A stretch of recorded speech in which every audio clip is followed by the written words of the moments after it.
Mental Chemistry by Charles F. Haanel. Read by Ken Van Lith. Originally published in 1922. Man is mind, and evermore. He takes the tool of thought, and, shaping what he wills, brings forth 1,000 ills. He thinks in secret, and it comes to pass. Environment is but his looking glass. James Allen. Mental Chemistry. Chemistry is the science which treats of the intraatomic or the intramolecular changes which material things undergo under various influences. Mental is defined as of or appertaining to the mind, including intellect, feeling, and will, or the entire rational nature. Science is knowledge gained and verified by exact observation and correct thinking. Mental chemistry is, therefore, the science which treats of the changes which conditions undergo through the operations of the mind.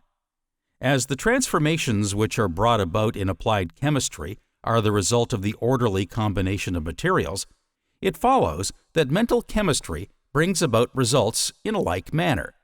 Any conceivable number may be formed with the Arabic numerals 1, 2, 3, 4, 5, 6, 7, 8, 9, 0. Any conceivable thought may be expressed with the 26 letters of the alphabet.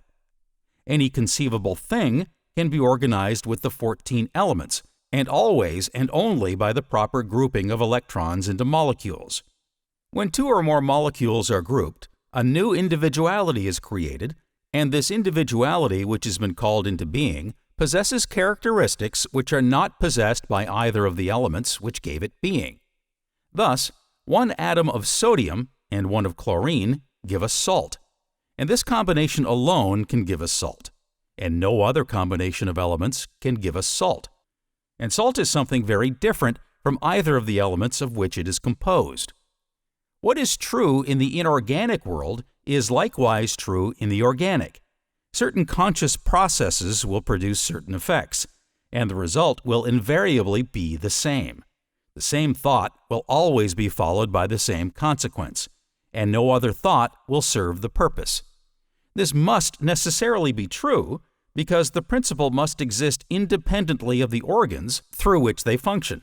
Light must exist, otherwise there could be no eye. Sound must exist, otherwise there could be no ear. Mind must exist, otherwise there could be no brain.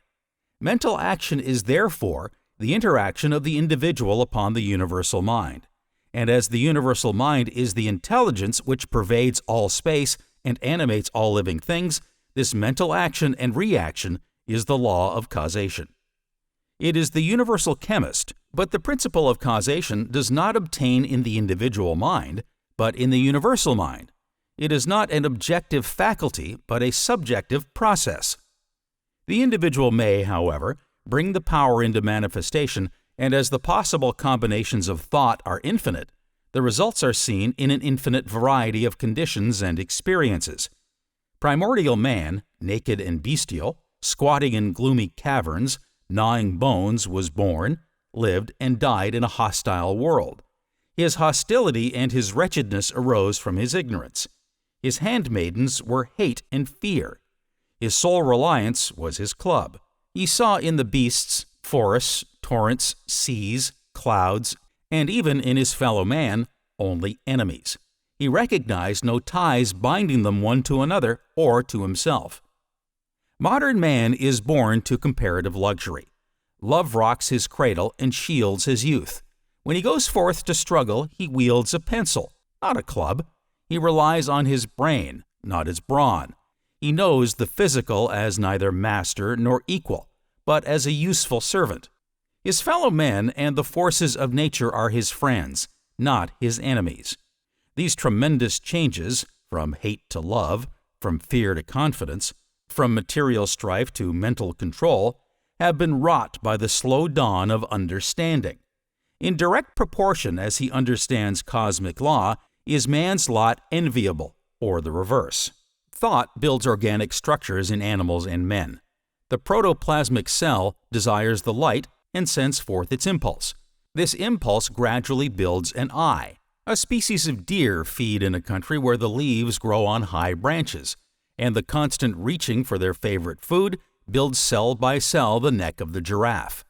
The amphibian reptiles desire to fly in the open air above the water. They develop wings and become birds. Experiments with parasites found on plants indicate that even the lowest order of life makes use of mental chemistry. Jacques Loeb, MD, PhD, a member of the Rockefeller Institute, made the following experiment. In order to obtain the material, potted rose bushes are brought into a room and placed in front of a closed window. If the plants are allowed to dry out, the aphids, parasites, previously wingless, change to winged insects. After the metamorphosis, the insects leave the plants, fly to the window, and then creep upward on the glass. It is evident that these tiny insects found that the plants on which they had been thriving were dead, and that they could therefore secure nothing more to eat and drink from this source.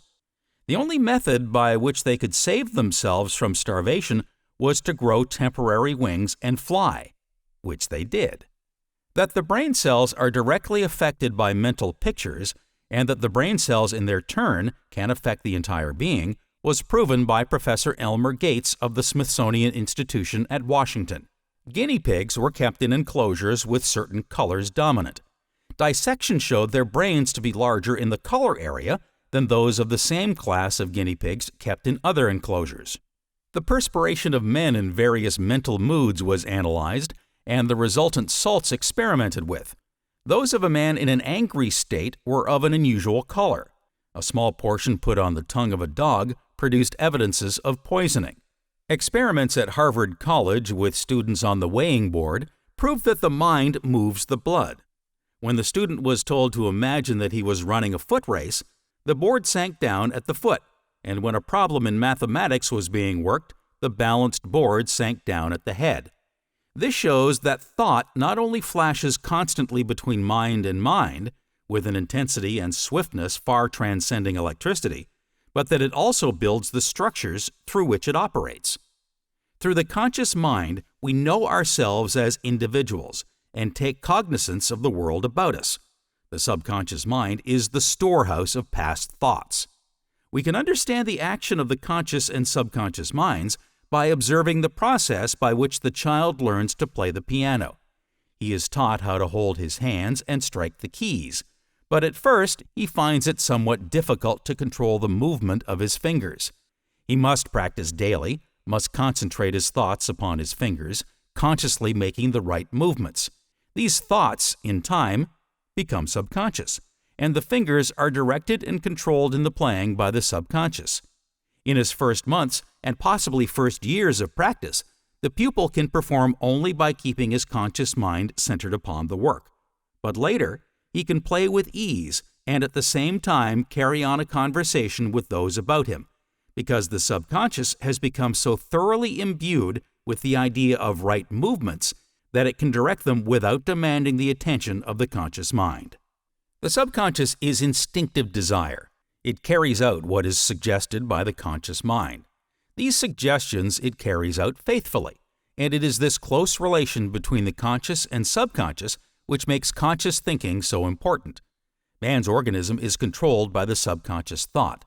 Circulation, breathing, digestion, and assimilation are all activities controlled by the subconscious. The subconscious is continually getting its impulses from the conscious, and we have only to change our conscious thought to get a corresponding change in the subconscious. We live in a fathomless sea of plastic mind substance. This substance is ever alive and active. It is sensitive to the highest degree. It takes form according to the mental demand. Thought forms the mold or matrix from which the substance expresses. Our ideal is the mold from which our future will emerge. The universe is alive. In order to express life, there must be mind. Nothing can exist without mind. Everything which exists is some manifestation of this one basic substance, from which and by which all things have been created and are continually being created. It is man's capacity to think that makes him a creator instead of a creature. All things are the result of the thought process. Man has accomplished the seemingly impossible because he has refused to consider the impossible. By concentration, men have made the connection between the finite and the infinite, the limited and the unlimited, the visible and the invisible, the personal and the impersonal. Great musicians have succeeded in thrilling the world by the creation of divine rhapsodies. Great inventors have made the connection and startled the world by their wonderful creations. Great authors, great philosophers, great scientists have secured this harmony to such an extent that though their writings were created hundreds of years ago, we are just beginning to realize their truth. Love of music, love of business, love of creation caused these people to concentrate, and the ways and means of materializing their ideals slowly but surely developed. Throughout the entire universe, the law of cause and effect is ever at work. This law is supreme. Here a cause, there an effect. They can never operate independently. One is supplementary to the other. Nature at all times is endeavoring to establish a perfect equilibrium. This is the law of the universe and is ever active. Universal harmony is the goal for which all nature strives. The entire cosmos moves under this law. The sun, the moon, the stars are all held in their respective positions because of harmony. They travel their orbits, they appear at certain times in certain places, and because of the precision of this law, astronomers are able to tell us where various stars will appear in 1,000 years. The scientist bases this entire hypothesis on this law of cause and effect. Nowhere is it held in dispute except in the domain of man. Here we find people speaking of luck, chance, accident, and mishap. But is any one of these possible? Is the universe a unit? If so, and there is law and order in one part, it must extend throughout all parts. This is a scientific deduction. Like begets like on every plane of existence. And while people believe this more or less vaguely, they refuse to give it any consideration where they are concerned. This is due to the fact that heretofore man could never realize how he set certain causes in motion which related him with his various experiences. It is only in the past few years that a working hypothesis could be formulated to apply this law to man. The goal of the universe is harmony. This means a perfect balance between all things. Ether fills all interplanetary space. This more or less metaphysical substance is the elementary basis of all matter. It is upon this substance that the messages of the wireless are transmitted through space. Thought dropped into this substance causes vibrations which in turn unite with similar vibrations and react upon the thinker. All manifestations are the result of thought, but the thinking is on different planes. We have one plane of thought constituting the animal plane. Here are actions and interactions which animals respond to, yet men know nothing of. Then we have the conscious thought plane. Here are almost limitless planes of thought to which man may be responsive. It is strictly the nature of our thinking that determines to which plane we shall respond. On this plane, we have the thoughts of the ignorant, the wise, the poor, the wealthy, the sick, the healthy, the very poor, the very rich, and so on. The number of thought planes is infinite, but the point is that when we think on a definite plane, we are responsive to thoughts on that plane, and the effect of the reaction is apparent in our environment. Take, for example, one who is thinking on the thought plane of wealth. He is inspired with an idea, and the result is success. It could not be otherwise. He is thinking on the success plane, and as like attracts like, his thoughts attract other similar thoughts, all of which contribute to his success. His receiver is attuned for success thoughts only. All other messages fail to reach his consciousness. Hence, he knows nothing of them. His antenna, as it were, reach into the universal ether and connect with the ideas by which his plans and ambitions may be realized. Sit right where you are. Place an amplifier to your ear, and you may hear the most beautiful music, or a lecture, or the latest market reports. What does this indicate, in addition to the pleasure derived from the music, or the information received from the lecture or market reports? It indicates first that there must be some substance sufficiently refined to carry these vibrations to every part of the world. Again, it indicates that this substance must be sufficiently refined to penetrate every other substance known to man. The vibrations must penetrate wood, brick, stone, or steel of any kind. They must go over, through, and under rivers, mountains, above the earth, under the earth, everywhere and anywhere. Again, it indicates that time and space have been annihilated. The instant a piece of music is broadcasted in Pittsburgh or anywhere else, by putting the proper mechanism to your ear, you can get it as clearly and distinctly as though you were in the same room. This indicates that these vibrations proceed in every direction. Wherever there is an ear to hear, it may hear.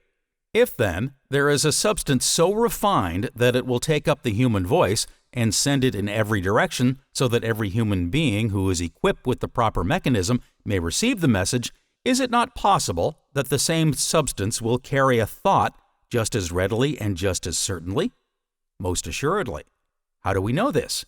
By experimentation. This is the only way to be certain of anything. Try it. Make the experiment yourself. Sit right where you are. Select a subject with which you are fairly familiar. Begin to think. The thoughts will follow each other in rapid succession. One thought will suggest another. You will soon be surprised at some of the thoughts which have made you a channel of their manifestation. You did not know that you knew so much about the subject. You did not know that you could put them into such beautiful language. You marvel at the ease and rapidity with which the thoughts arrive. Where do they come from? From the one source of all wisdom, all power, and all understanding. You have been to the source of all knowledge, for every thought which has ever been thought is still in existence, ready and waiting for someone to attach the mechanism by which it can find expression.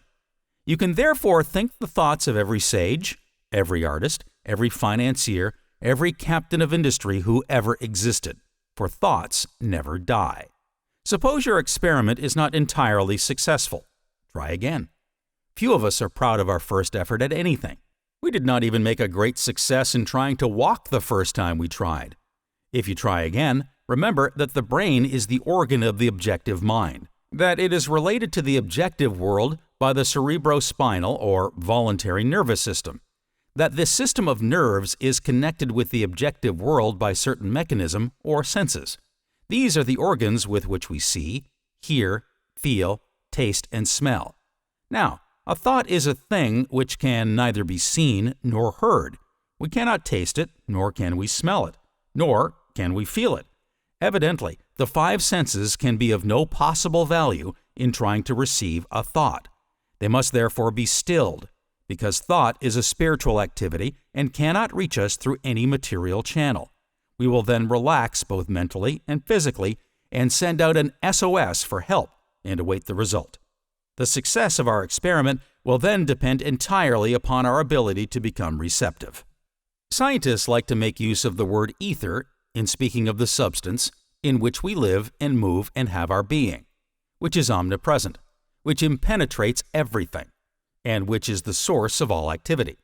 They like to use the word ether because ether implies something which can be measured, and so far as the materialistic school of scientists is concerned, anything which cannot be measured does not exist. But who can measure an electron? And yet the electron is the basis for all material existence, so far as we know at present. It would require 500 million atoms placed side by side to measure 1 linear inch. A number of atoms equal to 25 million times the population of the Earth must be present in the test tube for a chemist to detect them in a chemical trace. About 125 septillions of atoms are in an inch cube of lead, and we cannot come anywhere near even seeing an atom through a microscope. Yet, the atom is as large as our solar system compared to the electrons of which it is composed. All atoms are alike in having one positive central sun of energy around which one or more negative charges of energy revolve. The number of negative electrons each atom contains determines the nature of the so-called element of which it is a part. An atom of hydrogen, for instance, is supposed to have one negative electron as a satellite to its positive center. For this reason, chemists accept it as a standard of atomic weight. The atomic weight of hydrogen is placed at 1. The diameter of an electron is to the diameter of the atom as the diameter of our Earth is to the diameter of the orbit in which it moves around the Sun. More specifically, it has been determined that an electron is 1/18,000th of the mass of a hydrogen atom. It is clear, therefore, that matter is capable of a degree of refinement almost beyond the power of the human mind to calculate. We have not as yet been able to analyze this refinement beyond the electron, and even in getting thus far, have had to supplement our physical observation of effects with imagination to cover certain gaps. The building up of matter from electrons has been an involuntary process of individualizing intelligent energy. Food, water, and air are usually considered to be the three essential elements necessary to sustain life. This is very true, but there is something still more essential. Every time we breathe, we not only fill our lungs with air which is being charged with magnetism by the solar orb, but we fill ourselves with pranic energy, the breath of life replete with every requirement for mind and spirit. This life-giving spirit is far more necessary than air, food, or water, because a man can live for 40 days without food, for 3 days without water, and for a few minutes without air, but he cannot live a single second without ether. It is the one prime essential of life, and contains all the essentials of life, so that the process of breathing furnishes not only food for bodybuilding, but food for mind and spirit as well. The Chemist. Universal intelligence leaves its source to become embodied in material forms, through which it returns to its source as an individual or entity. Mineral life animated by electromagnetism is the first step of intelligence upward, toward its universal source. Universal energy is intelligent, and this involuntary process by which matter is built up is an intelligent process of nature, which has for its specific purpose the individualization of her intelligence. Stockwell says, "The basis of life and consciousness lies back of the atoms and may be found in the universal ether." Hemstreet says, "Mind in the ether is no more unnatural than mind in flesh and blood." Stockwell says, "The ether is coming to be apprehended as an immaterial superphysical substance, filling all space, carrying in its infinite, throbbing bosom the specks of aggregated dynamic force called worlds. It embodies the ultimate spiritual principle, and represents the unity of those forces and energies from which spring as their source all phenomena, physical, mental, and spiritual, as they are known to man." Dolbear, in his great work on ether, says, "Besides the function of energy and motion, the ether has other inherent properties, out of which could emerge, under proper circumstances, other phenomena, such as life or mind or whatever may be in the substratum. The microscopic cell, a minute speck of matter that is to become man, has in it the promise and germ of mind. May we not draw the inference that the elements of mind are present in those chemical elements, carbon, oxygen, hydrogen, nitrogen, sulfur, phosphorus, sodium, potassium, chlorine, that are found in the cell? Not only must we do so, but we must go further, since we know that each of these elements, and every other, is built up of one invariable unit, the electron, and we must therefore assert that mind is potential in the unit of matter, the electron itself. Atoms of mineral matter are attracted to each other to form aggregates or masses. This attraction is called chemical affinity. Chemical combinations of atoms are due to their magnetic relations to each other. Positive atoms will always attract negative atoms. The combination will last only so long as a still more positive force is not brought to bear on it to break it apart. Two or more atoms brought into combination form a molecule, which is defined as the smallest particle of a substance that can maintain its own identity. Thus, a molecule of water is a combination of two atoms of hydrogen and one atom of oxygen, H2O.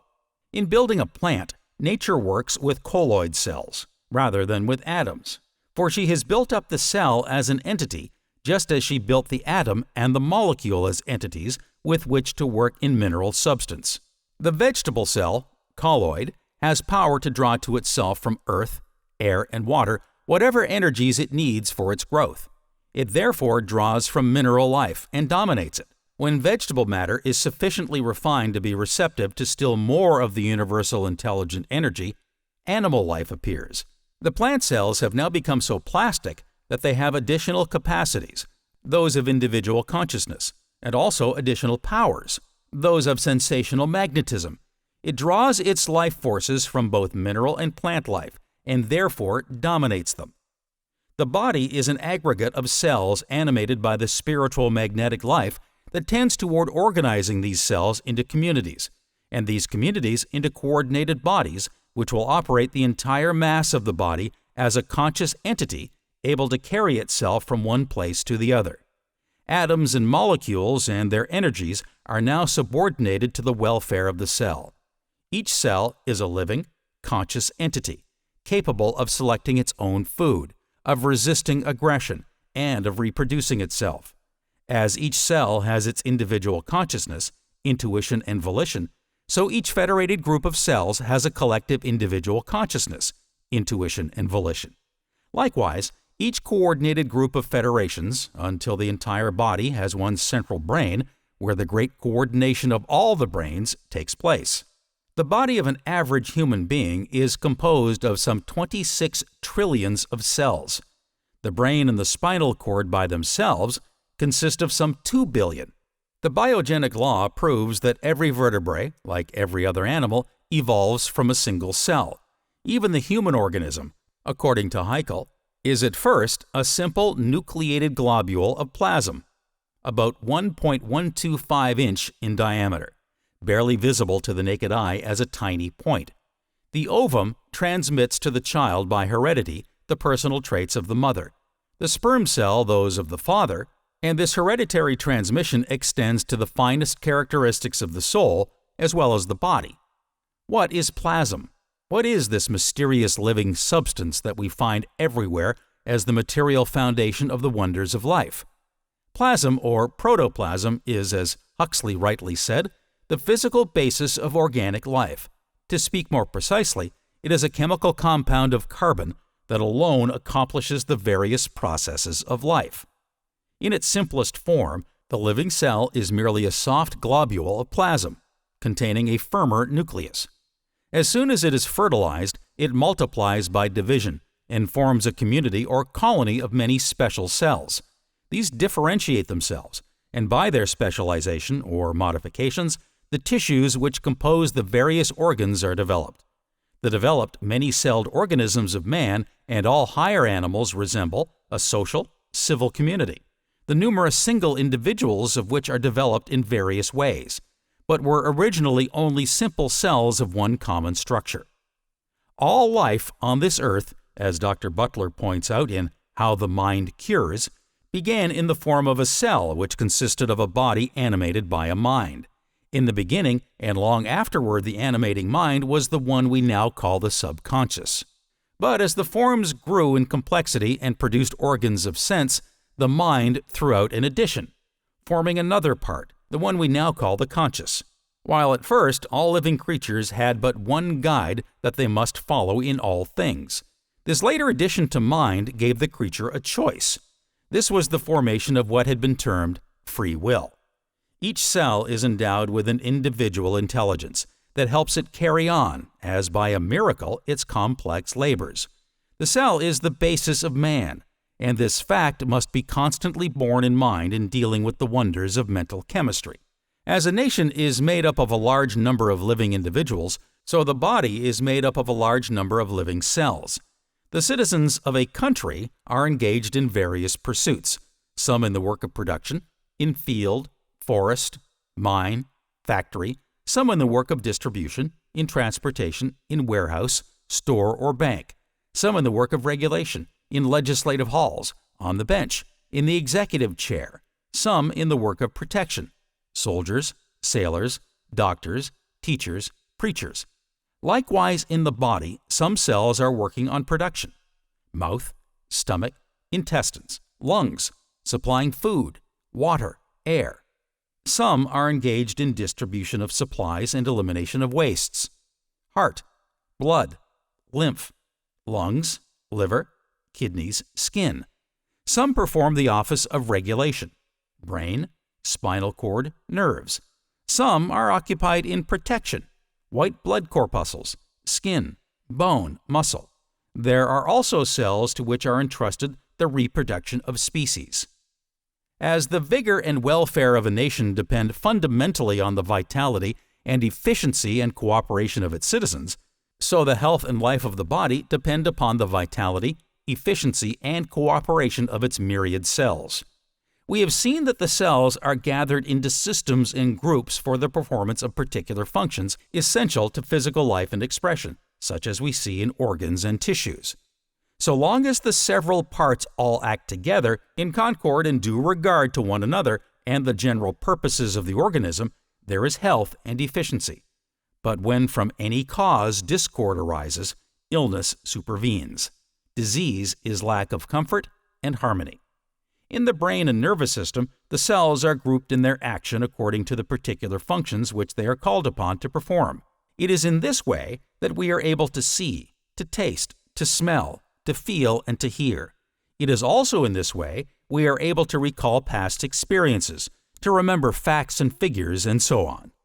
In mental and physical health, these various groups of neurons work in fine harmony, but in disease, they do not.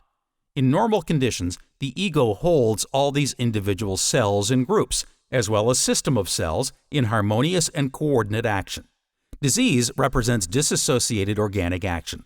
Certain systems or groups, each of which is made up of a vast number of microscopic cells, begin functioning independently, and hence inharmoniously, and thus upset the tone of the whole organism. A single organ or system can thus get out of tune with the rest of the body and do serious harm. This is one kind of disease. In a federation of any sort, efficiency and concord of action depend upon the strength and confidence accorded the central administration of its affairs. And just in proportion to the degree of failure to maintain these conditions are discord and confusion sure to ensue. Nels Quevely made this clear in Cell Intelligence. He says, "The intelligence of man is the intelligence possessed by the cells in his brain. If man is intelligent, and by virtue thereof is able to combine and arrange matter and force so as to affect structures, such as houses and railroads, why is not the cell also intelligent when he is able to direct the forces of nature so as to affect the structures we see, such as plants and animals? The cell is not compelled to act by reason of any chemical and mechanical force, any more than is man. He acts by reason of will and judgment of his own. He is a separate living animal." Bergson, in his Creative Evolution, seems to see in matter and life a creative energy. If we stood at a distance watching a skyscraper gradually grow into completeness, we would say there must be some creative energy back of it, pushing the construction, and if we could never get near enough to see the men and builders at work, we could have no other idea of how that skyscraper came into existence except that it was caused by some creative energy. The cell is an animal, very highly organized and specialized. Take the single cell called amoeba, for instance. He has no machinery with which he can manufacture starch. He does, however, carry with him building material with which he can, in an emergency, save his life by covering himself with a coat of armor. Other cells carry with them a structure which is called chromatophore. With this instrument, these cells are able to manufacture starch from the crude substances of earth, air, and water by the aid of sunlight. From these facts, it must appear evident to the reader that the cell is a very highly organized and specialized individual, and that to look at him from the point of view of being mere matter and force is the same as to compare the actions of a stone rolling down a hill with that of an automobile moving over a smooth pavement.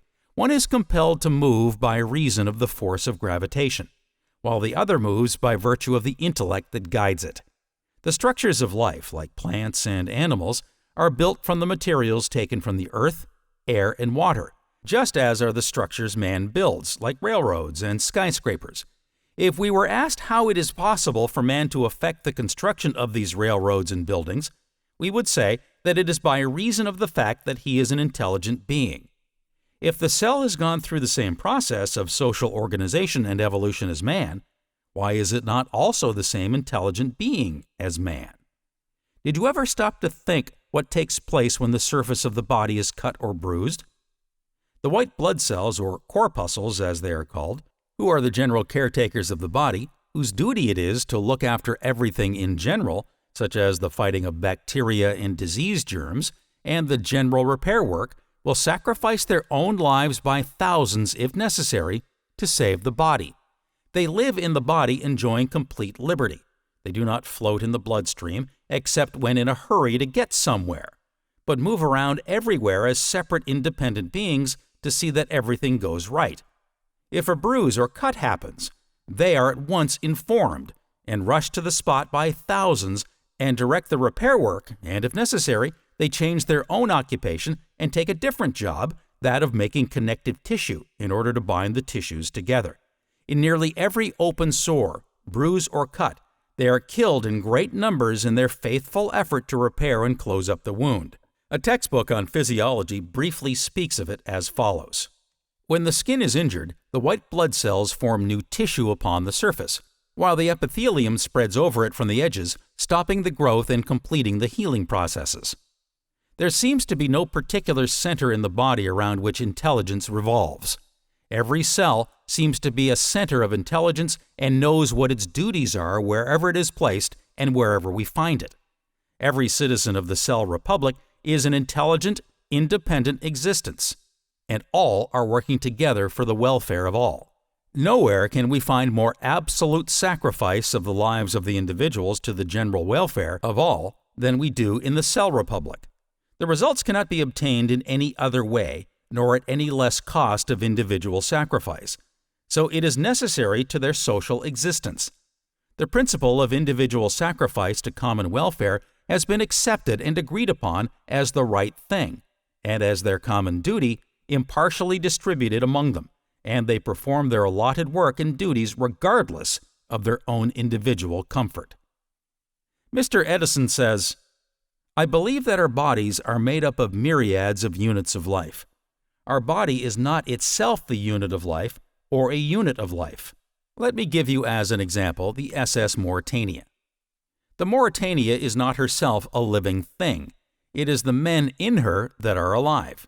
If she is wrecked on the coast, for instance, the men get out, and when the men get out, it simply means that the life units leave the ship. And so in the same way, a man is not dead because his body is buried and the vital principle, that is, the life units, have left the body.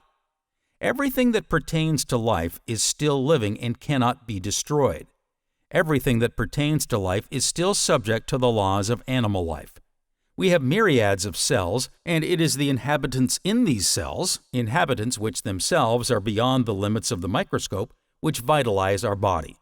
To put it another way, I believe that these life units of which I have spoken band themselves together in countless millions and billions in order to make a man.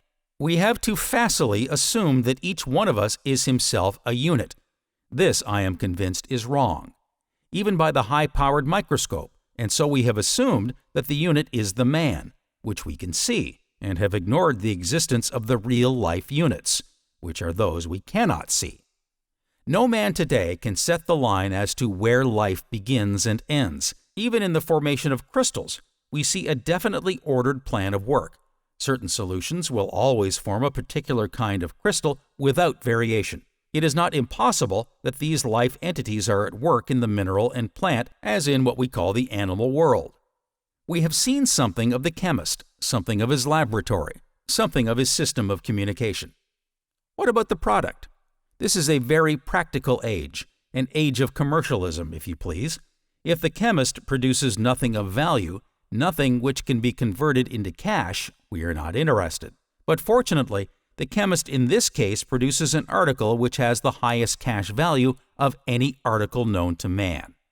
He provides the one thing which all the world demands, something which can be realized upon anywhere, at any time.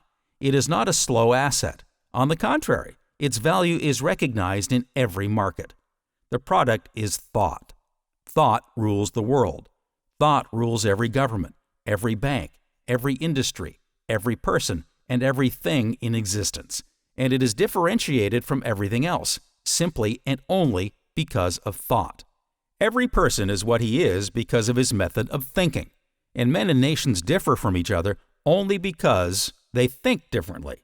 What then is thought? Thought is the product of the chemical laboratory possessed by every thinking individual. It is the blossom, the combined intelligence which is the result of all previous thinking processes. It is the fruit and contains the best of all that the individual has to give. There is nothing material about a thought, and yet no man would give up his ability to think for all the gold in Christendom. It is therefore of more value than anything which exists. As it is not material, it must be spiritual. Here, then, is an explanation of the wonderful value of thought. Thought is a spiritual activity. In fact, it is the only activity which the spirit possesses. Spirit is the creative principle of the universe. As a part must be the same in kind and the quality as the whole, and can differ only in degree, thought must be creative also. The laboratory. The art of chemistry cannot proceed without a plant or workshop, and one of the most interesting features of the human system is its series of manufacturing plants in which are produced the chemical agents necessary to mobilize the constituents of food. And it is a part of the fine natural economy that the secretions containing these chemical agents should serve several other purposes also. In general, each may be said to have an alterative effect upon the others, or at least upon the activities of the other plants. Also, they act upon the inward-bound nerve paths as exciters of effects in both the conscious and the subconscious activities. Radiant energy, whether consciously or subconsciously released from the body, becomes the medium of sensory impressions that flash back to the perceptive centers and there set up reactions which are interpreted by these centers according to their stage of development of self, and therefore they interpret these messages exactly as they are received, without attempt to think about them or to analyze them. The process is as mechanical as an impression made by the actinic rays of the sun on a photographic plate. The general principle by which an idea is preserved is vibratory, like all other phenomena of nature. Every thought causes vibrations that will continue to expand and contract in wave circles, like the wave started by a stone dropped in a pool of water. Waves from other thoughts may counteract it, or it may finally succumb of its own inanition. Thought will instantly set in motion the finest of spiritual magnetism, and this motion will be communicated to the heavier and coarser densities, and will eventually affect the physical matter of the body. Life is not created, it simply is.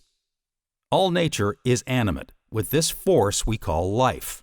The phenomena of life on this physical plane, with which we are chiefly concerned, are produced by the involution of energy into matter, and matter is itself an involution of energy. But when the stage of matter is reached in the process of nature's involution, matter then begins to evolve forms under the action upon it and within it. So that growth and life are the results of a simultaneous integration of matter and energy. Evolution starts with the lowest form of matter and works upward through refining processes to serve as a matrix of energy. The internal secretions constitute and determine much of the inherited powers of the individual and their development. They control physical and mental growth and all the metabolic processes of fundamental importance. They dominate all the vital functions of man. They cooperate in an intimate relationship which may be compared to an interlocking directorate. A derangement of their functions, causing an insufficiency of them, an excess or an abnormality upsets the entire equilibrium of the body, with transformed effect upon the mind and the organs. Blood chemistry of our time is a marvel undreamed of a generation ago. These achievements are a perfect example of accomplished fact contradicting all former prediction and criticism. One of the greatest advances of modern medicine has been the study of the processes and secretions of the hitherto obscure ductless glands. Endocrinology, as this study is called, has thrown much valuable light upon certain abnormal physical conditions about which science had until now been in the dark. We now know that most of the freaks of nature we see on exhibition are such owing to endocrine disturbance, the disturbance of the ductless glands. The bearded lady, a victim of Biochemistry, the victims of obesity and of skeletonization, of acromegalis or giantism, of micromegalia or Lilliputianism. All such evolutional deviations are due to subnormalities or abnormalities of the chemical elements which the glands produce and send into the bloodstream. These are no mere theories, for they have been rigorously tested in the laboratories of science. As Sir William Osler, one of the world's most illustrious luminaries of knowledge, has said, "For man's body, too, is a humming hive of working cells, each with its specific function, all under central control of the brain and heart, and all dependent on materials called hormones, secreted by small, even insignificant-looking structures, which lubricate the wheels of life. For example, remove the thyroid gland just below the Adam's apple, and you deprive man of the lubricants which enable his thought engines to work. It is as if you cut off the oil supply of a motor, and gradually the stored acquisitions of his mind cease to be available, and within a year he sinks into dementia. The normal processes of the skin cease, the hair falls, the features bloat, and the paragon of animals is transformed into a shapeless caricature of humanity." These essential lubricators, of which a number are now known, are called hormones. You will recognize from its derivation how appropriate is the term. The name is derived from the Greek verb meaning to rouse or set in motion. The name was given by Starling and Bayliss, two great Englishmen noted for their research work in endocrinology.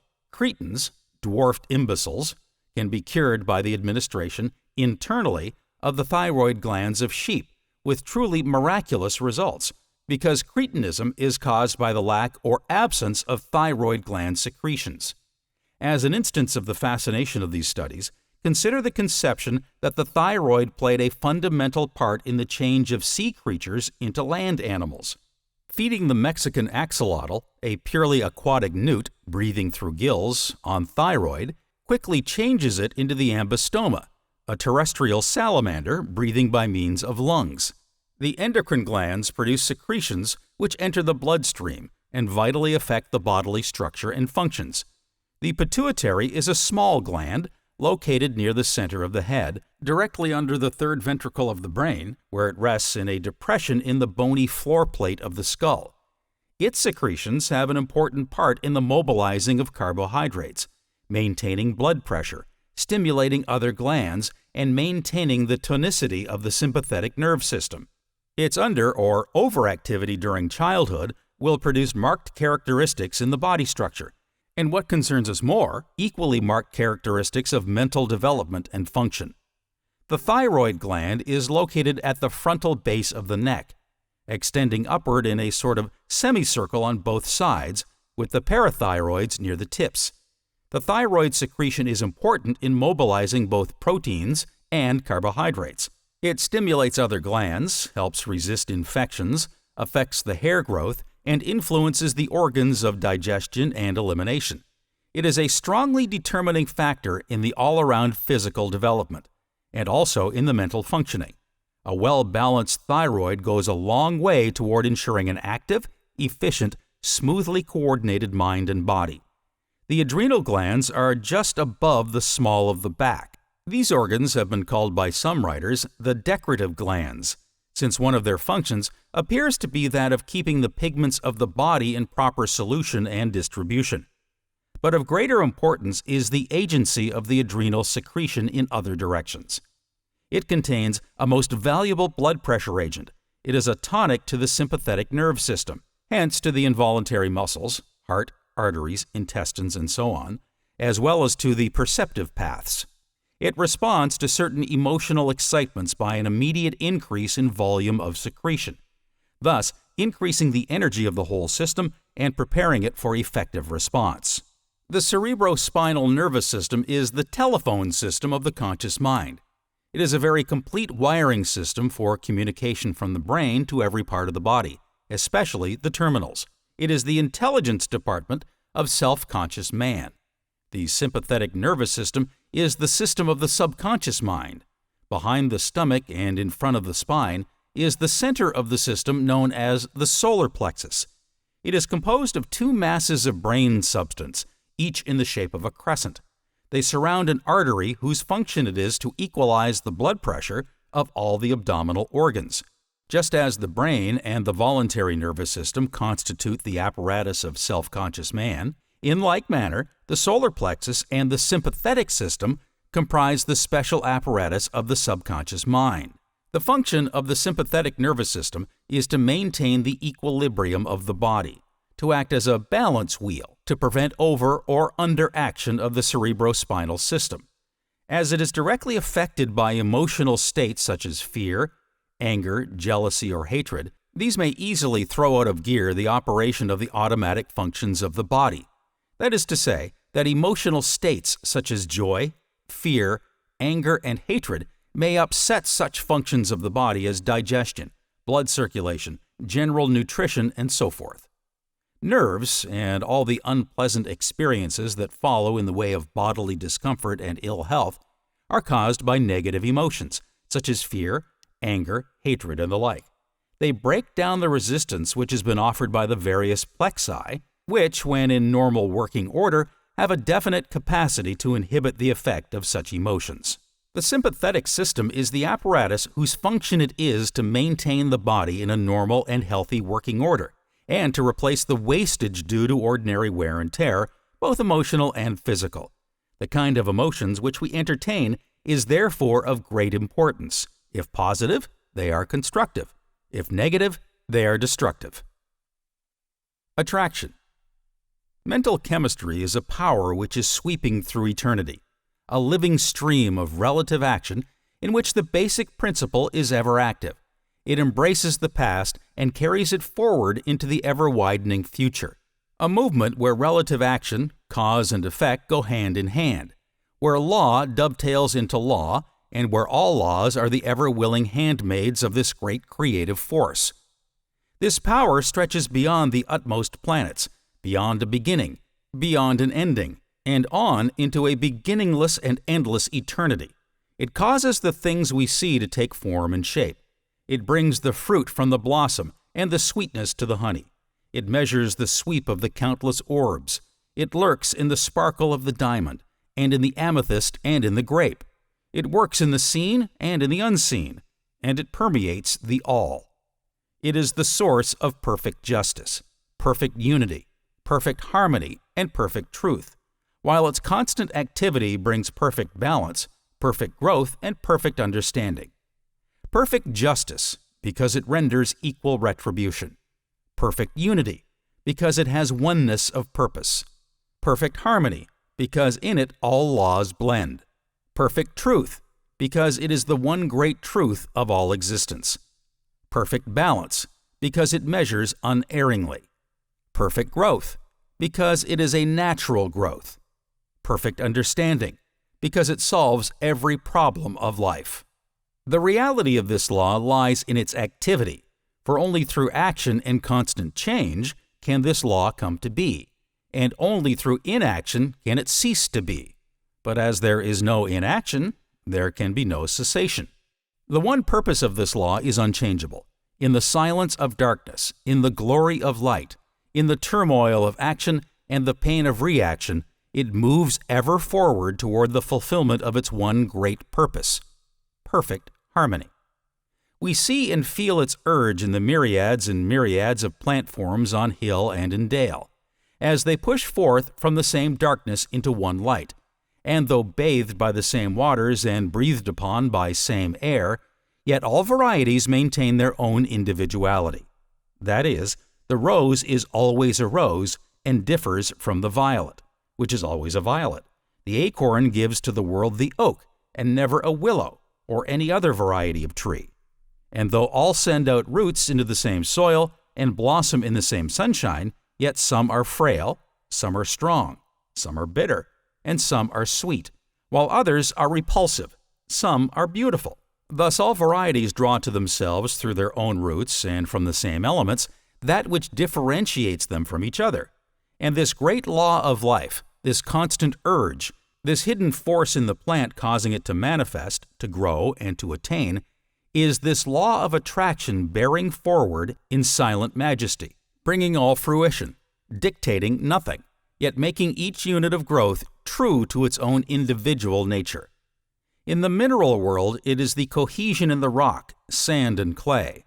It is the strength in the granite, the beauty in the marble, the sparkle in the sapphire, and the blood in the ruby. Thus do we find it working in the things we see, but its unseen power, as it works in the mind of man, is greater. This law of attraction is neither good nor evil, neither moral nor immoral. It is a neutral law that always flows in conjunction with the desires of the individual. We each choose our own line of growth, and there are as many lines of growth as there are individuals. And although no two of us are exactly alike, yet many of us move along similar lines. These lines of growth are made up of past, present, and future desires, manifesting in ever-forming present, where they establish the central line of our being along which we advance.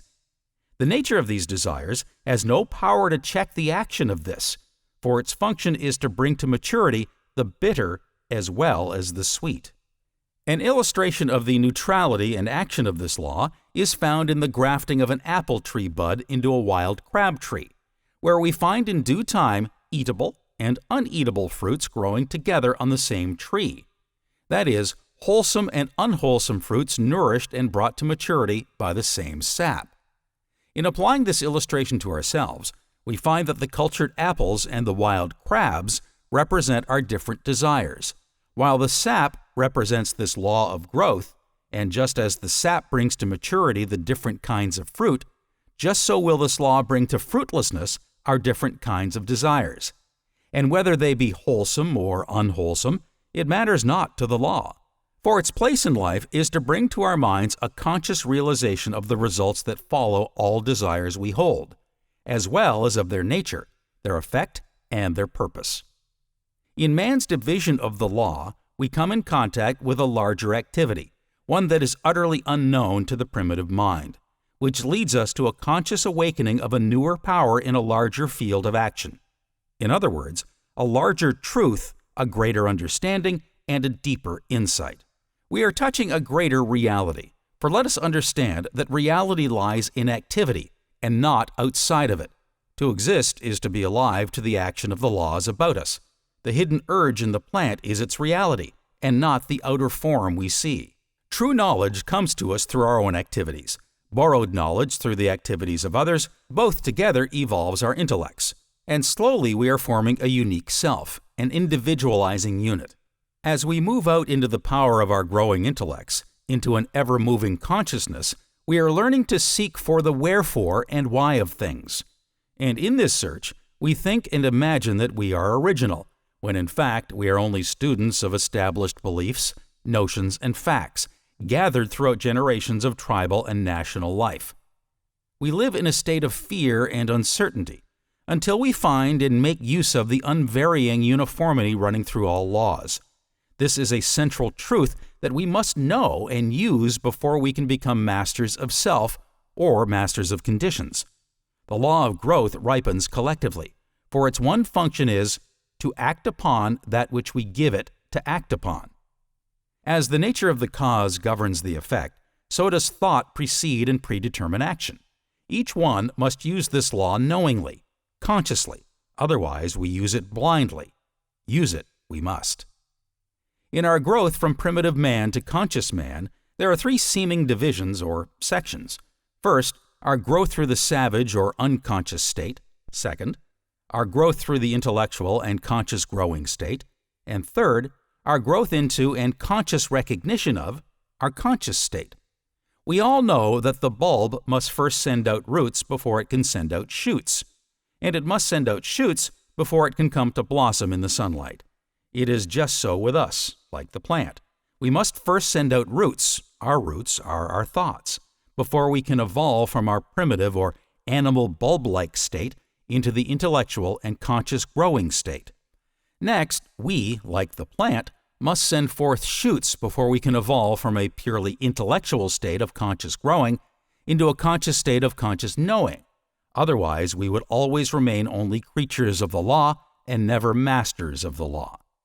Lastly, we, like the plant, must individualize, must come to full blossom. In other words, we must give forth the radiating beauty of a perfected life, must stand revealed to ourselves and to others as a unit of power and a master over those laws that govern and control our growth. Each has a force within itself, and this force is the action of law set into activity by ourselves. It is through this consciousness that we begin to master laws and to bring results through our conscious knowledge of their operation. Life is a rigid conformity to laws, where we are the conscious or unconscious chemists of our own life. For when life is truly understood, it is found to be made up of chemical action. As we breathe in oxygen, chemical action takes place in our blood. As we consume food and water, chemical action takes place in our digestive organs. In our use of thought, chemical action takes place in both mind and body. In the change called death, chemical action takes place and disintegration sets in. So, we find that physical existence is chemical action. Life is made up of laws, and as we make use of these laws, so do we get results. If we think distress, we get distress. If we think success, we get success. When we entertain destructive thought, we set up a chemical action that checks digestion, which in turn irritates other organs of the body and reacts upon the mind, causing disease and sickness. When we worry, we churn a cesspool of chemical action, causing fearful havoc to both mind and body. On the other hand, if we entertain constructive thoughts, we set up a healthy chemical action. When we entertain negative thoughts, we put into action a poisonous chemical activity of a disintegrating nature that stupefies our sensibilities and deadens our nerve actions, causing the mind and body to become negative and therefore is subject to many ills. On the other hand, if we are positive, we put into action a healthy chemical activity of a constructive nature, causing the mind and body to become free from the many ills due to discordant thoughts. These analyses can be carried through every avenue of life. But enough has been shown to indicate that life is largely chemical action, and that the mind is the chemical laboratory of thought, and that we are the chemists in the workshop of mental action where everything is prepared for our use, and where the product turned out will be in proportion to the material used. In other words, the nature of the thought we use determines the kind of conditions and experiences with which we meet. What we put into life, we get out of life. No more, no less. Life is an orderly advancement, governed by the law of attraction. Our growth is through three seeming sections. In the first, we are creatures of law. In the second, users of law. And in the third, we are masters of law. In first, we are unconscious users of thought power. In the second, conscious users of thought power. And in the third, we are conscious users of conscious power. So long as we persist in using only the laws of the first section, we are held in bondage to them. So long as we remain satisfied with the laws and growth of the second section, we shall never become conscious of a greater advancement. In the third section, we awaken to our conscious power over laws of the first and second sections and become fully awake to the laws governing the third. When rightly understood, life is found not to be a question of chance, not a question of creed, not a question of nationality, not a question of social standing, not a question of wealth, not a question of power. No, all of these have a place to fill in the growth of the individual, but we must all eventually come to know that harmony comes only as the result of a compliance with natural law. This rigid exactness and stability in the nature of law is our greatest asset. And when we become conscious of this available power and use it judiciously, we shall have found the truth which will make us free.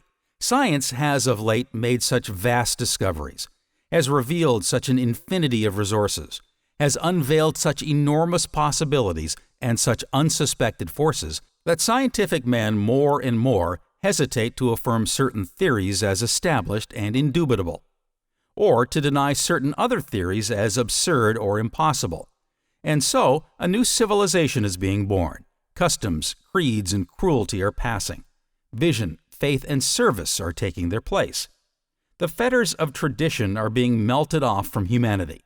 And as the dross of militarism and materialism are being consumed, thought is being liberated, and truth is rising full-orbed before an astonished multitude.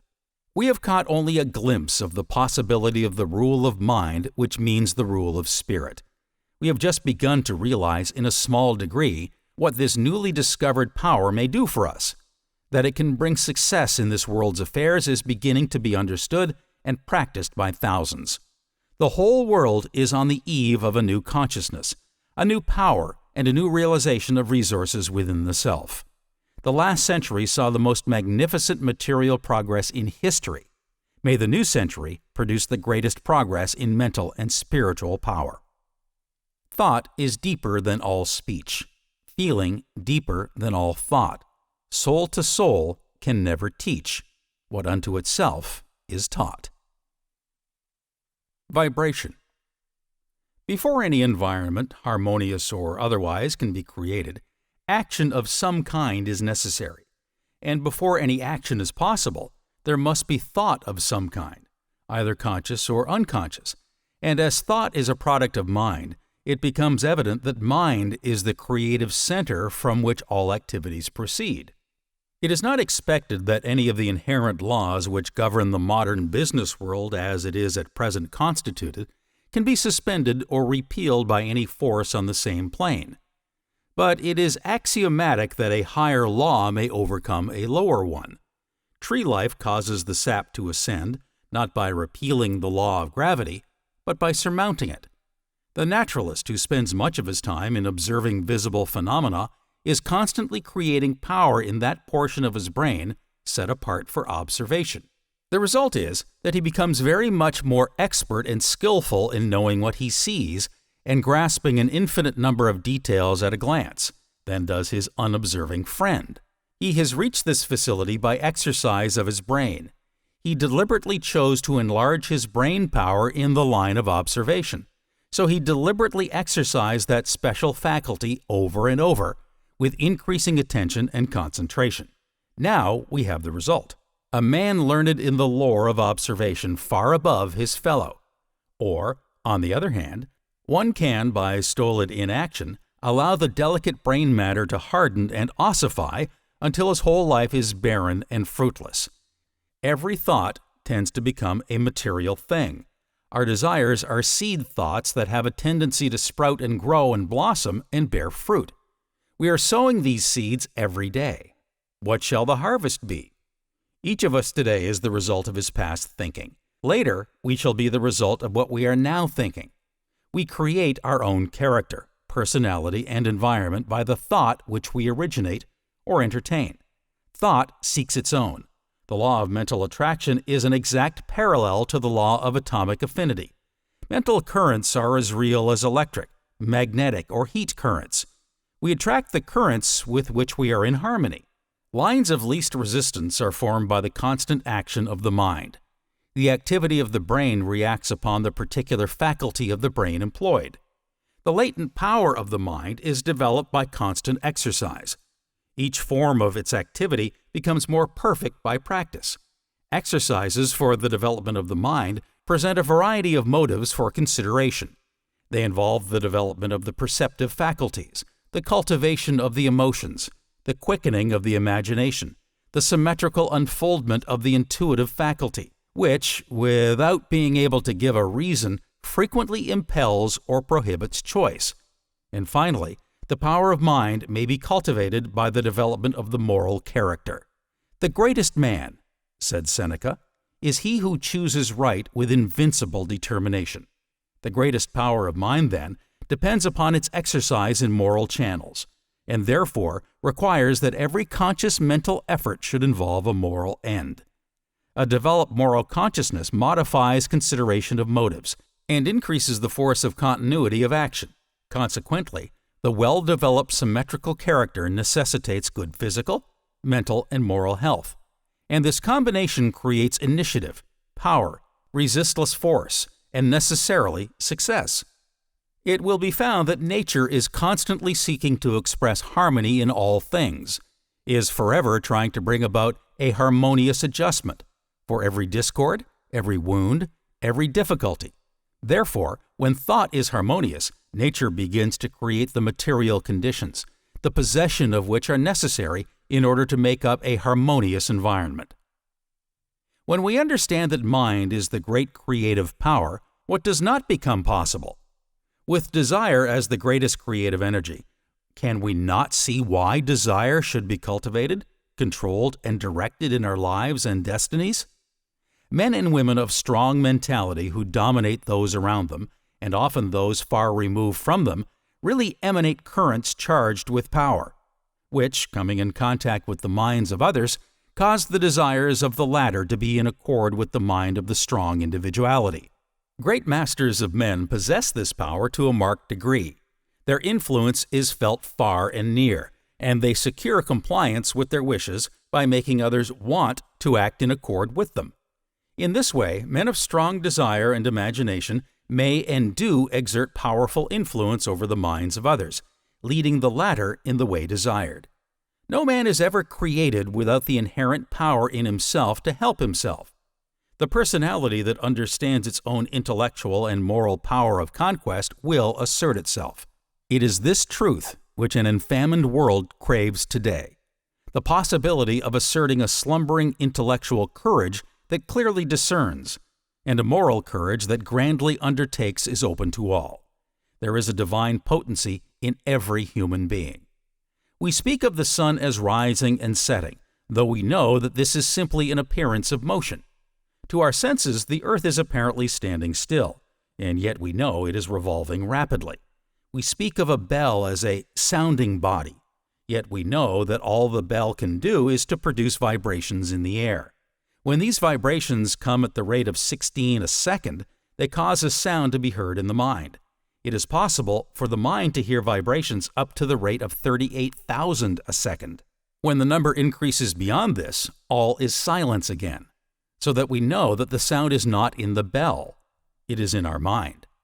We speak and even think of the sun as giving light, yet we know it is simply giving forth energy, which produces vibrations in the ether at the rate of 400 trillion a second, causing what are termed light waves, so that we know what we call light is simply a mode of motion, and the only light existent is the sensation caused in the mind by the motion of these waves. When the number of vibrations increases, the light changes in color, each change in color being caused by shorter and more rapid vibrations, so that although we speak of the rose as being red, the grass as being green, or the sky as being blue, we know that these colors exist only in our minds, and are the sensations experienced by us as the result of the vibrations of light. When the vibrations are reduced below 400 trillion a second, they no longer affect us as light, but we experience the sensation of heat. So we have come to know that appearances exist for us only in our consciousness.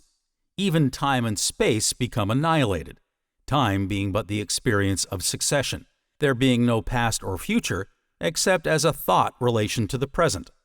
In the last analysis, therefore, we know that one principle governs and controls all existence. Every atom is forever conserved. Whatever is parted with must inevitably be received somewhere. It cannot perish, and it exists only for use. It can go only where it is attracted, and therefore required.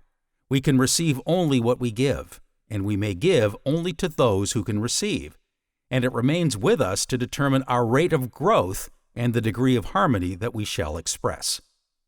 The laws under which we live are designed solely for our advantage. These laws are immutable, and we cannot escape from their operation. All the great eternal forces act in solemn silence, but it is within our power to place ourselves in harmony with them, and thus express a life of comparative peace and happiness. Difficulties in harmonies, obstacles, indicate that we are either refusing to give out what we no longer need, or refusing to accept what we require. Growth is attained through an exchange of the old for the new, of the good for the better. It is a conditional or reciprocal action. For each of us is a complete thought entity, and the completeness makes it possible for us to receive only as we give. We cannot obtain what we lack if we tenaciously cling to what we have. The principle of attraction operates to bring us only what may be to our advantage. We are able to consciously control our conditions as we come to sense the purpose of what we attract, and are able to attract from each experience only what we require for our further growth. Our ability to do this determines the degree of harmony or happiness we attain. The ability to appropriate what we require for our growth continually increases as we reach higher planes and broader visions, and the greater our ability to know what we require, the more certain we shall be to discern its presence, to attract it, and to absorb it. Nothing may reach us except what is necessary for our growth. All conditions and experiences that come to us do so for our benefit. Difficulties and obstacles will continue to come until we absorb their wisdom and gather from them the essentials of further growth. That we reap what we sow is mathematically exact. We gain permanent strength exactly to the extent of the effort required to overcome our difficulties. The inexorable requirements of growth demand that we exert the greatest degree of attraction for what is perfectly in accord with us. Our highest happiness will be best attained through our understanding of and conscious cooperation with natural laws. Our mind forces are often bound by the paralyzing suggestions that come to us from the crude thinking of the race, and which are accepted and acted upon without question. Impressions of fear, of worry, of disability, and of inferiority are given us daily.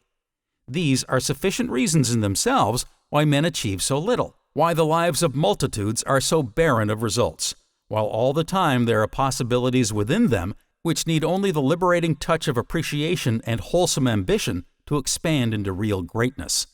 Women, perhaps even more than men, have been subject to these conditions. This is true because of their finer susceptibilities, making them more open to thought vibrations from other minds, and because the flood of negative and repressive thoughts has been aimed more especially at them. But it is being overcome.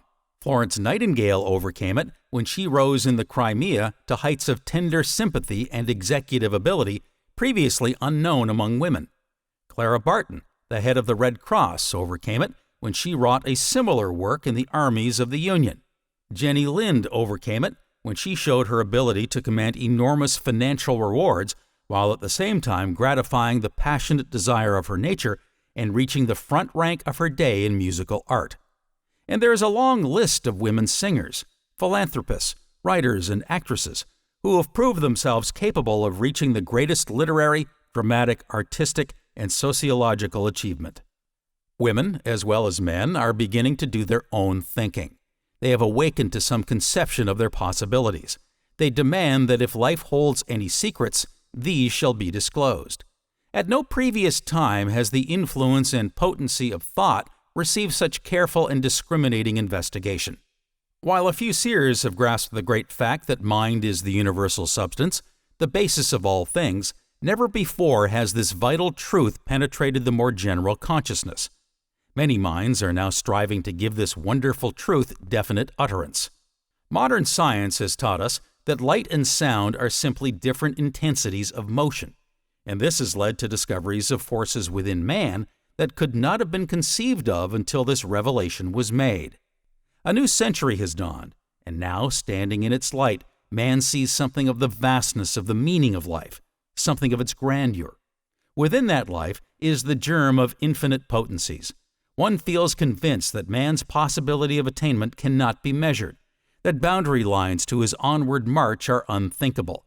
Standing on this height, he finds that he can draw new power to himself from the infinite energy of which he is a part. Some men seem to attract success, power, wealth, attainment with very little conscious effort. Others conquer with great difficulty. Still others fail altogether to reach their ambitions, desires, and ideals. Why is this so? Why should some men realize their ambitions easily, others with difficulty, and still others not at all? The cause cannot be physical, else the most perfect men physically would be the most successful. The difference, therefore, must be mental, must be in the mind. Hence, mind must be the creative force, must constitute the sole difference between men. It is mind, therefore, which overcomes environment and every other obstacle in the path of man. When the creative power of thought is fully understood, its effect will seem to be marvelous. But such results cannot be secured without proper application, diligence, and concentration. The laws governing in the mental and spiritual world are as fixed and infallible as in the material world. To secure the desired results, then, it is necessary to know the law and to comply with it. A proper compliance with the law will be found to produce the desired result with invariable exactitude. Scientists tell us that we live in the universal ether. This is formless, of itself, but it is pliable and forms about us, in us, and around us, according to our thought and word. We set it into activity by that which we think. Then that which manifests to us objectively is that which we have thought or said. Thought is governed by law. The reason we have not manifested more faith is because of lack of understanding. We have not understood that everything works in exact accordance with definite law. The law of thought is as definite as the law of mathematics, or the law of electricity, or the law of gravitation. When we begin to understand that happiness, health, success, prosperity, and every other condition or environment are results, and that these results are created by thinking, either consciously or unconsciously, we shall realize the importance of a working knowledge of the laws governing thought. Those coming into a conscious realization of the power of thought find themselves in possession of the best that life can give. Substantial things of a higher order become theirs, and these sublime realities are so constituted that they can be made tangible parts of daily personal life. They realize a world of higher power and keep that power constantly working. This power is inexhaustible, limitless, and they are therefore carried forward from victory to victory. Obstacles that seem insurmountable are overcome. Enemies are changed to friends. Conditions are overcome. Elements transformed. Fate is conquered. The supply is inexhaustible, and the demand can be made along whatever lines we may desire. This is the mental law of demand and supply. Our circumstances and environment are formed by our thoughts. We have, perhaps, been creating these conditions unconsciously. If they are unsatisfactory, the remedy is to consciously alter our mental attitude and see our circumstances adjust themselves to the new mental condition. There is nothing strange or supernatural about this. It is simply the law of being. The thoughts which take root in the mind will certainly produce fruit after their kind. The greatest schemer cannot gather grapes of thorns or figs of thistles. To improve our conditions, we must first improve ourselves. Our thoughts and desires will be the first to show improvement. To be in ignorance of the laws of vibration is to be like a child playing with fire, or a man manipulating powerful chemicals without a knowledge of their nature and relations. This is universally true because mind is the one great cause which produces all conditions in the lives of men and women. Of course, mind creates negative conditions just as readily as favorable conditions, and when we consciously or unconsciously visualize every kind of lack, limitation, and discord, we create these conditions. This is what many are unconsciously doing all the time. This law, as well as every other law, is no respecter of persons, but is in constant operation and is relentlessly bringing to each individual exactly what he has created. In other words, whatsoever a man soweth, that shall he also reap. Arthur Brisbane says, "Thought and its work include all the achievements of man." Compare spirit and thought to the genius of the musician and the sound which issues from the musical instrument. What the instrument is to the musician, the brain of the man is to the spirit that inspires thought. However great the musician, the genius must depend for its expression upon the instrument which gives it reality in the physical world, through sound waves produced in the material atmosphere, striking nerves that carry music to the brain. Give Podrusky a piano out of tune, and he can give you only discord and lack of harmony. Or give to Paganini, the greatest violinist that ever lived, a violin out of tune, and in spite of the genius of the musician, you will hear only hideous, disagreeable sounds. The spirit of music must have the right instruments for its expression. The spirit that inspires thought, the spirit of man, must have the right brain for its expression. The more complicated and highly developed the instrument, the more displeasing to the ear is the result when the instrument is out of tune. Among human beings, a highly developed brain out of tune, for instance, the insane ravings of a powerful genius like Nietzsche, with his mind broken down, is infinitely more painful and shocking than in the case of a human being with a mind in comparison feeble and simple. Our minds are so little accustomed to deal with the abstract, we live so much in the material world, inanimate objects have so much meaning for us that many human beings live and die without ever thinking at all of the spirit. Yet the spirit is the only real thing in the universe. and thought is the expression of spirit, working through a more or less imperfect human brain. Bring yourself to think for some time earnestly of the nature and mysterious power of spirit. There is no thought more inspiring, fascinating, bewildering. Consider the Falls of Niagara, with their tremendous power, the vast moving machinery, the cities that are lighted, the blazing streets, the moving cars, all due apparently to the power in Niagara, yet not due to that power in reality so much as to the spirit expressed in the thought of man. It was spirit that harnessed Niagara. It was spirit transferred the power of the falls to distant cities. Yet that spirit has neither shape nor weight, size nor color, taste nor smell. You ask a man, "What is the spirit?" and he must answer that it is nothing, since it occupies no space and cannot be seen or felt. And yet he must answer also that the spirit is everything. The world only exists as it is because we see it in the eyes of the spirit. The optic nerve takes a picture, it sends it to the brain, and the spirit sees the picture. It was the spirit acting on the brain of Columbus and through him upon others that brought the first ship to America. It is the spirit working and expressing itself through the thought of brains more and more highly developed that has gradually brought man from his former condition of savagery to his present comparative degree of civilization. And that same spirit, working in future ages through brains infinitely superior to any that we can now conceive, will establish real harmony on this planet. Yet we know that spirit exists, and that it is you, and that except for that spirit which emanates you, picks you up when you fall, inspires you in success, and comforts you in failure and misfortune, there would be nothing at all in this life, and you would not be different from one of the stones in the field, or some of the dummies that the tailor sets in front of his store. Compare the spirit and the material world as you see it with the genius that dwells in the brain of the great painter and the works which the painter has to do. Every statue, painting, and church that Michelangelo created already existed in his spirit, but the spirit could not be content with that existence. It had to visualize it.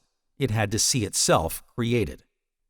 The spirit really lives completely only when it sees itself reflected in the material world. All the mother love is in the spirit of woman.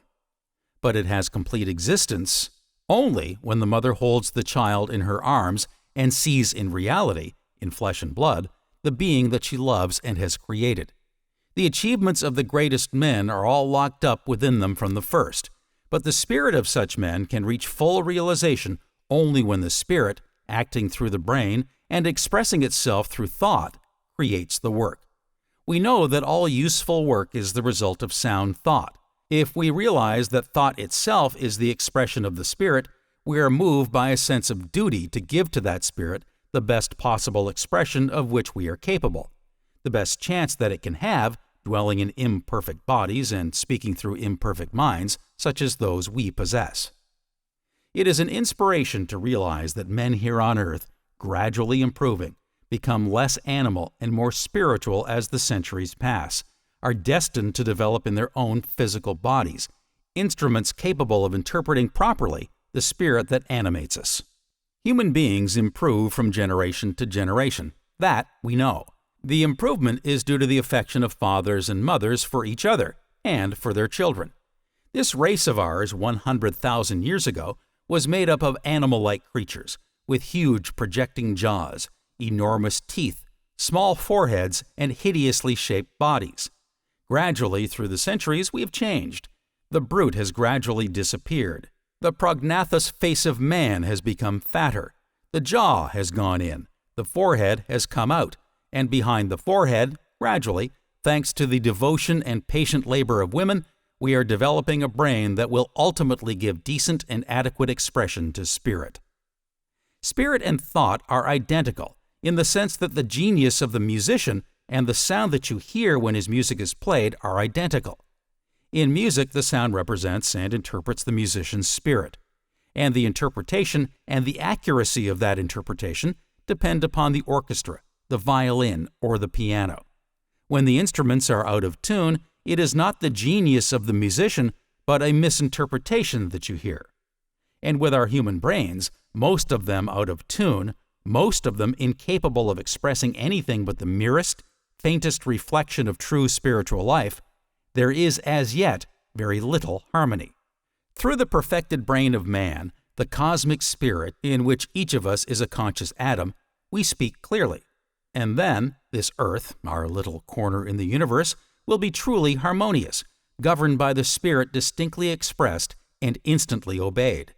This cosmic spirit can, and frequently does, operate through the brain of another.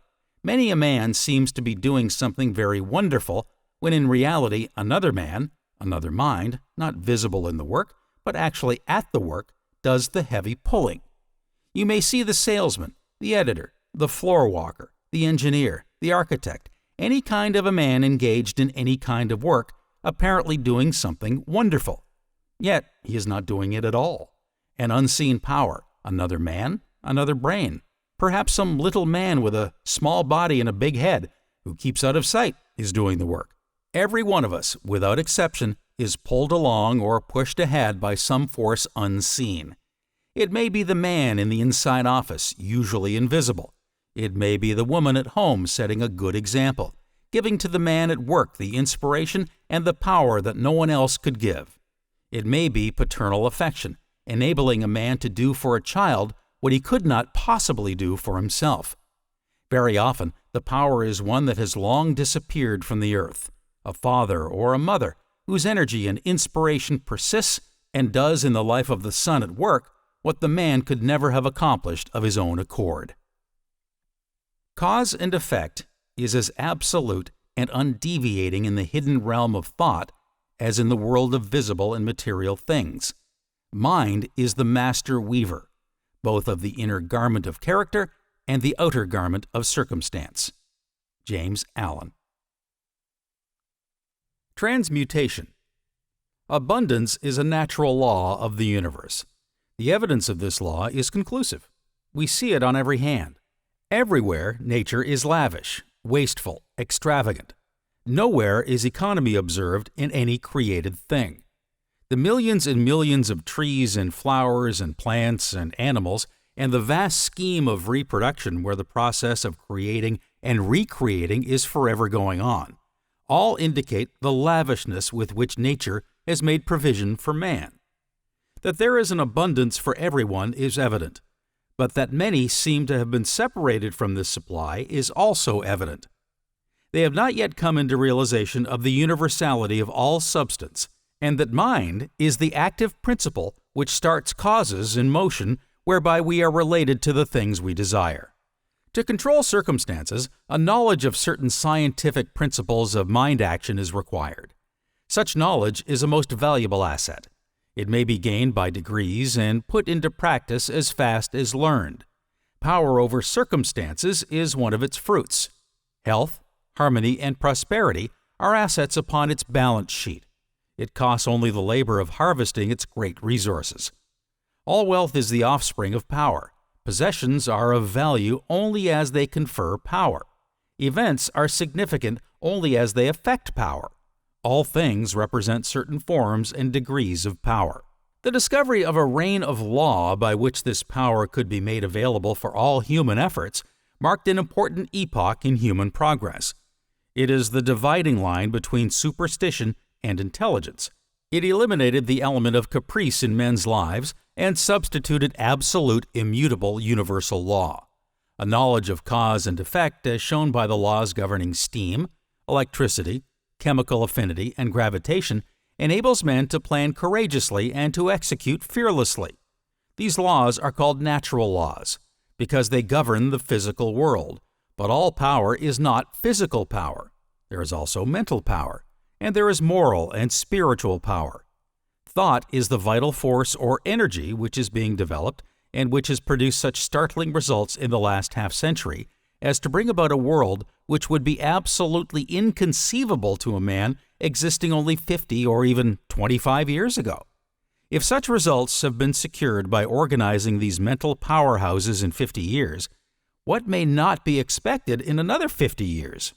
Some will say, if these principles are true, why are we not demonstrating them?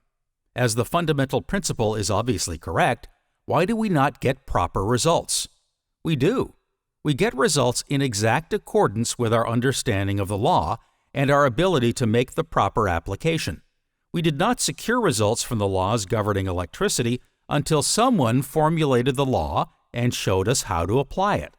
Mental action inaugurates a series of vibrations in the ether, which is the substance from which all things proceed, which in their turn induce a corresponding grosser vibration in the molecular substance until finally mechanical action is produced.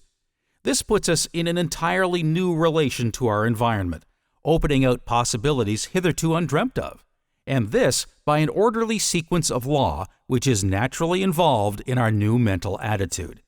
It is clear, therefore, that thoughts of abundance will respond only to similar thoughts. The wealth of the individual is seen to be what he inherently is. Affluence within is found to be the secret of attraction for affluence without. The ability to produce is found to be the real source of wealth of the individual. It is for this reason that he who has his heart in his work is certain to meet with unbounded success. He will give and continually give, and the more he gives, the more he will receive. Thought is the energy by which the law of attraction is brought into operation, which eventually manifests in abundance in the lives of men. The source of all power, as of all weakness, is from within. The secret of all success as well as all failure is likewise from within. All growth is an unfoldment from within. This is evident from all nature. Every plant, every animal, every human is a living testimony to this great law, and the error of the ages is in looking for strength or power from without. A thorough understanding of this great law which permeates the universe leads to the acquirement of that state of mind which develops and unfolds a creative thought which will produce magical changes in life. Golden opportunities will be strewn across your path, and the power and perception to properly utilize them will spring up within you. Friends will come unbidden. Circumstances will adjust themselves to changed conditions. You will have found the pearl of greatest price. Wisdom, strength, courage, and all harmonious conditions are the result of power, and we have seen that all power is from within. Likewise, every lack, limitation, or adverse circumstance is the result of weakness, and weakness is simply absence of power. It comes from nowhere. It is nothing. The remedy, then, is simply to develop power. This is the key with which many are converting loss into gain, fear into courage, despair into joy, hope into fruition. This may seem to be too good to be true, but remember that within a few years, by the touch of a button or the turn of a lever, science has placed almost infinite resources at the disposal of man. Is it not possible that there are other laws containing still great possibilities? Let us see what are the most powerful forces in nature. In the mineral world, everything is solid and fixed. In the animal and vegetable kingdom, it is in a state of flux, forever changing, always being created and recreated. In the atmosphere, we find heat, light, and energy. Each realm becomes finer and more spiritual as we pass from the visible to the invisible, from the coarse to the fine, from the low potentiality to the high potentiality. When we reach the invisible, we find energy in its purest and most volatile state. And as the most powerful forces of nature are the invisible forces, so we find that the most powerful forces of man are his invisible forces, his spiritual force, and the only way in which the spiritual force can manifest is through the process of thinking. Thinking is the only activity which the spirit possesses, and thought is the only product of thinking. Addition and subtraction are therefore spiritual transactions. Reasoning is a spiritual process. Ideas are spiritual conceptions. Questions are spiritual searchlights, and logic, argument, and philosophy are parts of the spiritual machinery. Every thought brings into action certain physical tissue, parts of the brain, nerve, or muscle. This produces an actual physical change in the construction of the tissue. Therefore, it is only necessary to have a certain number of thoughts on a given subject in order to bring about a complete change in the physical organization of a man. This is the process by which failure is changed to success. Thoughts of courage, power, inspiration, harmony are substituted for thoughts of failure, despair, lack, limitation, and discord. And as these thoughts take root, the physical tissue is changed and the individual sees life in a new light. Old things have actually passed away. All things have become new. He is born again, this time born of the Spirit. Life has a new meaning for him. He is reconstructed and is filled with joy, confidence, hope, energy. He sees opportunities for success to which he was heretofore blind. He recognizes possibilities which before had no meaning for him. The thoughts of success with which he has been impregnated are radiated to those around him, and they in turn help him onward and upward. He attracts to him new and successful associates, and this in turn changes his environment, so that by this simple exercise of thought, a man changes not only himself, but his environment, circumstances, and conditions. You must see, that we are at the dawn of a new day, that the possibilities are so wonderful, so fascinating, so limitless as to be almost bewildering. A century ago, any man with an aeroplane or even a Gatling gun could have annihilated a whole army equipped with the implements of warfare then in use. So it is at present. Any man with a knowledge of the possibilities of modern metaphysics has an inconceivable advantage over the multitude. Mind is creative and operates through the law of attraction. We are not to try to influence anyone to do what we think they should do. Each individual has a right to choose for himself. But aside from this, we would be operating under the laws of force, which is destructive in its nature and just the opposite of the law of attraction. A little reflection will convince you that all the great laws of nature operate in silence, and that the underlying principle is the law of attraction. It is only destructive processes, such as earthquakes and catastrophes, that employ force. Nothing good is ever accomplished in that way. To be successful, attention must invariably be directed to the creative plane. It must never be competitive. You do not wish to take anything away from anyone else. You want to create something for yourself, and what you want for yourself, you are perfectly willing that everyone else should have. You know that it is not necessary to take from one to give to another, but that the supply for all is abundant. Nature's storehouse of wealth is inexhaustible, and if there seems to be a lack of supply anywhere, it is only because the channels of distribution are as yet imperfect. Abundance depends upon a recognition of the laws of abundance. Mind is not only the creator, but the only creator of all there is. Certainly, nothing can be created before we know that it can be created and then make the proper effort. There is no more electricity in the world today than there was 50 years ago. But until someone recognized the law by which it could be made of service, we received no benefit. Now that the law is understood, practically the whole world is illuminated by it.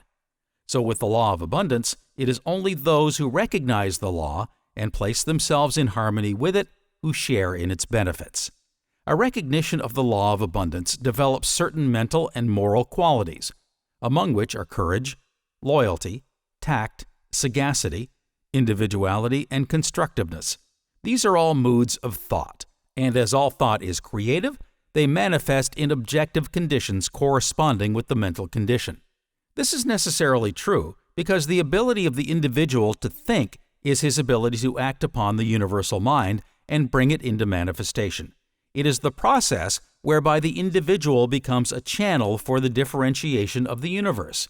Every thought is a cause, and every condition an effect. This principle endows the individual with seemingly transcendental possibilities, among which is the mastery of conditions through the creation and recognition of opportunities. This creation of opportunity implies the existence or creation of the necessary qualities or talents which are thought forces and which result in a consciousness of power which future events cannot disturb. It is this organization of victory or success within the mind, this consciousness of power within, which constitutes the responsive harmonious action whereby we are related to the objects and purposes which we seek. This is the law of attraction in action. This law, being the common property of all, can be exercised by anyone having sufficient knowledge of its operation. Courage is the power of the mind which manifests in the love of mental conflict. It is a noble and lofty sentiment. It is equally fitted to command or obey. Both require courage. It often has a tendency to conceal itself. There are men and women, too, who apparently exist only to do what is pleasing to others. But when the time comes and the latent will is revealed, we find under the velvet glove an iron hand, and no mistake about it. True courage is cool, calm, and collected, and is never foolhardy, quarrelsome, ill-natured, or contentious. Accumulation is the power to reserve and preserve a part of the supply which we are constantly receiving, so as to be in a position to take advantage of the larger opportunities which will come as soon as we are ready for them. Has it not been said, "To him that hath shall be given"? All successful businessmen have this quality well developed. James J. Hill, who recently died, leaving an estate of over $52 million, said, "If you want to know whether you are destined to be a success or failure in life, you can easily find out. The test is simple and it is infallible.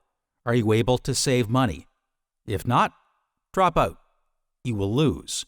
You may think not, but you will lose as sure as you live. The seed of success is not in you." This is very good as far as it goes, but anyone who knows the biography of James J. Hill knows that he acquired his $50 million by following the exact methods we have given. In the first place, he started with nothing. He had to use his imagination to idealize the vast railroad which he projected across the western prairies. He then had to come into a recognition of the law of abundance in order to provide the ways and means for materializing it. Unless he had followed out this program, he would never have had anything to save. Accumulativeness acquires momentum. The more you accumulate, the more you desire, and the more you desire, the more you accumulate, so that it is but a short time until the action and reaction acquire a momentum that cannot be stopped. It must, however, never be confounded with selfishness, miserliness, or penuriousness. They are perversions and will make any true progress impossible. Constructiveness is the creative instinct of the mind. It will be readily seen that every successful businessman must be able to plan, develop, or construct. In the business world, it is usually referred to as initiative. It is not enough to go along in the beaten path. New ideas must be developed, new ways of doing things. It manifests in building, designing, planning, inventing, discovering, improving. It is a most valuable quality and must be constantly encouraged and developed. Every individual possesses it in some degree because he is a center of consciousness in that infinite and eternal energy from which all things proceed. Water manifests on three planes, as ice, as water, and as steam. It is all the same compound, the only difference is the temperature, but no one would try to drive an engine with ice. Convert it into steam and it easily takes up the load. So with your energy, if you want it to act on the creative plane, you will have to begin by melting the ice with the fire of imagination. And you will find the stronger the fire, and the more ice you melt, the more powerful your thought will become, and the easier it will be for you to materialize your desire. Sagacity is the ability to perceive and cooperate with natural law. True sagacity avoids trickery and deceit as it would leprosy. It is the product of that deep insight which enables one to penetrate into the heart of things and understand how to set causes in motion which will inevitably create successful conditions. Tact is a very subtle and, at the same time, a very important factor in business success. It is very similar to intuition. To possess tact, one must have a fine feeling, must instinctively know what to say or what to do. In order to be tactful, one must possess sympathy and understanding. The understanding which is so rare, for all men see and hear and feel, but how desperately few understand. Tact enables one to foresee what is about to happen and calculate the result of actions. Tact enables us to feel when we are in the presence of physical, mental, and moral cleanliness, for these are today invariably demanded as the price of success. Loyalty is one of the strongest links which bind men of strength and character. It is one which can never be broken with impunity. The man who would lose his right hand rather than betray a friend will never lack friends. The man who will stand in silent guard until death, if need be, beside the shrine of confidence of friendship of those who have allowed him to enter, will find himself linked with a current of cosmic power which will attract desirable conditions only. It is inconceivable that such a person should ever meet with lack of any kind. Individuality is the power to unfold our own latent possibilities, to be a law unto ourselves, to be interested in the race rather than the goal. Strong men care nothing for the flock of imitators who trot complacently behind them. They derive no satisfaction in the mere leading of large numbers or the plaudits of the mob. This pleases only petty natures and inferior minds. Individuality glories more in the unfolding of the power within than in the servility of the weakling. Individuality is a real power inherent in all, and the development and consequent expression of this power enables one to assume the responsibility of directing his own footsteps rather than stampeding after some self-assertive bellwether. Inspiration is the art of imbibing, the art of self-realization, the art of adjusting the individual mind to that of the universal mind, the art of attaching the proper mechanism to the source of all power, the art of differentiating the formless into form, the art of becoming a channel for the flow of infinite wisdom, the art of visualizing perfection, the art of realizing the omnipresence of omnipotence. Truth is the imperative condition of all well-being. To be sure, to know the truth is to stand confidently on it, is a satisfaction beside which no other is comparable. Truth is the underlying verity, the condition precedent to every successful business or social relation. Every act not in harmony with truth, whether through ignorance or design, cuts the ground from under our feet, leads to discord, inevitable loss, and confusion. For while the humblest mind can accurately foretell the result of every correct action, the greatest, most profound, and penetrating mind loses its way hopelessly and can form no conception of the result due to a departure from correct principles.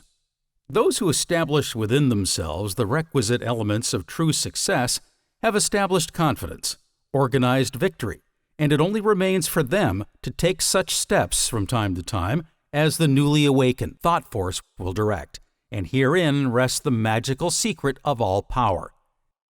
Less than 10% of our mental processes are conscious. The other 90% are subconscious and unconscious, so that he who would depend upon his conscious thought alone for results is less than 10% efficient. Those who are accomplishing anything worthwhile are those who are enabled to take advantage of this greater storehouse of mental wealth. It is in the vast domain of the subconscious mind that great truths are hidden, and it is here that thought finds its creative power, its power to correlate with its object, to bring out of the unseen the seen.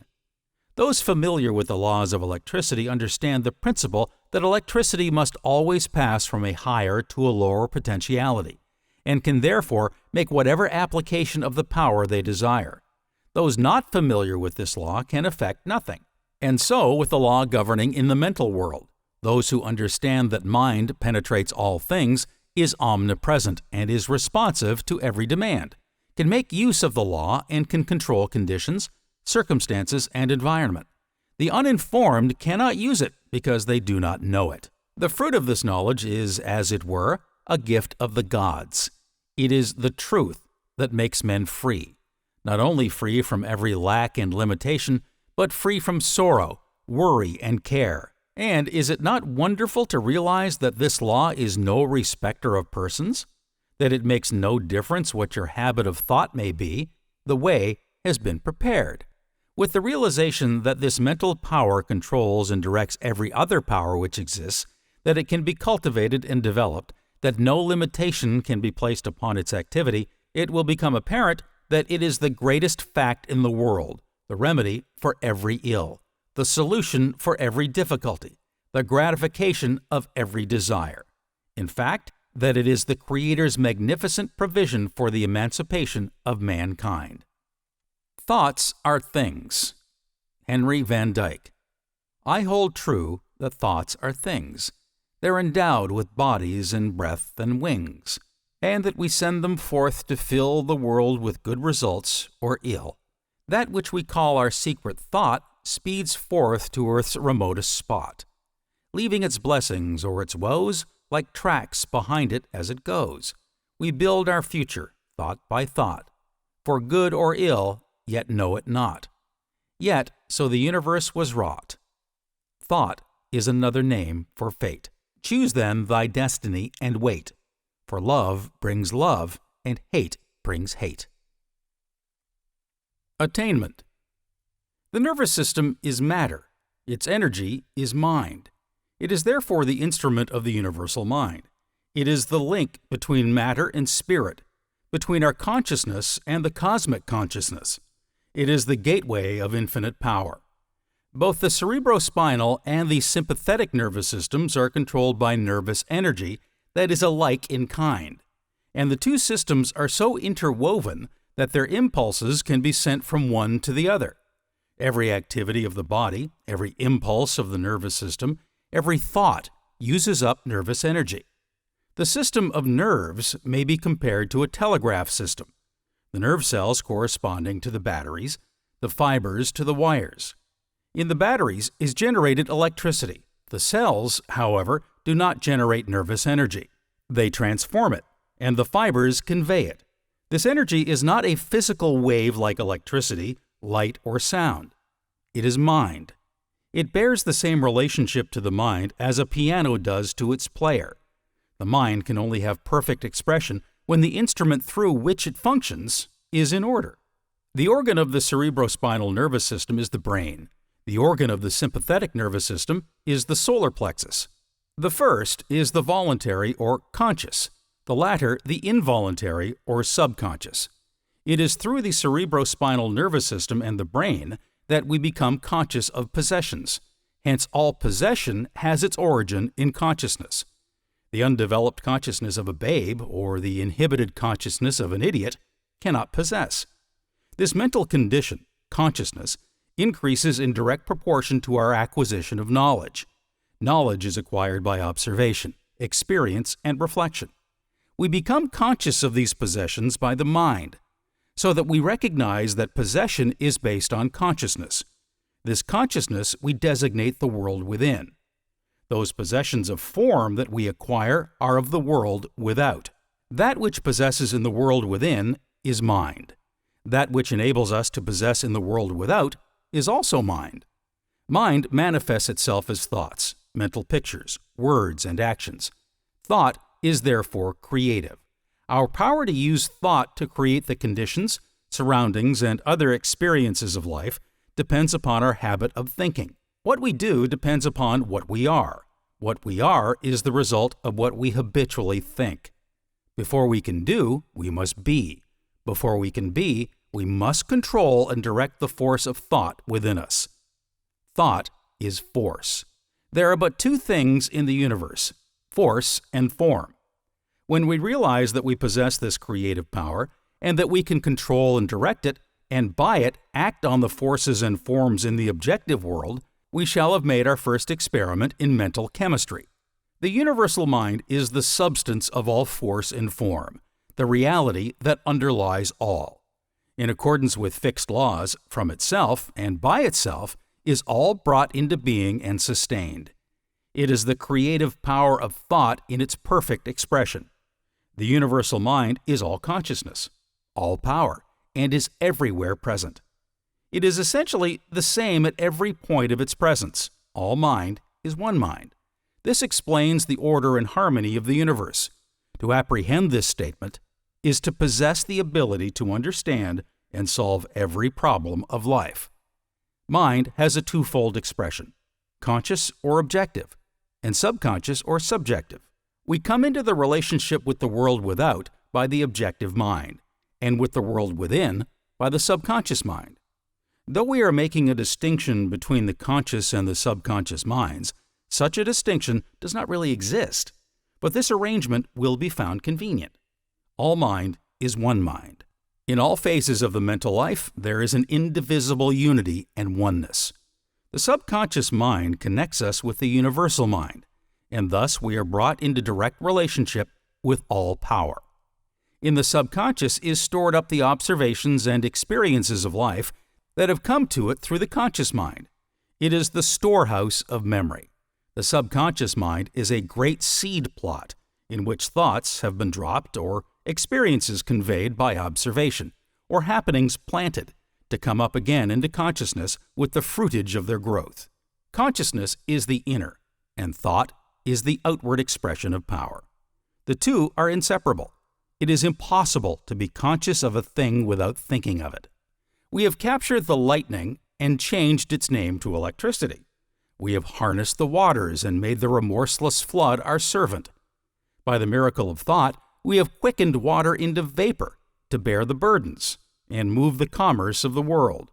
We have called into being floating palaces that plow the highways of the deep. We have triumphed in our conquest of the air. Although we are moored in the silvern archipelago of the Milky Way, we have conquered time and space.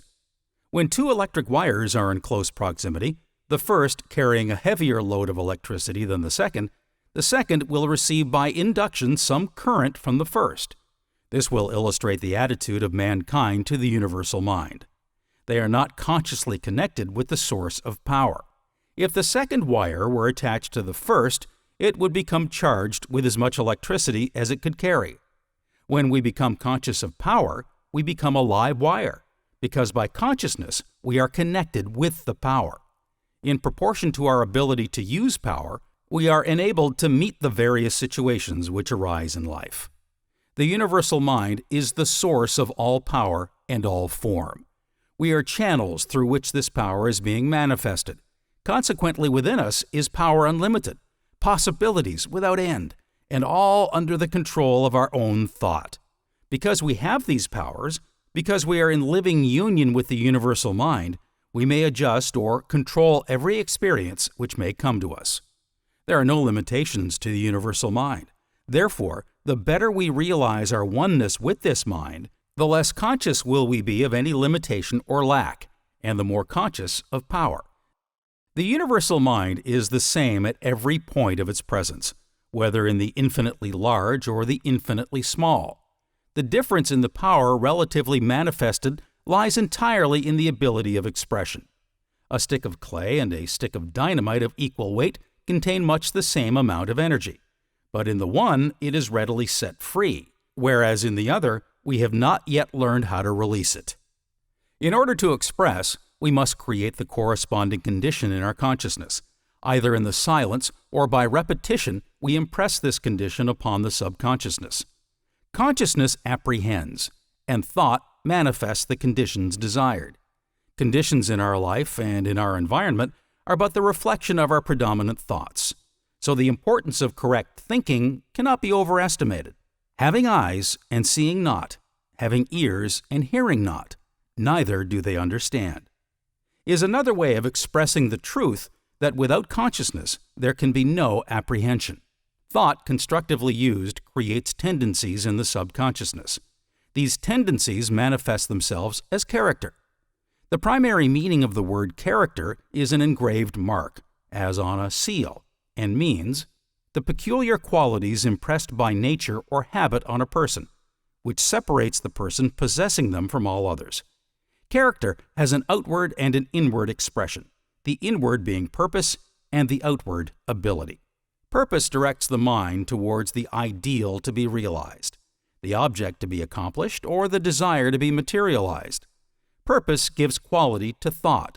Ability is the capacity to cooperate with omnipotence, although this may be done unconsciously. Our purpose and our ability determine our experiences in life. It is important that purpose and ability be balanced. When the former is greater than the latter, the dreamer is produced. When ability is greater than purpose, impetuosity is the result, producing much useless activity. By the law of attraction, our experiences depend upon our mental attitude. Like is attracted to like.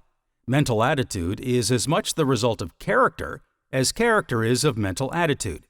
Each acts and reacts on the other. Chance, fate, luck, and destiny seem to be blind influences at work behind every experience. This is not so, but every experience is governed by immutable laws, which may be controlled so as to produce the conditions which we desire. Everything visible and tangible in the universe is composed of matter, which is acted upon by force. As matter is known to us by its external appearances, we shall designate it as form. Form may be divided into 4 classes. That possessing form only, or the inorganic, as, for example, iron, marble, etc. Form that is living, or the organic, which has sensation and voluntary motion, as in animals. Form that in addition is conscious of its own being and its possessions, as man. The fundamental principle underlying every successful business relation or social condition is the recognition of the difference between the world within and the world without, the subjective world and the objective world. Around you, as the center of it, the world without revolves. Matter, organized life, people, thoughts, sounds, light and other vibrations, the universe itself with its numberless millions of phenomena, sending out vibrations toward you, vibrations of light, of sound, of touch, loudness, softness, of love, hate, of thoughts, good and bad, wise and unwise, true and untrue. These vibrations are directed toward you, your ego, by the smallest as well as by the greatest, the farthest and the nearest. A few of them reach your world within, but the rest pass by, and as far as you are immediately concerned, are lost. Some of these vibrations or forces are essential to your health, your power, your success, your happiness. How is it that they have passed you by and have not been received in your world within? When making a gramophone record, certain conditions must be observed. Everything coming within range of the transmitter will be recorded, provided that the disc to receive the vibrations has been properly prepared and the requisite conditions are observed. Assuming that the transmitter is perfect, any defect in the recording disc will make a corresponding deficient record. For example, the disc may not be perfectly flat, or may not be moving at the correct speed, or the wax may be too soft or too hard, or the contact of the needle may be imperfect. The world within possesses sensibility, a faculty that catches the vibrations from the world without and conveys them to the world within. It is the link that joins the two worlds. This sensibility is a form of consciousness. Considering consciousness as a general term, we may say that it is the result of the world without acting on the world within. This takes place continuously whether we are awake or asleep. Consciousness is the result of sensing or feeling. We easily recognize three phases of consciousness, between each of which there are enormous differences. 1. Simple consciousness, which all animals possess in common. It is the sense of existence by which we recognize that we are, and that we are where we are, and by which we perceive the various objects and varied scenes and conditions. 2. Self-consciousness, possessed by all mankind except infants and the mentally deficient. This gives us the power of self-contemplation, i.e., the effect of the world without upon our world within. Self contemplates self. Amongst many other results, language has thus come into existence, each word being a symbol for a thought or an idea. 3. Cosmic consciousness. This form of consciousness is as much above self-consciousness as self-consciousness is above simple consciousness. It is as different from either as sight is different from hearing or touch. The blind can get no true notion of color, however keen his hearing or sensitive his touch. Neither by simple consciousness nor by self-consciousness can one get any notion of cosmic consciousness. It is not like either of them, any more than sight is like hearing. A deaf man can never learn of the value of music by means of his senses of sight or of touch. Cosmic consciousness is all forms of consciousness. It overrides time and space, for apart from the body and the world of matter, these do not exist.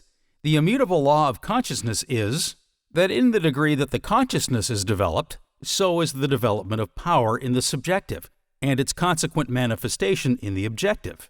Cosmic consciousness is the result of the creation of the necessary conditions so that the universal mind may function in the direction desired.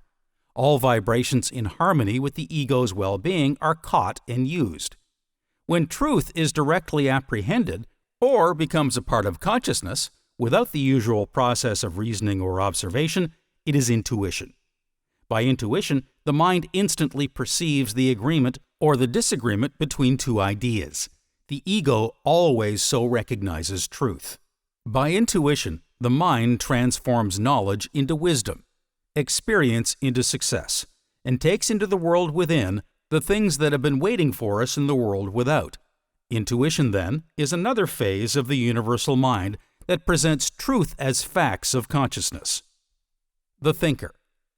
Back of the beating hammer, by which the steel is wrought, back of the workshop's clamor, the seeker may find the thought that is ever master of iron and steam and steel, that rises above disaster and tramples it under heel. Burton Braley. Promise yourself to be so strong that nothing can disturb your peace of mind, to talk health, happiness, and prosperity to every person you meet, to make all your friends feel that there is something in them, to look on the sunny side of everything and make your optimism come true, to think only of the best, to work only for the best, and to expect only the best, to be just as enthusiastic about success of others as you are about your own, to forget the mistakes of the past and press on to the greater achievements of the future, to wear a cheerful countenance at all times, and to have a smile ready for every living creature you meet, to give so much time to the improvement of yourself that you have no time to criticize others, to be too large for worry, too noble for anger, too strong for fear, and too happy to permit the presence of trouble, to think well of yourself and to proclaim this fact to the world, not in loud words, but in great deeds, to live in the faith that the world is on your side so long as you are true to the best that is in you. Christian D. Larson. Industry. All the lost mines of Mexico, all the argosies that ever sailed from the Indies, all the gold and silver-laden ships of the treasure fleets of storied Spain, count no more in value than a beggar's dole compared to the wealth that is created every 8 hours by modern business ideas. Opportunity follows perception. Action follows inspiration. Growth follows knowledge. Environment follows progress. Always the mental first. Then the transformation into the illimitable possibilities of character and achievement. The progress of the United States is due to 2% of its population. In other words, all our railroads, all our telephones, our automobiles, our libraries, our newspapers, and 1,000 other conveniences, comforts, and necessities are due to the creative genius of 2% of the population. As a natural consequence, the same 2% are the millionaires of our country. Now, who are these millionaires, these creative geniuses, these men of ability and energy, to whom we owe practically all the benefits of civilization? The same authority tells us that 30% of them are the sons of poor preachers who had never earned more than $1,500 a year. 25% were the sons of teachers, doctors, and country lawyers, and only 5% were the sons of bankers. We are interested, therefore, in ascertaining why the 2% succeeded in acquiring all that is best in life, and the 98% remain in perpetual want. We know that this is not a matter of chance, because the universe, as we know it, is governed by law. Law governs solar systems, sun, stars, planets. Law governs every form of light, heat, sound, and energy. Law governs every material thing and every immaterial thought. Law covers the earth with beauty and fills it with bounty. Shall we then not be certain that it also governs the distribution of this bounty? Financial affairs are governed by law just as surely, just as positively, just as definitely as health, growth, harmony, or any other condition in life, and the law is one with which anyone can comply. Many are already unconsciously complying with this law. Others are consciously coming into harmony with it. Compliance with the law means joining the ranks of the 2%. In fact, the new era, the golden age, the industrial emancipation, means that the 2% is about to expand until the prevailing conditions shall have been reversed. The 2% will soon become the 98%. In seeking the truth, we are seeking ultimate cause. We know that every human experience is an effect. Therefore, if we may ascertain the cause, and if we shall find that this cause is one which we can consciously control, the effect or the experience will be within our control also. Human experience will then no longer be the football of fate. A man will not be the child of fortune, but destiny. Fate and fortune will be controlled as readily as a captain controls his vessel, or an engineer his train. All things are finally resolvable into the same element, and as they are thus translatable, one into the other, they must ever be in relation and may never be in opposition to one another. In the physical world, there are innumerable contrasts, and these may, for the sake of convenience, be designated by distinctive names. There are surfaces, colors, shades, dimensions, or ends to all things. There is a North Pole and a South Pole, an inside and an outside, a seen and an unseen. But these expressions merely serve to place extremes in contrast. They are names given to two different parts or aspects of the same quantity. The two extremes are relative. They are not separate entities, but are two parts or aspects of one whole. In the mental world, we find the same law. We speak of knowledge and ignorance, but ignorance is but a lack of knowledge and is therefore found to be simply a word to express the absence of knowledge. It has no principle in itself. In the moral world, we speak of good and evil, but upon investigation, we find that good and evil are but relative terms. Thought precedes and predetermines action. If this action results in benefit to ourselves and others, we call this result good. If this result is to the disadvantage of ourselves and others, we call it evil. Good and evil are therefore found to be simply words which have been coined to indicate the result of our actions, which in turn are the result of our thoughts. In the industrial world, we speak of labor and capital as if there were two separate and distinct classes. But capital is wealth, and wealth is a product of labor, and labor necessarily includes industry of every kind: physical, mental, executive, and professional.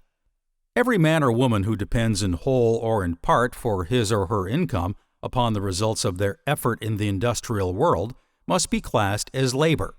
We therefore find that in the industrial world there is but one principle, and that is labor, or industry.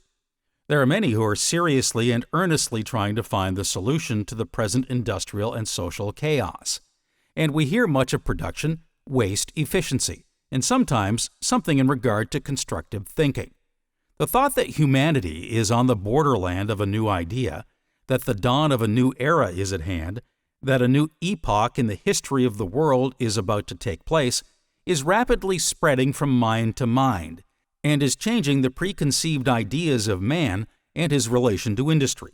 We know that every condition is the result of a cause, and that the same cause invariably produces the same result. What has been the cause of similar changes in the thought of the world? The Renaissance, the Reformation, the Industrial Revolution? Always the discovery and discussion of new knowledge. The elimination of competition by the centralization of industry into corporations and trusts, and the economies resulting therefrom, have set man to thinking. He sees that competition is not necessary to progress, and he is asking, what will be the outcome of the evolution which is taking place in the industrial world? And gradually the thought begins to dawn, the thought which is rapidly germinating, which is about to burst forth in the minds of all men everywhere, the thought which is carrying men off their feet and crowding out every selfish idea, the thought that the emancipation of the industrial world is at hand. This is the thought which is arousing the enthusiasm of mankind as never before. This is the thought which is centralizing force and energy, and which will destroy every barrier between itself and its purpose. It is not a vision of the future, it is a vision of the present. It is at the door, and the door is open. The creative instinct in the individual is his spiritual nature. It is a reflection of the universal creative principle. It is therefore instinctive and innate. It cannot be eradicated. It can only be perverted. Owing to the changes which have taken place in the industrial world, this creative instinct no longer finds expression. A man cannot build his own house. He can no longer make his own garden. He can by no manner of means direct his own labor. He is therefore deprived of the greatest joy which can come to the individual, the joy of creating, of achievement, And so this great power for good is perverted and turned into destructive channels. Becoming envious, he attempts to destroy the works of his more fortunate fellows. Thought results in action. If we wish to change the nature of the action, we must change the thought. And the only way to change the thought is to substitute a healthy mental attitude for the chaotic mental conditions existing at present. It is evident that the power of thought is by far the greatest power in existence. It is the power which controls every other power, and while this knowledge has until recently been the possession of the few, it is about to become the priceless privilege of the many. Those who have the imagination, the vision, will see the opportunity of directing this thought into constructive and creative channels. They will encourage and foster the spirit of mental adventure. They will arouse, develop, and direct the creative instinct, in which case we shall soon see such an industrial revival as the world has never before experienced. Henry Ford visions the approach of the new era in the Dearborn Independent. He says, "The human race is now on the borderline between two periods. The period when to use is to lose, and the period when not to use is to waste. For a long time, mankind has been conscious of somehow coming to the end of the irresponsible childhood. The provision made by the parent of mankind has seemed to be coming to the end of its lavishness. That is, there has been a sense that the more we used, the less we had in reserve.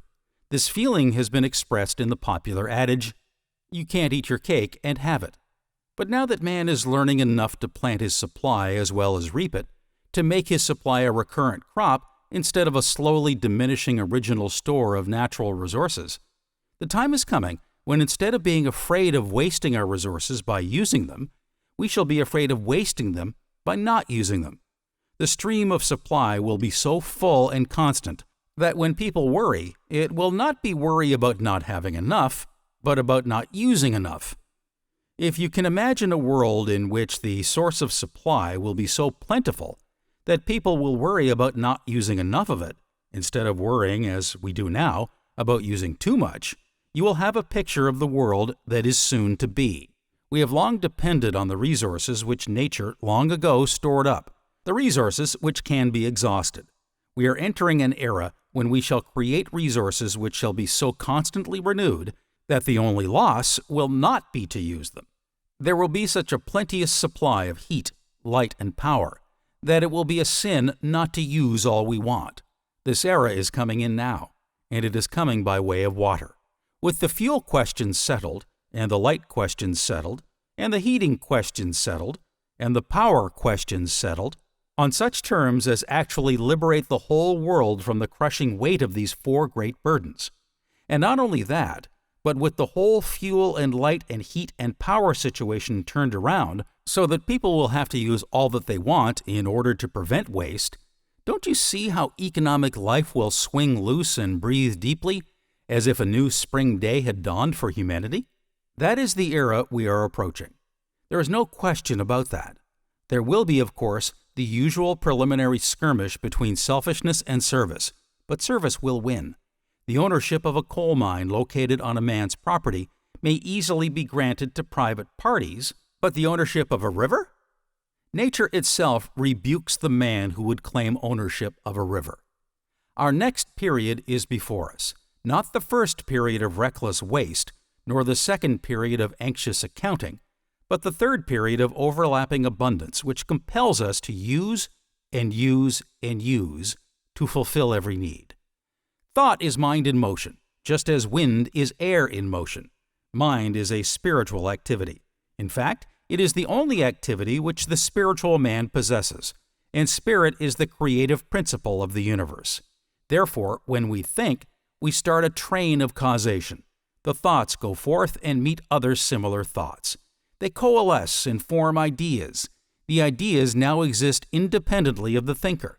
They are the invisible seeds which exist everywhere, and which sprout and grow and bring forth fruit, some 100 and some 1,000-fold. We have been led to believe, and many still seem to think, that wealth is something very material and tangible, that we can secure and hold it for our own exclusive use and benefit. We somehow forget that all the gold in the world only amounts to a very few dollars per capita. The entire supply of gold for the world is only $8 billion. This includes all the gold coined or in bars in the various banks or government treasuries of the world. This quantity of gold could be easily contained in a 60-foot cube. If we depended upon the supply of gold, it would be exhausted in a single day. And yet with this as a basis, we spend hundreds and thousands, millions, and now billions of dollars daily. And yet the original supply of gold is not altered. The gold is simply a measure, a rule. With one ruler, we may measure thousands and hundreds of thousands of feet. So with one $5 bill, hundreds and thousands and millions of people may have the use of it by simply passing it from one to the other. So it is that if we can only keep the tokens of wealth, which we call money, circulating, everyone could have all he or she might want. There need be no lack. The sense of lack comes only when we begin to hoard, when we are seized with fear and panic and fail to give out, to release. It is therefore evident that the only way we can get any benefit from wealth is by its use, and to use it, we must give it out, so that someone else can get the benefit of it. We are then cooperating for our mutual benefit and putting the law of abundance into practical operation. We also see that wealth is by no means as substantial and tangible as many suppose, but that, on the contrary, the only way to get it is to keep it going. As soon as there is any concerted movement whereby there is any danger of stopping the circulation of this medium of exchange, there is stagnation, fever, panic, and industrial death. It is this intangible nature of wealth that makes it peculiarly susceptible to the power of thought, and has enabled many men to secure fortunes in a year or two, which others could not hope to acquire in a lifetime of effort. This is due to the creative power of mind. Helen Wilmans gives an interesting description of the practical operation of this law. In The Conquest of Poverty, she says, "There is an almost universal reaching out for money. This reaching out is from the acquisitive faculties only, and its operations are confined to the competitive realm of the business world. It is a purely external proceeding. Its mode of action is not rooted in the knowledge of the inner life, with its finer, more just, and spiritualized wants. It is but an extension of animality into the realm of the human, and no power can lift it to the divine plane the race is now approaching. For all lifting on this plane is the result of spiritual growth. It is doing just what Christ said we must do in order to be rich. It is first seeking the kingdom of heaven within, where alone it exists. After this kingdom is discovered, then all these things, external wealth, shall be added. What is there within a man that can be called the kingdom of heaven?" When I answer this question, not 1 out of 10 will believe me. So utterly bankrupt of knowledge of their own internal wealth are the great majority of people. But I shall answer it, nevertheless, and it will be answered truly. Heaven exists within us in the faculties latent in the human brain, the superabundance of which no man has ever dreamed. The weakest man living has the powers of a god folded within his organization, and they will remain folded until he learns to believe in their existence, and then tries to develop them. Men generally are not introspective, and this is why they are not rich. They are poverty-stricken in their own opinions of themselves and their powers, and they put the stamp of their belief on everything they come in contact with. If a day laborer, let us say, does but look within himself long enough to perceive that he has an intellect that can be made as great and far-reaching as that of the man he serves, if he sees this and attaches due importance to it, the mere fact of his seeing it has, to a degree, loosened his bonds and brought him face to face with better conditions. But there is wanted something more than the fact of knowing that he is, or may become, by recognition of self, his employer's intellectual equal. There remains the fact that he needs also to know the law and claim its provisions, namely, that his superior knowing relates him to a superior position. He must know this and trust it, for it is by holding this truth in faith and trust that he begins to ascend bodily. Employers everywhere hail with delight the acquisition of employees who are not mere machines. They want brains in their business and are glad to pay for them. Cheap help is often the most expensive, in the sense of being the least profitable. As brain growth or development of thought power in the employee increases his value to the employer, and as the employee grows to the degree of strength where he is capable of doing for himself, there will be another not yet grown so strong to take his place. The gradual recognition by a man of his own latent powers is the heaven within that is to be brought forward in the world and established in these conditions which correlate it. A mental poorhouse projects from itself the spirit of a visible poorhouse, and this spirit expresses itself in visible externals correlated to its character. A mental palace sends forth the spirit of a visible palace, with results that correlate it, and the same may be said of sickness and sin, of health and goodness. Economics. Economics is the science which treats of the production and distribution of wealth, and of the means and methods of living well. The ancients felt that every piece of sculpture was the embodiment of an idea or sentiment, and was produced on the principle that there is a perfect correspondence between mental states and physical expression. We of the present day recognize that there is a direct correspondence between mental states and the condition of the human body, and that knowledge has been so formulated that we now know that every condition is an effect, and this effect is a result of a cause which had its origin in an idea. Modern science is now directing attention to the fact that ideas are also responsible for every form of wealth and its distribution. The science of economics is therefore seen to be the science which treats of the laws governing ideas and their expression on a material plane. It takes the sun about 2,000 years to pass from one sign of the zodiac to another. In Oriental literature, these are called subbrace periods, for it is during such a period that a nation is born, matures, grows old, and dies. Most of the European nations are now ending their 2,000-year cycle, and the necessary readjustments are taking place. It remains then for us, a new nation in a new world, to assist in the readjustment. In this readjustment, it might be well to remember that intelligence rules, that constructive thought, intelligently directed, automatically causes its object to materialize on the objective plane, that cause and effect are supreme in a universe governed by immutable law, that it is the mind alone which can furnish the knowledge with which to ameliorate the conditions of life. It is the mind which builds every house, writes every book, paints every picture. It is the mind which suffers and enjoys. It follows that a knowledge of the functions of the mind rank first in importance to the human race. Senator Wadsworth recently said, "I pray that the time will come when American public opinion will come to an appreciation of what organic chemistry means, of what research means in the way of progress. We have been interested as a people in the development of material resources, the digging of iron and coal from the ground, the raising of crops upon the surface, and the engaging in transportation and other forms of commercial effort. As a people, we have paid little attention and given little encouragement to scientific research. But, Mr. President and Senators, the progress of the future depends upon scientific research. It is the man working in the chemical laboratory who is to blaze the way for human progress."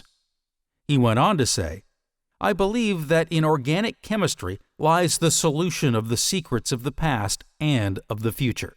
I believe that its establishment and maintenance in this country, even under an embargo, means the happiness, the progress, and the security of 100 million people." Senator Frelinghuysen added, "When we realize that it was due to the genius of the German chemists and the advance in the science by the German industries that enabled Germany to get almost to the Channel ports, when we realize that the next war will be fought with chemicals, I think it is our patriotic duty to give this industry the highest protection that can be imposed. It is true that many of the more important discoveries in science are due to the genius of German chemists. It is also true that the next war, if there be one, will be fought with chemicals, but the next and all future wars will be won by an understanding of mental chemistry. Try to realize this situation. Think for a moment. See an army of men pass in review, four abreast, all men in the prime of life. See them march on and on. men from Germany, men from France, from England, from Belgium, from Austria, from Russia, from Poland, from Romania, from Bulgaria, from Serbia, from Turkey, yes, and from China and Japan, India, New Zealand, Australia, Egypt, and America. On they go, marching all day long, all the next day, and the day after. All the week they keep coming, and the next week, and the next week, and the next month. For it would take months for this army of 10 million men to pass any given point. All dead, and dead only because a few men in high places were more concerned about organic chemistry than they were about mental chemistry.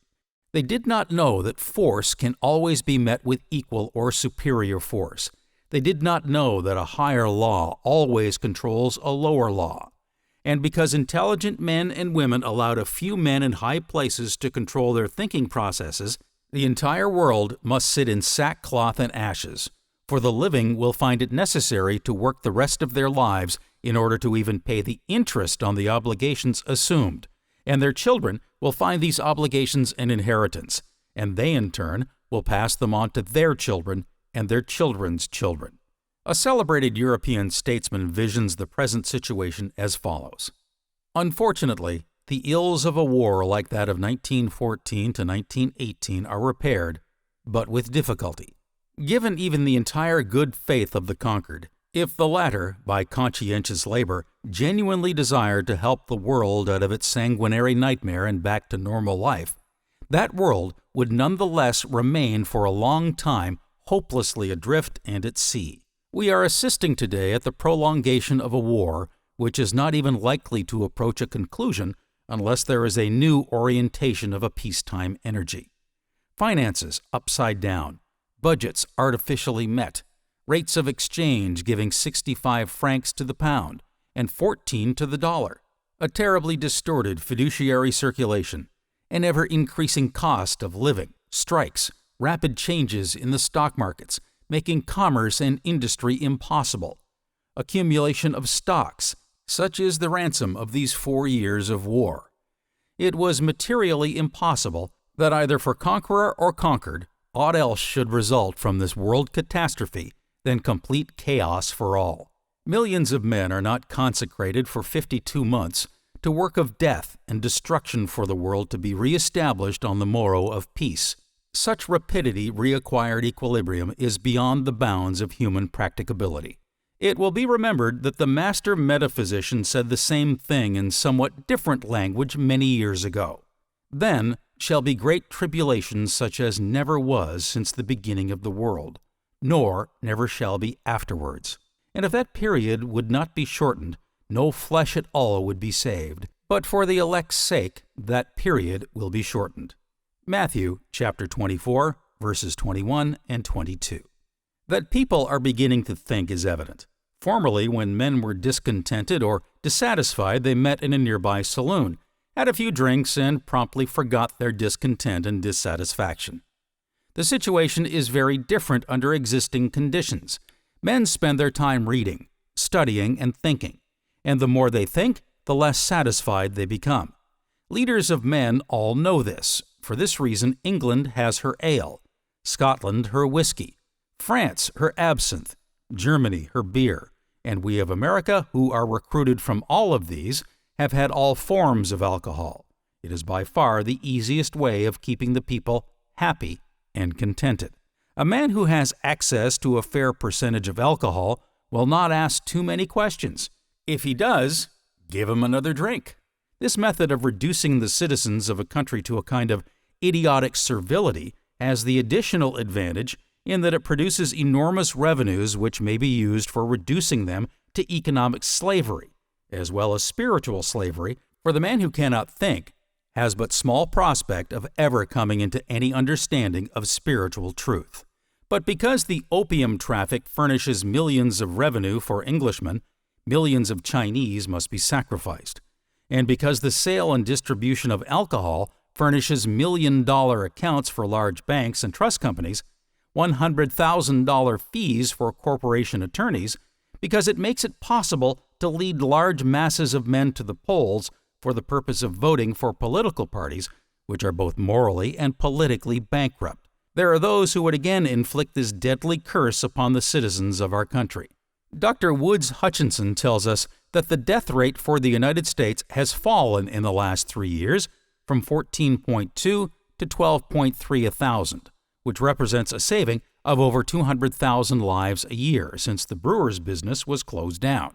Almost unanimous reports from public school teachers, school and district nurses, welfare workers among the poor, intelligent police chiefs, and heads of charitable organizations show that never, in all their experience, has there been so striking an improvement in the feeding, the clothing, the general comfort and welfare of school children as within the last 2 years. And yet, there are those who favor the modification of the Volstead Act. There is probably not a single individual in existence whose thinking processes are in such an infantile stage of development that he does not know that when a door has been partly opened, it requires but the pressure of the little finger to push it wide open. So that modification is but another word for annulment with all of its physical, mental, moral, and spiritual degradation and disaster, and all of the sorrow, suffering, infamy, shame, and horror which this most monstrous curse has inflicted upon suffering humanity.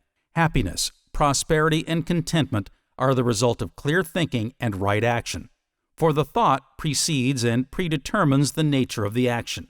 A little artificial stimulation in the form of intoxicating liquor may temporarily still the senses and thus serve to confuse the issue, but as in economics and mechanics, every action is followed by a reaction.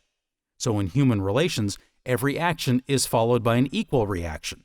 And so, we have come to know that the value of things depends upon the recognition of the value of persons.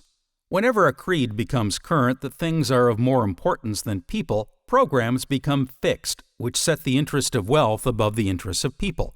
This action must necessarily be followed by a reaction. Experience has decided that any stimulus applied statedly to the stomach, which raises its muscular tone above the point at which it can be sustained by food and sleep, produces, when it has passed away, debility, a relaxation of the overworked organ, proportioned to its preternatural excitement. The life-giving power of the stomach falls, of course, as much below the tone of cheerfulness and health as it was injudiciously raised above it. If the experiment be repeated often, it produces an artificial tone of stomach, essential to cheerfulness and muscular vigor, entirely above the power of the regular sustenance of nature to sustain, and creates a vacuum which nothing can fill but the destructive power which made it. And when protracted use has made the difference great between the natural and this artificial tone, and habit has made it a second nature, the man is a drunkard, and in 99 instances in 100 is irretrievably undone. Beer has been recommended as a substitute and a means of leading back the captive to health and liberty. But though it may not create intemperate habits as soon, it has no power to allay them. It will even finish what alcohol has begun, and with this difference only, that it does not rasp the vital organs with quite so keen a file, and enables the victim to come down to his grave by a course somewhat more dilatory, and with more of the good-natured stupidity of the idiot, and less of the demonic frenzy of the madman. Wine has been prescribed as a means of decoying the intemperate from the ways of death. But habit cannot be thus cheated out of its dominion, nor ravening appetite be amused down to a sober and temperate demand. It is not true that wine will restore the intemperate, or stay the progress of the disease. Enough must be taken to screw up nature to the tone of cheerfulness, or she will cry, "Give!" with an importunity not to be resisted, and long before the work of death is done, wine will fail to minister a stimulus of sufficient activity to rouse the flagging spirits, or will become acid on the enfeebled stomach, and whiskey and brandy will be called in to hasten to its consummation the dilatory work of self-destruction. The history of the world confirms this conclusion. Egypt, once at the head of nations, has, under the weight of her own effeminacy, gone down to the dust. The victories of Greece led in upon her the luxuries of the East, and covered her glory with a night of ages. And Rome, whose iron foot trod down the nations and shook the earth, witnessed in her latter days faintness of heart, and the shield of the mighty vilely cast away. Marion Leroy Burton, president of the University of Michigan, says, "Perhaps the most solemn question that can be put to a person today is, can you think?" The test of individual efficiency and usefulness to society centers in a man's ability to use his mind. Emerson never erected a more arresting danger signal than when he exclaimed, "Beware when the great God lets loose a thinker on the planet." If we could only harness the mental power of America today, we could solve the gigantic problems of the world. Not by appeals to prejudice and class interest, not by the hurling of epithets, not by the ready acceptance of half-truths, not by superficial, but by careful, painstaking, scientific, scholarly thought combined with wise and timely action, will civilization be rescued and human freedom made secure. Upon education depends the future of democracy. Therefore, every loyal citizen, every self-respecting person, must utilize his opportunities to strengthen his grip on knowledge and to stimulate his mind. The truth has always made men free, and truth is available only for him who thinks. Roger W. Babson says, "If statistics have taught us any one thing during the past 20 years, it is that the spiritual factor is the greatest factor in the growth of communities and nations. It is well enough to talk about land, labor, and capital. They all have their uses and functions, but of themselves they are helpless in bringing about prosperity. Land, labor, and capital existed long before there was even civilization. Many great nations such as Babylon, Persia, Egypt, Greece, Rome, and even Spain have possessed land, labor, and capital in abundance, but fell for want of this far more important quality, the spiritual factor. I'm looking out of my window at the highway where a man is at work with a pick. The highway is the land, the man is the labor, and the pick is the capital. This is a perfect illustration of land, labor, and capital. But it also illustrates that such a combination can be used either to destroy or to construct, to break up the road or to repair the road. The man can use the pick to make the ruts and holes deeper or to fill them in. It all depends upon the purpose, the motive, and the desire of the man. Purpose, motive, and desire are spiritual factors and are all important. Land, labor, and capital, and even education, are mere tools which can be used either for good or for evil. Two men graduate from the same law school and get the same degree. One uses his education to uphold the law, and the other uses his education to help men evade the law. Two chemists graduate from the same technical school in the same class.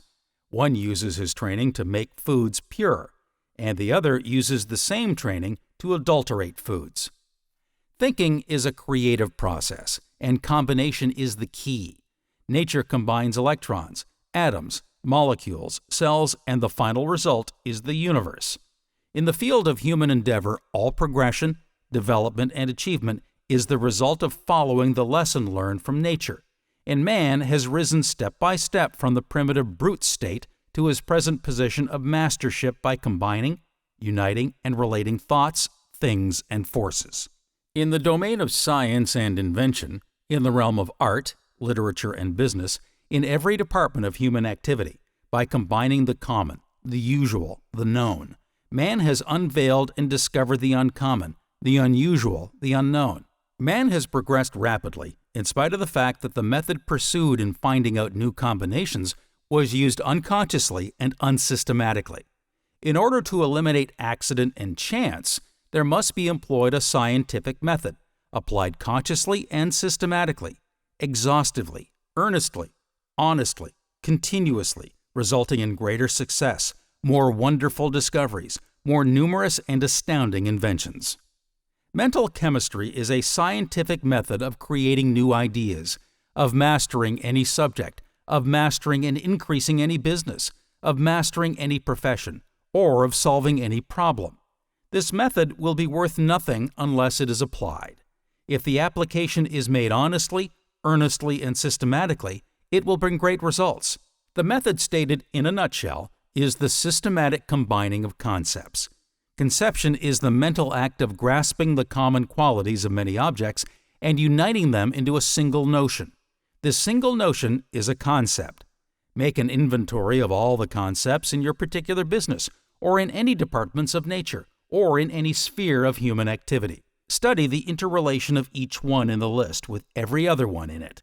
Your table of concepts must be an exhaustive list of every known fact, item, implement, law, and method connected with your department of thought and labor. If you have any special problem to solve, select those concepts in your list which more directly apply to the thing you seek, and see how you can combine those you have thus selected out of the entire list. To illustrate, combine Concept 1 with Concept 2, that will give you an idea. Combine Concept 1 with Concept 3, that will give you an idea. Combine Concept 1 with Concept 4, that will give you an idea. And so, run Concept 1 down the entire list of selected concepts, or until such point when the idea you seek is forthcoming. But if you finish Concept 1 without result, then take up Concept 2 and combine it with 1, with 3, and 4, and so on to the end. This process will give you another set of new ideas. Then take Concept 3 down the line to the end, then Concept 4, and so on until you find the idea you are searching for. Or, in case you wish to make a veritable thesaurus of new ideas, until you have treated every concept in the list to a relation with every other concept in it, then combine your concepts in pairs, then in threes and fours. Your list of concepts and such use of it as given above is almost an exhaustless fountain of new ideas, which by this process multiply in rapid geometrical ratio. The use of this method will solve any problem that may confront you. It will bring you success no matter what your goal may be. It will be more easily and quickly reached in science, in art, in literature. It will crown you with achievement in business. It will reflect in increased profits, in your environment by happiness and contentment. It will place you always on the right path, provided that you use it earnestly, honestly, and continuously. Medicine. Where truth abides. Truth is within ourselves. It takes no rise. From outward things, whate'er you may believe, there is an inmost center in us all, where truth abides in fullness and around. Wall upon wall, the gross flesh hems it in. This perfect clear conception, which is truth, a baffling and perverting carnal mesh, binds it and makes all error, and to know rather consists in opening out a way whence the imprisoned splendor may escape, than in effecting entry for a light, supposed to be without. Robert Browning. The attitude of the practitioners of medicine toward mental chemistry has always been most catholic. To quote from Dr. Osler, "The physical method has always played an important, though largely unrecognized part in therapeutics. It is from faith which buoys up the spirits, sets the blood flowing more freely, and the nerves playing their parts without disturbance, that a large part of all cures arise.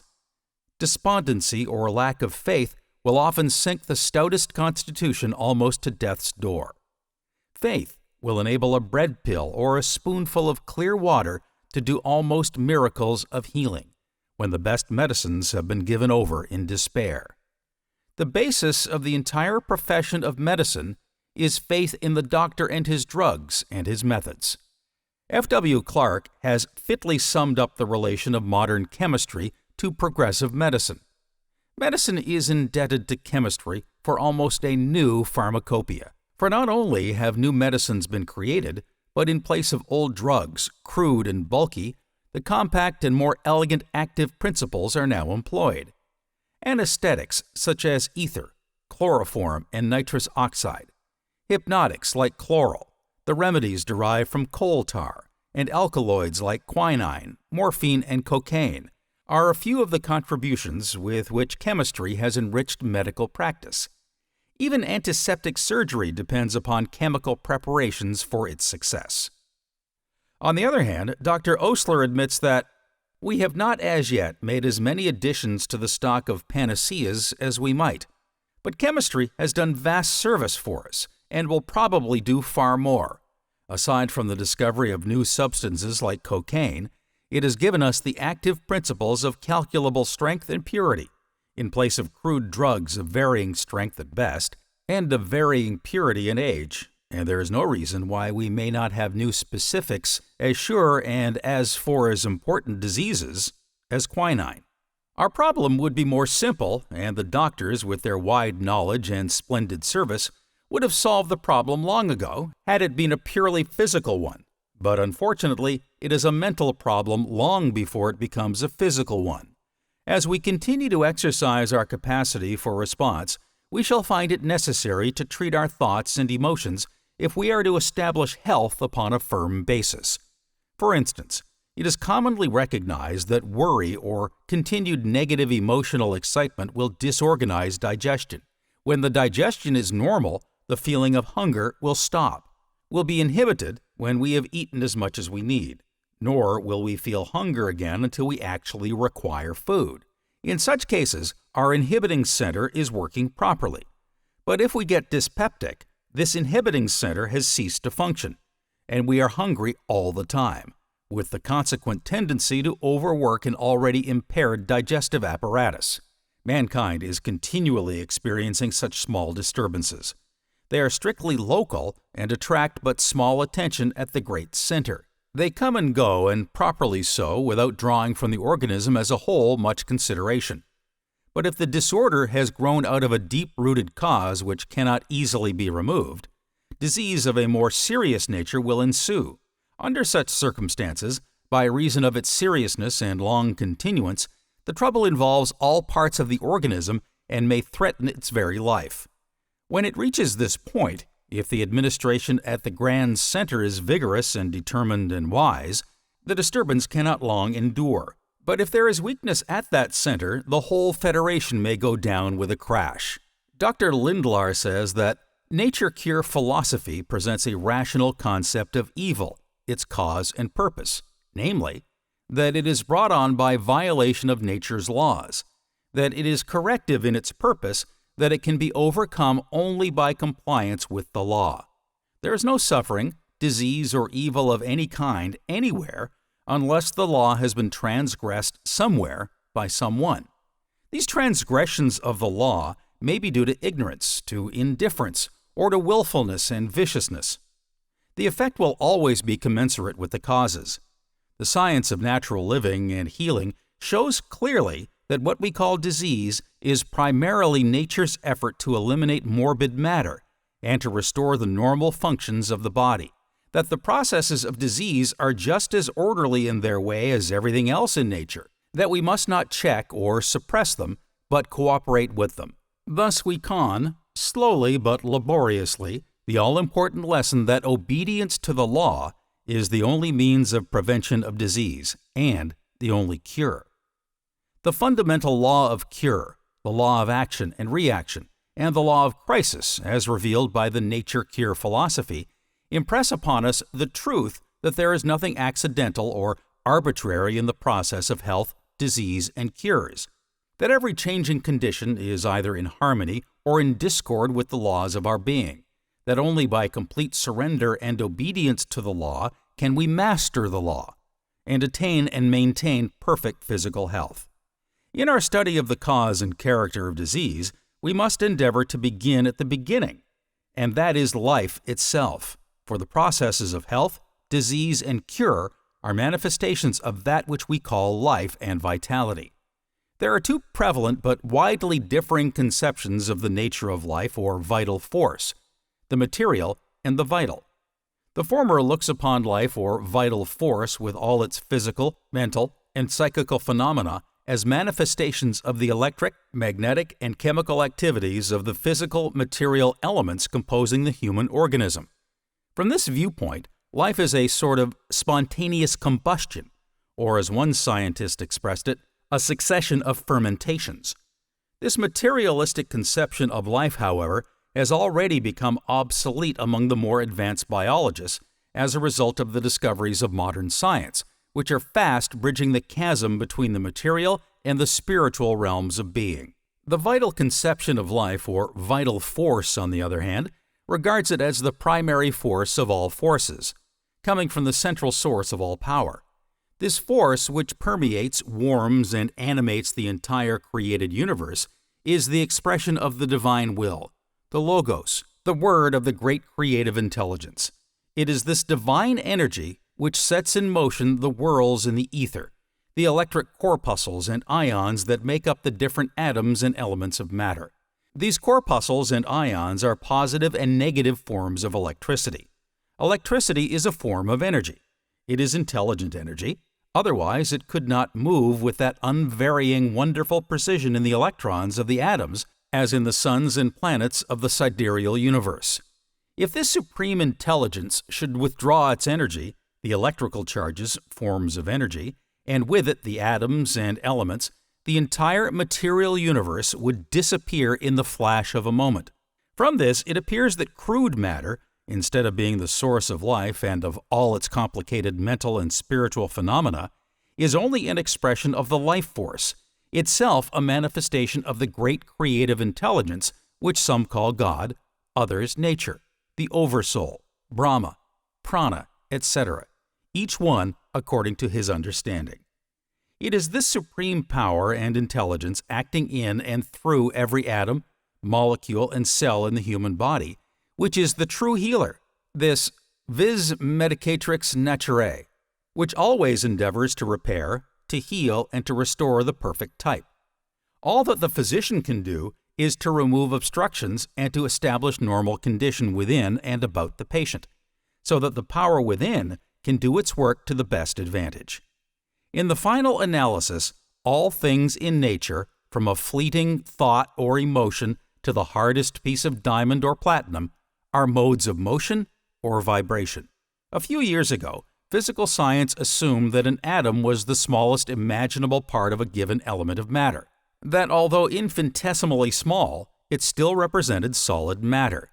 Now, in the light of better evidence, we have good reason to believe that there is no such thing as solid matter, that every atom is made up of charges of negative and positive electricity acting in and upon an omnipresent ether, that the difference between an atom of iron and of hydrogen, of any other element, consists solely in the number of electrical charges or corpuscles it contains, and on the velocity with which these vibrate around one another. Thus the atom, which was thought to be the ultimate particle of solid matter, is found to be a little universe in itself, in which corpuscles of electricity rotate or vibrate around one another like the suns and planets in the sidereal universe. This explains what we mean when we say life and matter are vibratory. What we call inanimate nature is beautiful and orderly because it plays in tune with the score of the symphony of life. Man alone can play out of tune. This is his privilege, or his curse, as he chooses, by virtue of his freedom of choice and action.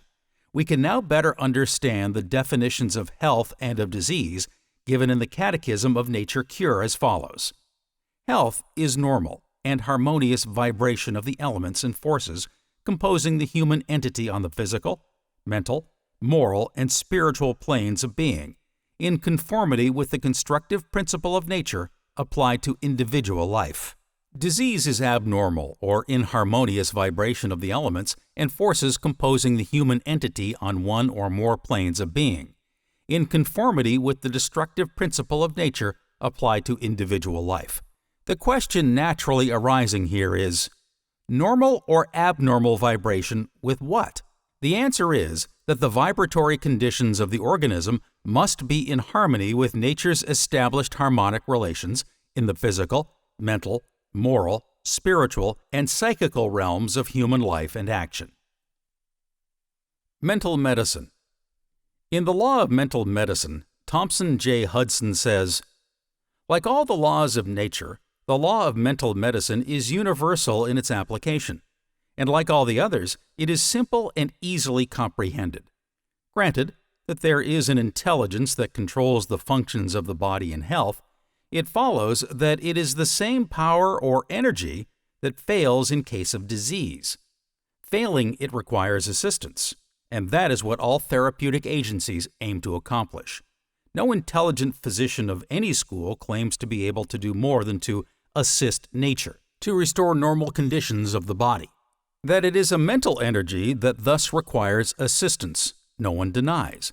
For science teaches us that the whole body is made up of a confederation of intelligent entities, each which performs its frictions with an intelligence exactly adapted to the performance of its special duties as a member of the Confederacy. There is indeed no life without mind, from the lowest unicellular organism up to man. It is, therefore, a mental energy that actuates every fiber of the body under all its conditions. That there is a central intelligence that controls each of those mind organisms is self-evident, whether, as the materialistic scientists insist, this central intelligence is merely the sum of all the cellular intelligences of the bodily organism, or is an independent entity, capable of sustaining a separate existence after the body perishes, is a question that does not concern us in the pursuance of the present inquiry.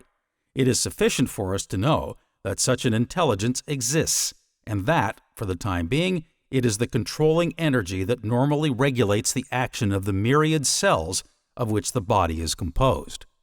It is, then, a mental organism that all therapeutic agencies are designed to energize, when, for any cause, it fails to perform its functions with reference to any part of the physical structure. It follows that mental therapeutic agencies are the primary and normal means of energizing the mental organism. That is to say, mental agencies operate more directly than any other, because more intelligibly, upon a mental organism. Although physical agencies are by no means excluded, for all experience shows that a mental organism responds to physical as well as to mental stimuli. All that can be reasonably claimed is that in therapeutics, a mental stimulus is necessarily more direct and more positive in its effects, other things being equal, than a physical stimulus can be, for the simple reason that it is intelligent on the one hand and intelligible on the other. It must be remarked, however, that it is obviously impossible wholly to eliminate mental suggestion even in the administration of material remedies. Extremists claim that the whole effect of material remedies is due to the factor of mental suggestion, but this seems to be untenable. The most that can be claimed with any degree of certainty is that material remedies, when they are not in themselves positively injurious, are good and legitimate forms of suggestions, and as such are invested with a certain therapeutic potency, as in the administration of the placebo. It is also certain that whether the remedies are material or mental, they must directly or indirectly energize the mental organism in control of the bodily functions. Otherwise, the therapeutic effects produced cannot be permanent. It follows that the therapeutic value of all remedial agencies, material or mental, is proportioned to their respective powers to produce the effect of stimulating the subjective mind to a state of normal activity and directing its energies into appropriate channels. We know that suggestion fills this requirement more directly and positively than any other known therapeutic agent, and this is all that needs to be done for the restoration of health in any case outside of the domain of surgery. It is all that can be done. No power in the universe can do more than energize the mental organism that is the seat and source of health within the body. A miracle could do no more. Professor Clouston, in his inaugural address to the Royal Medical Society in 1896, says, "I would desire this evening to lay down or enforce a principle that is, I think, not sufficiently and often not at all considered in practical medicine and surgery.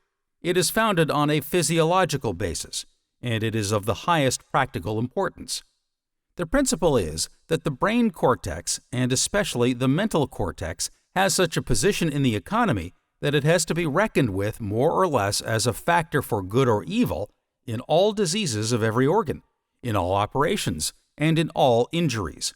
Physiologically, the cortex is the great regulator of all functions, the ever-active controller of every organic disturbance. We know that every organ and every function are represented in the cortex, and are so represented that they all may be brought into the right relationship and harmony with each other, and so they all may be converted into a vital unity through it. Life and mind are the two factors of that organic unity that constitute a real animal organism. The mental cortex of man is the apex of the evolutionary pyramid, whose base is composed of the swarming pyramids of bacilli and other monocellular germs which we now see to be almost all-pervading in nature. It seems as if it has been the teleological aim of all evolution from the beginning. In it, every other organ and function find their organic end. In histological structure, so far as we yet know this, it far exceeds all other organs in complexity. When we fully know the structure of each neuron, with its hundreds of fibers and its thousands of dendrites, and the relation of one neuron to another, when we can demonstrate the cortical apparatus for universal intercommunication of nervous energy, with its absolute solidarity, its partial localization, and its wondrous arrangements for mind, motion, sensibility, nutrition, repair, and drainage, when we fully know all this, there will be no further question of the dominance of the brain cortex in the organic hierarchy, nor of its supreme importance in disease. The Lancet records a case of Dr. Barkus of a woman, 58, with supposed disease of every organ, with pains everywhere, who tried every method of cure, but was at last experimentally cured by mental therapeutics pure and simple. Assured that death would result from her state, and that a certain medicine would infallibly cure her, provided it was administered by an experienced nurse, 1 tablespoonful of pure distilled water was given her at 7, 12, 5, and 10 to the second with scrupulous care, and in less than 3 weeks all pain ceased, all diseases were cured, and remained so. This is a valuable experiment, as excluding every material remedy whatever, and proving that it is the mental factor alone that cures. However, it may be generally associated with material remedies. Dr. Morrison of Edinburgh discovered that a lady who had constant violent hysterical attacks had given her hand to one man and her heart to another. A little direct common sense talk in this case formed an agreeable substitute for the distilled water in the other, and the patient never had another attack. Many seem to think that only nervous or functional diseases are cured by mental or spiritual methods. But Alfred T. Schofield, M.D., tells in The Force of Mind, in one long list of 250 published cases of disease cured, we find 5 consumption, 1 diseased hip, 5 abscess, 3 dyspepsia, 4 internal complaint, 2 throat ulcer, 7 nervous debility, 9 rheumatism, 5 diseased heart, 2 withered arm, 4 bronchitis, 3 cancer, 2 paralyzed arm, 3 weak eyes, 1 ruptured spine, 5 pains in the head. And these are the results in 1 year at one small chapel in the north of London. What about the cures at home and continental spas, with their eternal round of sulfur and iron waters and baths? Does the doctor attached to the spa, in his heart of hearts, believe that all the cures which in these cases he cheerfully certifies to are affected by the waters, or even the waters and the diet, or even the waters and the diet and the air? Or does he not think there must be a something else as well, and to come nearer home and into the center of all things, and the chamber of all his secrets? In his own consulting room, and in his own practice, is not the physician brought face to face with cures, aye, and diseases too, the cause of which he cannot account for? And is he not often surprised to find a continuation of the same treatment originated by the local practitioners is, when continued by his august self, efficacious? And is not the local practitioner not only surprised, but disgusted as well to find such is the case? Does any practical medical man, after all, really doubt these mental powers? Is he not aware of the ingredient faith, which, if added to his prescriptions, makes them often all-powerful for good? Does he know experimentally the value of strongly asserting that the medicine will produce such and such effects as a powerful means of securing them? If, then, this power is so well known, why in the name of common sense is it ignored? It has its laws of action, its limitations, its powers for good and for evil. Would it not clearly help the medical student if these were indicated to him by his lawful teachers, instead of his gleaning them uncertainly from the undoubted successes of the large army of irregulars? We are, however, inclined to think that, after all, a silent revolution is slowly taking place in the minds of medical men, and that our present textbooks on disease, content with merely prescribing any mental cure in a single line, as unworthy of serious consideration, will in time be replaced by others containing views more worthy of the century in which we live. Orthobiosis. Virgil says, "Happy is he who has found the cause of things." It was Metchnikoff who tried, after his investigations into the physical, to apply ethics to life, so that life might be lived to the full, which is the true wisdom. He called this condition orthobiosis. He held that the end of science is to rid the world of its scourges, through hygiene and other measures of prophylaxis. Our manner of life, says Madame Metchnikoff, transcribing her husband's idea, will have to be modified and directed according to rational and scientific data if we are to run through the normal cycle of life, orthobiosis. The pursuit of that goal will ever influence the basis of morals. Orthobiosis cannot be accessible to all until knowledge, rectitude, and solidarity increase among men, and until social conditions are kinder. Like all faculties, faith has a center through which it functions, the pineal gland. Faith is therefore physical, just as disease may be spiritual. Spirit and body are but parts of a glorious whole. The cure of disease requires the use of cosmic force, and who shall say that that force, whether we call it God, nature, oversoul, Brahma, vis medicatrix naturae, prana, logos, divine will, does not manifest itself through material means as well as spiritual? Plato, Dr. Butler tells us, said that man is a plant rooted in heaven, and we agree to this, that he is also rooted in the earth. In fact, man may be said to have two origins, one earthly and physical, the other spiritual, though the former originates in the latter, so that ultimately the origin is one. Man is an organism. De Quincey defines an organism as a group of parts, which act upon the whole in turn acting upon all the parts. This is simple and true. It is paradoxical that mind, though a principal and usually a determining part of a human organism's actions and reactions, has by formal medicine been disregarded as a primary cause in pretty much all of those bodily disorders which are not produced by contagion. But of late years, autointoxication and disturbances of the ductless glands have come into increased consideration. Their operations are being gradually traced to origins beyond the physical body and definitely located in states of mind. These states are coming within the scope of diagnostics. Enlightened medical art brings them under treatment. Recognition of the influence of mind upon the body was recognized even of old, as far back as Hippocrates, and probably anterior to him. Mondeville, in the 14th century, approved of the custom of reciting certain verses of the Psalms when taking medicine.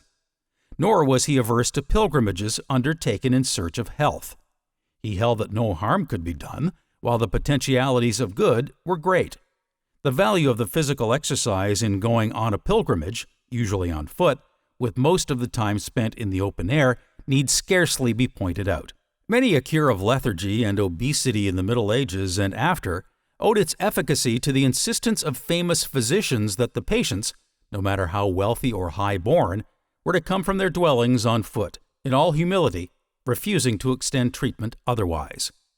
Ignatius of Loyola is credited with saying, "Do everything you can with the idea that everything depends on you, and then hope for results just as if everything depended on God." It will be found that the sanest, most Catholic and liberal exponents of each school of healing generously admit the value of other schools and the limitations of their own.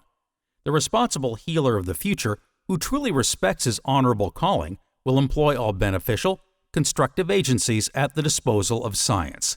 Thus, we have an eminent occultist saying, "In cases of misplacement, dislocation, or broken bones, the quickest way to obtain relief is to send for a competent physician or anatomist and have an adjustment made of the injured member or organ.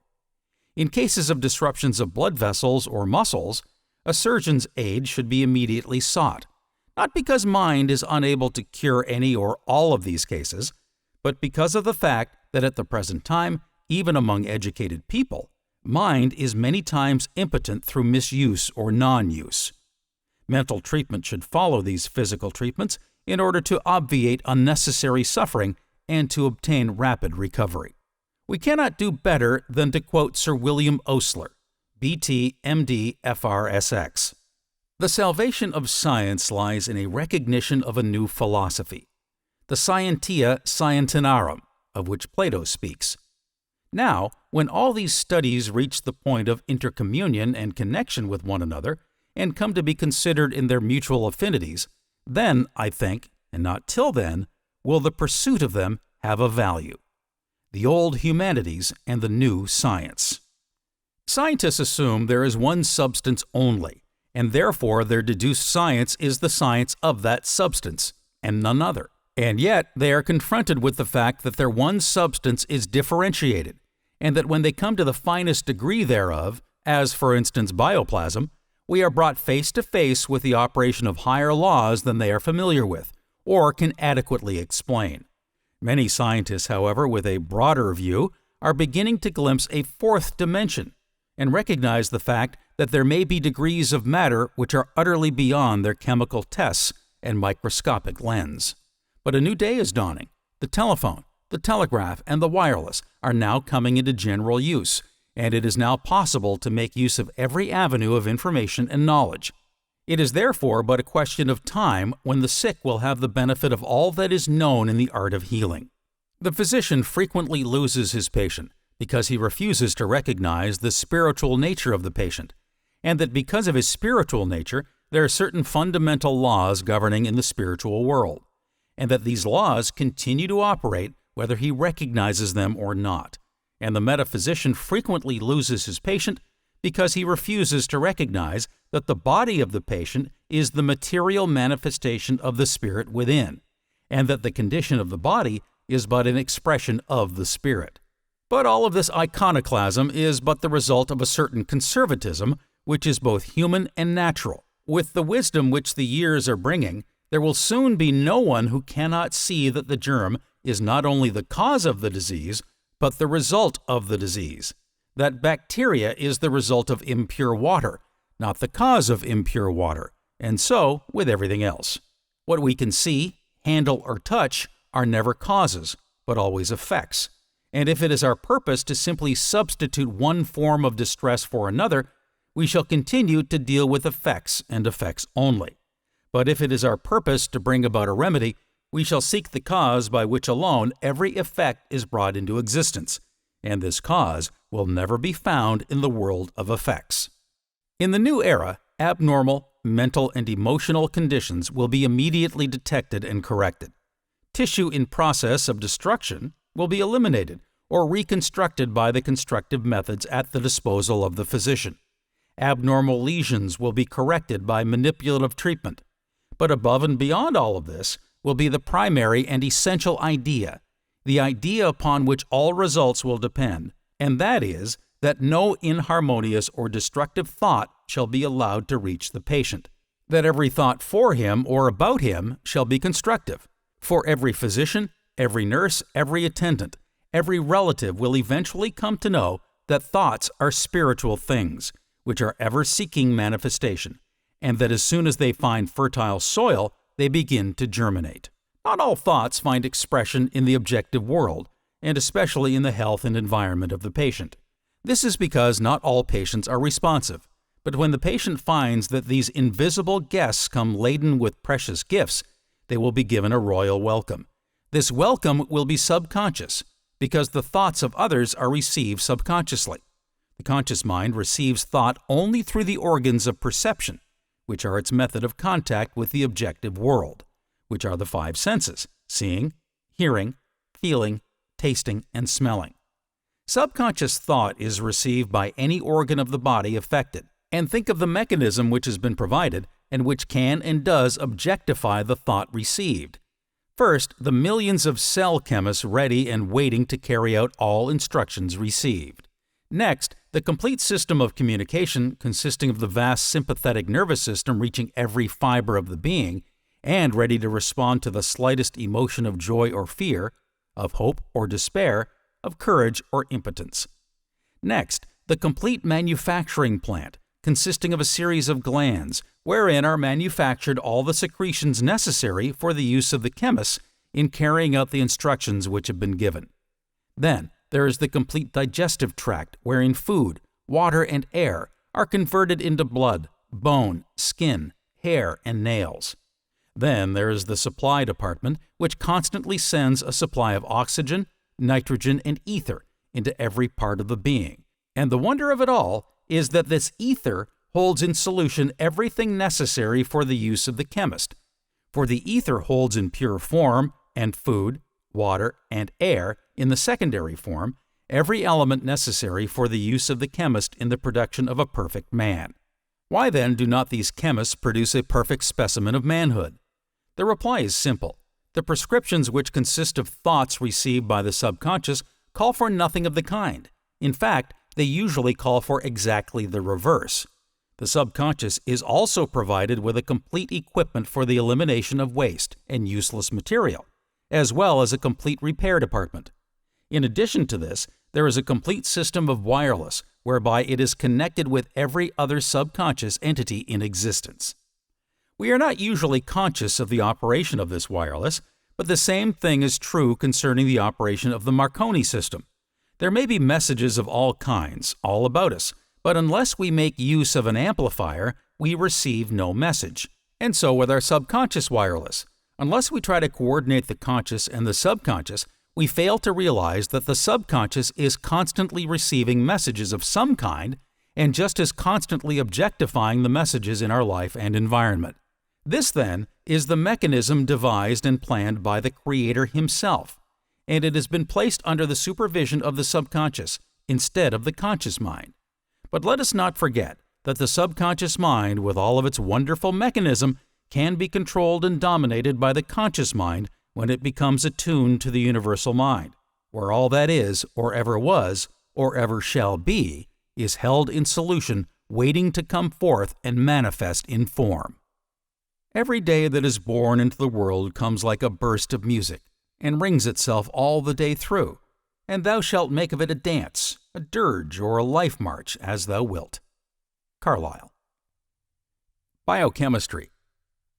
Biochemistry is a science whose concern is with vital processes, and which has availed itself of the cell theory and of the principle of the infinite divisibility of matter. It also makes use of the homeopathic dose. The dose must be proportionate to the patient, the cell. For, as Virchow has pointed out, the essence of disease is the cell, changed pathogenically. Dr. Schussler, the originator of biochemistry, arrived at his conclusions by studying the elements, nature, and functions of human blood. The cells receive their sustenance, their life supply, from the blood and lymph, which, in their turn, derive their supply from the elements taken in as food. Normalcy in the supply of these elements means health. Any deviation, a disturbance of health. Dr. Schussler placed the number of mineral combinations in the human body at 12. In the last edition, 1895, he reduced the number to 11. These all-necessary cell salts are potassium chloride, potassium phosphate, potassium sulfate, sodium chloride, sodium phosphate, sodium sulfate, phosphate of lime, fluoride of lime, phosphate of magnesia, phosphate of iron, silica. Milk contains all these elements. Other foods can give them in combination. Cremation reduces the body to these elements. Each kind of cell depends upon a different salt or combination of salts for its food. A lack of any of these salts is shown by certain symptoms. The proper tissue salts in right proportions are given to remove the symptoms, since a removal of the symptoms implies a removal of the need or disease in the cell. It must be remembered, however, that the cells are not fed, they feed themselves, and any attempt to compel them to accept more than they require causes disaster. They voluntarily accept what is necessary, and they reject what they do not need. The difference in the cells consists in the kind and quality of the inorganic tissue salts of which they are composed. Health, therefore, requires the requisite quantity of cell salts, and a lack of some one of these organic tissue salts results in imperfect cell action and diseased tissue. The controlling principle which underlies every manifestation of form may be epitomized as follows. In the apportionment and grouping of the elements that constitute a thing lies the cause, not only of the form, but also of its functions and qualities. Dr. Charles W. Littlefield, M.D., the author of The Beginning and the Way of Life, gives some very beautiful illustrations of the application of this law in the chapter on the elements and compounds of nature, in which he says, "Within the scope and application of this principle of grouping of electrons, as the law of origin of elements, molecules, tissues, organs, and forms, will be found a practical solution to every problem in biology, from the origin and differentiation of species to every modification of form and configuration of outline that mark individuals with characteristic personalities, both physical and mental. It is well known in chemistry that the molecule is the smallest part of any substance that can exist separately and still retain its properties. Since the nature of the molecule is determined by the polarities, number, and arrangement of the electrons which compose it, and since all structures in the mineral, vegetable, and animal kingdoms are molecular, it follows that in the last analysis of the grouping and apportionment of negative and positive electrons in the molecule determine in turn the nature and physical conditions of the form, whether it be perfect or imperfect.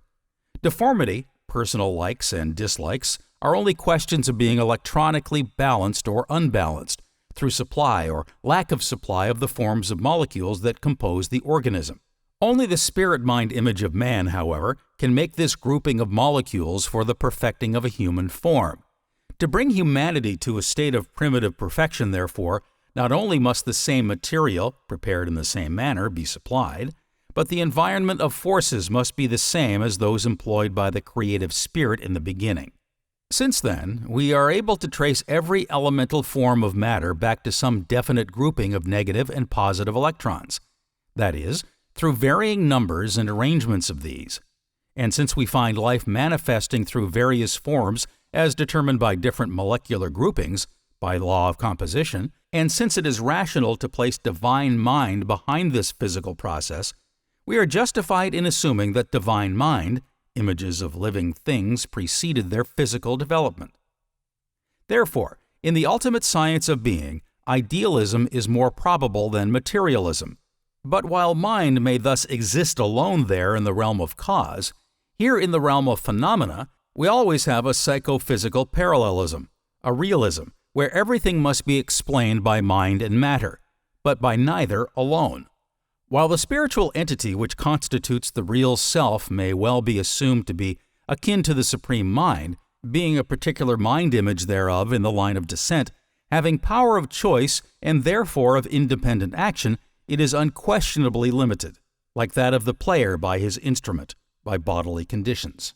In The Chemistry of Life, Dr. George W. Carey says, "So-called disease is neither a person, place, nor thing. The symptoms of sensation, called disease, are the results of lacking material, a deficiency in the dynamic molecules that carry on the orderly procedure of life. The effect of the deficiency causes unpleasant sensations, pains, exudations, swellings, or overheated tissue caused by increased motion of blood. The increased motion is the effort nature or chemical law makes to restore equilibrium with the diminished molecules of blood builders. By the law of the conservation of energy, the increased motion is changed to heat. We call this effect fever. Biochemistry means the chemistry of life, or the union of inorganic or organic substances whereby new compounds are formed. In its relation to so-called disease, this system uses the inorganic salts, known as cell salts or tissue builders. The constituent parts of man's body are perfect principles, namely oxygen, hydrogen, carbon, lime, iron, potash, soda, silica, magnesia, etc. These elements, gases, etc., are perfect per se, but may be endlessly diversified in combination as may the planks, bricks, or stones with which a building is to be erected. Symptoms called disease disappear or cease to manifest when the food called for is furnished. The human body is a receptacle for a storage battery, and will always run right while the chemicals are present in proper quantity and combination, as surely as an automobile will run when charged and supplied with the necessary ingredients to vibrate or cause motion. The cell salts are found in all our food, and are thus carried into the blood, where they carry on the process of life, and by the law of chemical affinity keep the human form, bodily functions materialized. When a deficiency occurs in any of these workers through a non-assimilation of food, poor action of liver or digestive processes, dematerialization of the body commences. So disease is a deficiency in some of the chemical constituents that carry on the chemistry of life. Biochemists have shown that food does not form blood, but simply furnishes the mineral base by setting free the inorganic or cell salts contained in all foodstuff.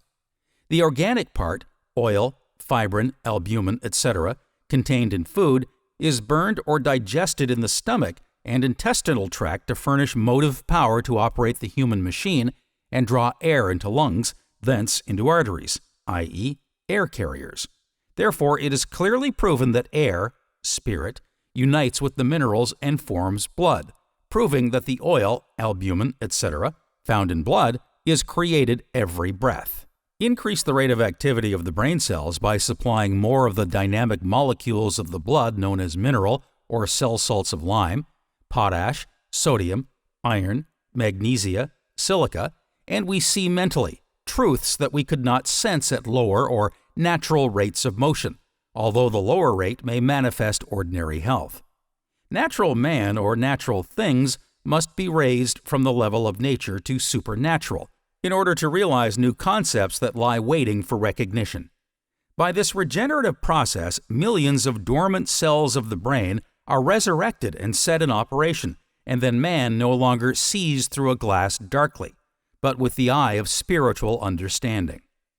This, above all, to thine own self be true, and it must follow, as the day the night. Thou canst not then be false to any man. 'Tis shown in life's puzzles and sorrowings. 'Tis taught by remorse with its secret stings, that he who grief to another brings, one day, in his turn, must weep. From the past doth the present eternally spring. You may sow what you will, but tomorrow will bring you the harvest, to show you the manner of thing is the seed you have chosen to sow. Suggestion. Mr. C. Harry Brooks tells of a very interesting and instructive visit to the clinic of Dr. Emile Coué in a book entitled The Practice of Autosuggestion, published by Dodd, Mead & Company. The clinic is situated in a pleasant garden attached to Dr. Coué's house at the end of the Rue Jeanne d'Arc in Nancy. He states that when he arrived, the room reserved for patients was already crowded. But in spite of that, eager newcomers constantly tried to gain entrance. The windowsills on the ground floor were beset, and a dense knot had formed in the door. The patients had occupied every available seat and were sitting on camp stools and folding chairs. He then tells of the many remarkable cures which Dr. Coué proceeded to effect by no other means than suggestion to the patient that the power of healing lies within the patient himself. There was also a children's clinic in charge of Mademoiselle Kaufmont, who devotes her entire time to this work. Mr. Brooks thinks that Coué's discoveries may profoundly affect our life and education, because it teaches us that the burdens of life are, at least in a large measure, of our own creating. We reproduce in ourselves and in our circumstances the thoughts of our minds. It goes further. It offers us a means by which we can change these thoughts when they are evil and foster them when they are good, so producing a corresponding betterment in our individual life. But the process does not end with the individual. The thoughts of society are realized in social conditions, the thoughts of humanity in world conditions. What would be the attitude towards our social and international problems of a generation nurtured from infancy in the knowledge and practice of autosuggestion? If each person found happiness in his own heart, would the illusory greed for possession survive? The acceptance of autosuggestion entails a change of attitude, a revaluation of life. If we stand with our faces westward, we see nothing but clouds and darkness. Yet, by a simple turn of the head, we bring the wide panorama of the sunrise into view. The New York Times, under date of August 6, 1922, published an excellent likeness of Emile Coué and a review of his work by Van Buren Thorne, M.D. He says that the keynote to the system of treatment of mental and physical ills devised and elaborated by Émile Coué of Nancy, France, can be described in a single paragraph. The individual is possessed of two minds, called the conscious and the unconscious. The latter is referred to by some psychologists as the subconscious mind, and is literally the humble and obedient servant of the conscious mind. The unconscious mind is the director and overseer of our internal economy. By means of its activities, the processes of digestion and assimilation of foods are carried on. Repairs are made. Wastes are eliminated. Our vital organs function, and life itself persists.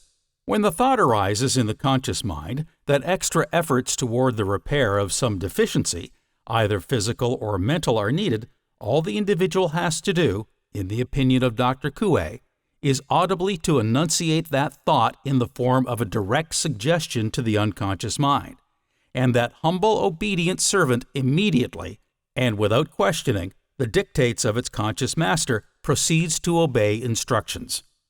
Dr. Coué, Mr. Brooks, and large numbers of persons of repute in France, England, and elsewhere in Europe have declared that the results in many cases under their direct observation have been nothing short of marvelous.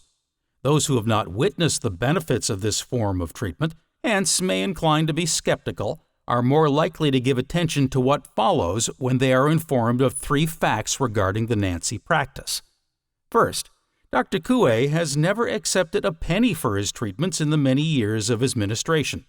Second, he is in the habit of explaining to his patients that he possesses no healing powers, has never healed a person in his life, and that they must find the instruments of their own well-being in themselves. Third, that any individual can treat himself without consulting any other person. It may be added that a child who is capable of comprehending the fact of the conscious and subconscious mind, and is competent to issue orders from one to the other, is quite capable of the self-administration of the treatment. For what man knoweth the things of a man save the spirit of the man which is in him? Mr. Brooks quotes from 1 Corinthians for his title page. Doubtless, this was selected as an apt biblical reference to the existence of the conscious and unconscious minds. But neither the treatment nor this book about it dwells at length upon any possible religious significance of the methods employed or the results obtained. The single thing that has contributed largely to the recent rapid spread of knowledge concerning Dr. Coué's method of practice at Nancy is his insistence upon the benefits to be derived from the frequent repetition of this formula. Day by day, in every way, I'm getting better and better. As I remarked, no great stress is laid upon the religious significance of his alleged cures. Yet, says Mr. Brooks, religious minds who wish to associate the formula with God's care and protection might do so after this fashion. Day by day, in every way, by the help of God, I'm getting better and better. The secret of success in the treatment is to so beget confidence in the conscious mind that what it repeats is accepted at its face value by the unconscious mind. And as Mr. Brooks puts it, every idea which enters the conscious mind, if it is accepted by the unconscious, is transformed by it into a reality and forms henceforth a permanent element in our life. But let us see how this book came to be written, and then watch Dr. Coué at work. Mr. Brooks is an Englishman who became interested in Dr. Coué's work at Nancy and went there to observe it at first hand. In his foreword to the volume, Dr. Coué says that Mr. Brooks visited him for several weeks last summer, and that he was the first Englishman who came to Nancy with the express purpose of studying methods of conscious autosuggestion. He attended Dr. Coué's consultations and obtained a full mastery of the method. Then, the two men threshed out a good deal of the theory on which the treatment rests. Dr. Coué says that Mr. Brooks skillfully seized on the essentials and that he has put them forward in the volume in a manner that seems to him both simple and clear. It is a method, says Dr. Coué, which everyone should follow, the sick to obtain healing, the healthy to prevent the coming of disease in the future. By its practice, we can ensure for ourselves, all our lives long, an excellent state of health, both of the mind and the body. Now let us enter Dr. Coué's clinic with Mr. Brooks. Back of the house there is a pleasant garden with flowers, strawberry beds, and fruit-laden trees.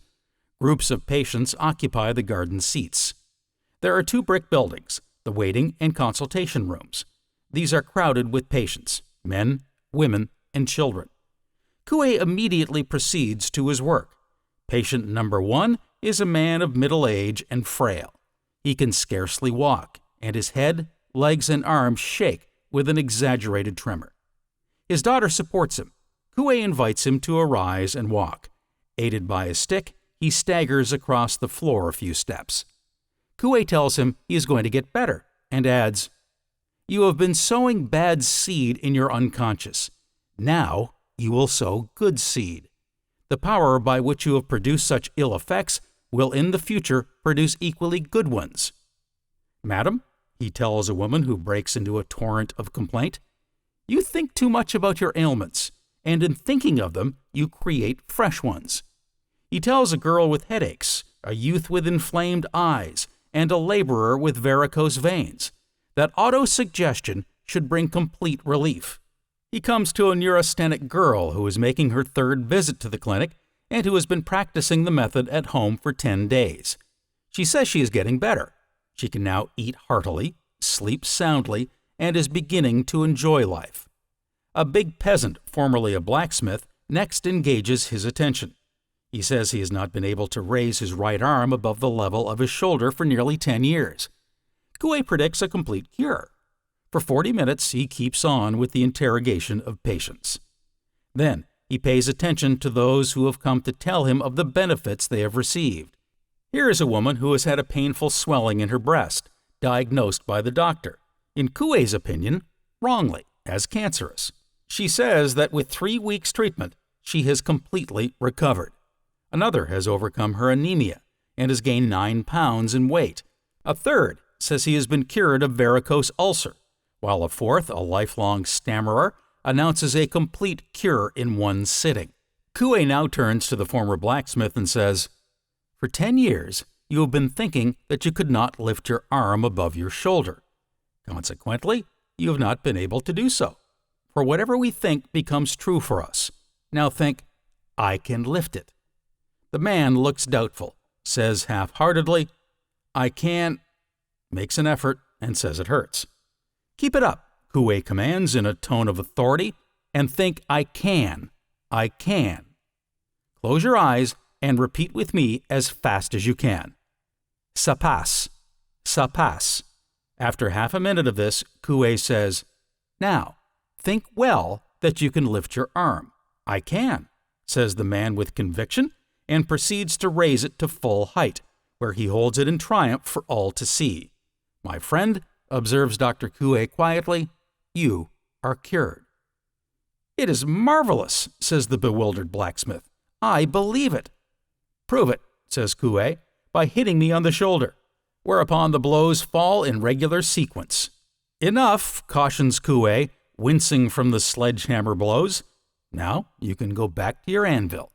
Now he turns to patient number 1, the tottering man. The sufferer seems inspired with confidence by what he has seen. Under Coué's instructions, he takes control of himself, and in a few minutes he is walking about with ease. "When I get through with the clinic," says Coué, "you shall come for a run in the garden." And so it happens, very soon this patient is trotting around the enclosure at 5 miles an hour. Coué then proceeds to the formulation of specific suggestions. The patients close their eyes, and he speaks in a low, monotonous voice. Here is an example. Say to yourself that all the words I am about to utter will be fixed, imprinted, and engraved in your minds. That they will remain fixed, imprinted, and engraven there, so that without your will and knowledge, without your being in any way aware of what is taking place, you yourself and your whole organism will obey them. I tell you first that every day, 3 times a day, morning, noon, and evening, at mealtimes, you will be hungry. That is to say, you will feel that pleasant sensation which makes us think and say, "How I should like something to eat." You will then eat with excellent appetite, enjoying your food, but you will never eat too much. you will eat the right amount, neither too much nor too little. And you will know intuitively when you have sufficient. You will masticate your food thoroughly, transforming it into a smooth paste before swallowing it. In these conditions, you will digest it well, and so feel no discomfort of any kind, either in the stomach or in the intestines. Assimilation will be perfectly performed, and your organism will make the best possible use of the food to create blood, muscle, strength, energy. In a word, life. They, Dr. Coué and Mademoiselle Kaufmann, says Mr. Brooks, have placed not only their private means, but their whole life at the service of others. Neither ever accepts a penny piece for the treatments they give, but I have never seen Coué refuse to give a treatment, at however awkward an hour the subject may have asked it. The fame of the school has now spread to all parts, not only France, but of Europe and America. Coué's work has assumed such proportions that his time is taken up often to the extent of 15 or 16 hours a day. He is a living monument to the efficacy of induced autosuggestion. In Regeneration, Mr. Weltmer says, "The last battle in which the race is engaged is now on. It is not a battle of cannon and sword, but it is a conflict of ideas. It is not going to be destructive, but constructive. It will not be a destroying warfare, but a fulfilling. It will not promote discord, but will ensure harmony. It will not knit the human family together in combinations and associations, lodges and congregations, but will individualize the race, and each person will stand alone, recognizing within himself all the potentialities that exist, recognizing within himself all the divine principles, constituting a part of the perfect whole. When man sees himself thus, he will see this kingdom within is not within him only, but within all men. We must assume that the power to do, to act, or to perform the work we give our minds to do exists in the mind. But before we entrust the mind with this work, we must have a clear conception of what is to be done. In order to regenerate the body, we must conclude or assume to be true that the power to generate life and health is in us. We must know where it is generated and how to generate it. Could we but comprehend it, could the veil of ignorance that enshrouds us be lifted, and we be allowed to look into the storehouse of knowledge, such as the prophet or seer was allowed to look upon, could we but climb where Moses stood and view the landscape, or could we experience what Paul did during the time when he says, "I know not whether I was in the body or out of the body," we would be able to comprehend what he means when he says, "Eye hath not seen, nor ear heard, nor hath it entered into the heart of man, the glory that shall be revealed in us." The brain is an organ through which we communicate our thoughts to other organs in our bodies, and receive impressions from the outside through the mediums of the senses. Great men have by great thoughts developed a finer quality of brain than others. This leads people to think that the great mind was the outgrowth of the fine brain, when if they will look upon the brain as any other organ of the perishable body, they will see that it is but the organ through which the mind finds expression. All attainments come in their regular order, as orderly as the movements of the sun and planets. First, we desire. Second, we believe. Third, we try the belief. Fourth, we have knowledge. We entertain a belief, and belief comes into our minds and controls us. A man in the throes of poverty can throw off the shackles if he can add to his belief. A suggestion, to be a controlling influence, must be a positive suggestion left undisturbed. It must be regarded by the person entertaining it as a fixture in his life, not subject to change or modification. Still another method of making an application of the principle of suggestion is described by Mr. J.R. Seward of Hamilton, Montana. He says, "I am a man 36 years of age and have a family, and they rejoice with me that I am free from the use of tobacco. I chewed, or rather ate the weed for 15 years. Didn't mean to form the habit when I started in, but thought it was conducive to my growth from youth to manhood. After the habit had grown on me for several years unresisted, I discovered that I was in the grip of a slowly but surely growing octopus that had me freely within its embrace, and I was helpless to release myself. I had followed carpenter and shop woodwork for a trade, and all woodworkers know there is something about lumber that makes a man want to use tobacco. When I got so that I had to chew all the time, and the strongest I could get, and then was not satisfied, I began to wonder where I was headed for. Slowly, the idea that I was a slave to the weed dawned on me, and I began to think about cutting down on it, or out altogether. I will now explain to you the way in which friend wife broke me of a vile habit and convinced us both of the marvelous power of suggestion when properly applied.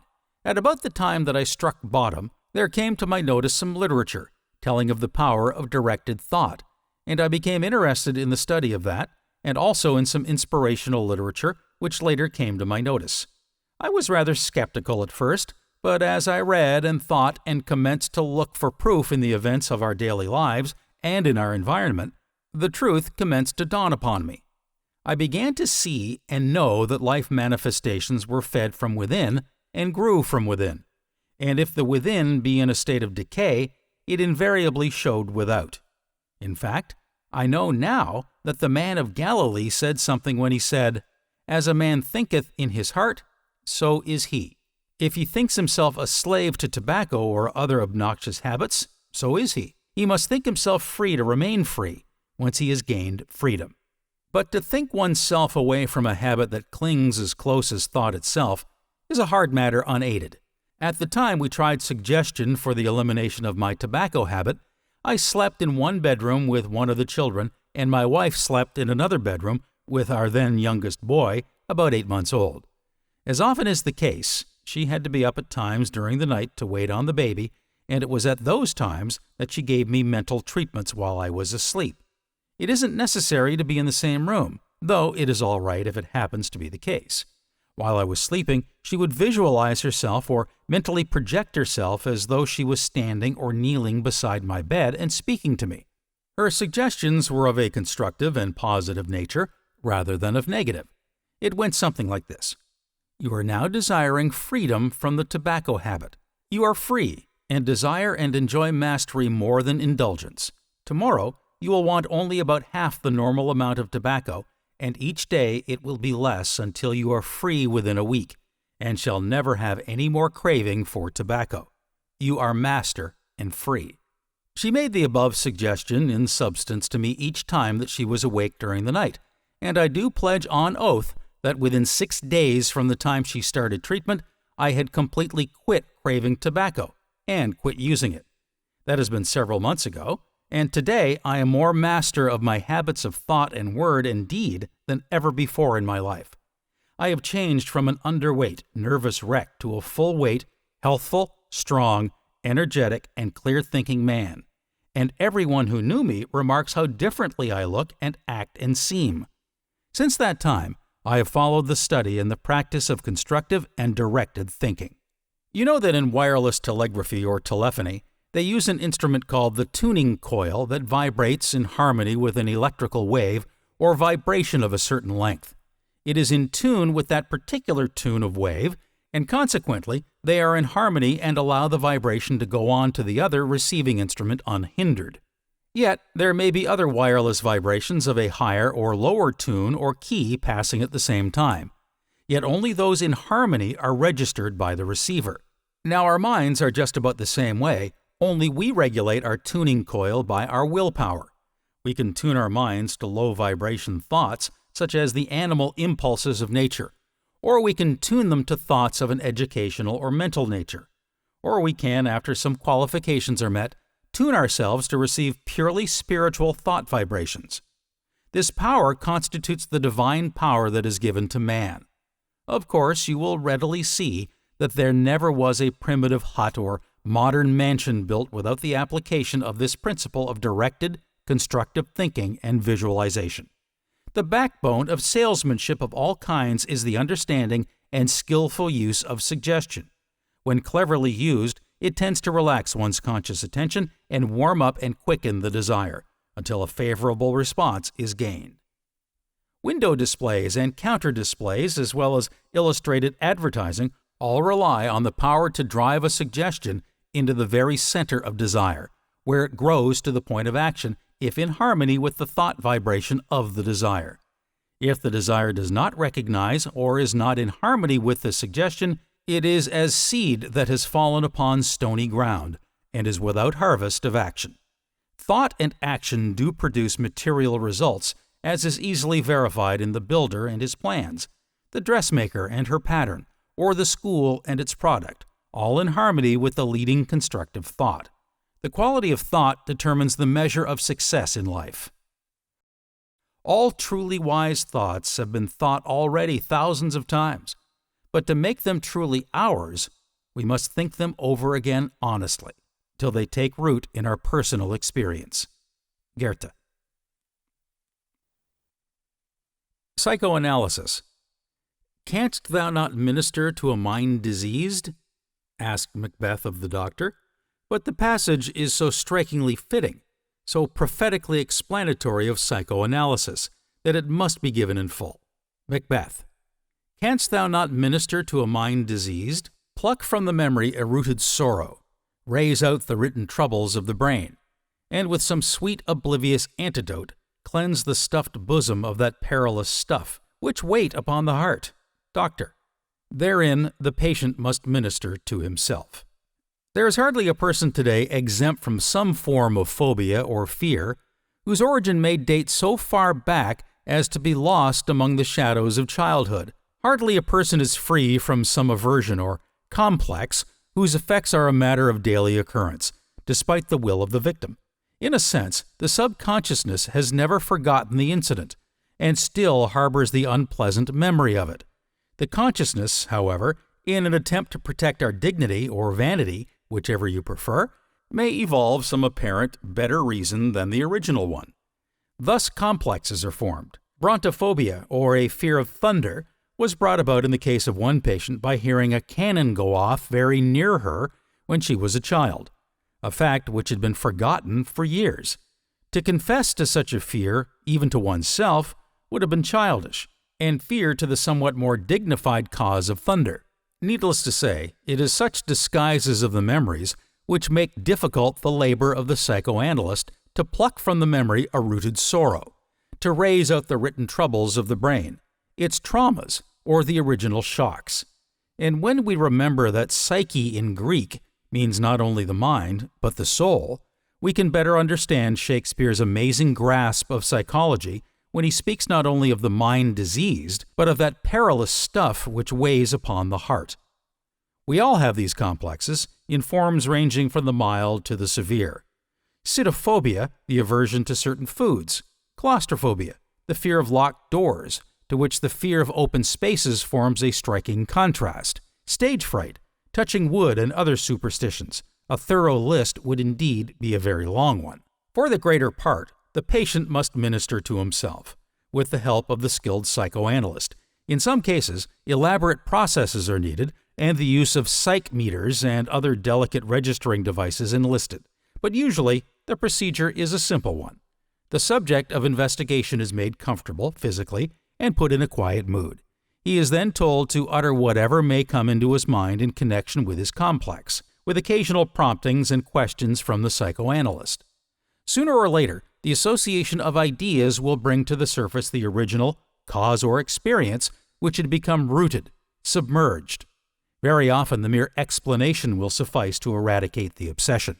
But there is another group of disorders, hysteria, which may partake both of the physical and the psychical, or where either state may induce the other. Richard Ingelese, in his History and Power of Mind, has summed up the matter very clearly. Disease may be divided into two classes, the imaginary and the real.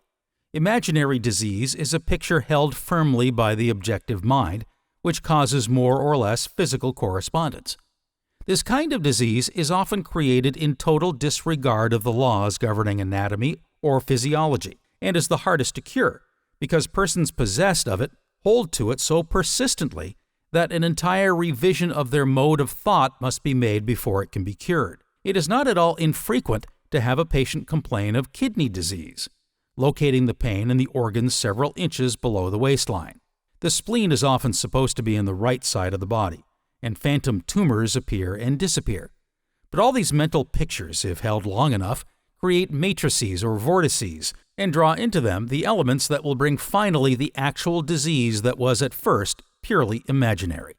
Psychoanalysis proceeds upon the assumption that a very large number of cases of disease are caused by repression of normal desires, or by disturbances that have occurred in the past life of the individual. In such cases, the root of the disease is so concealed, sometimes through years and years, that it must be searched for.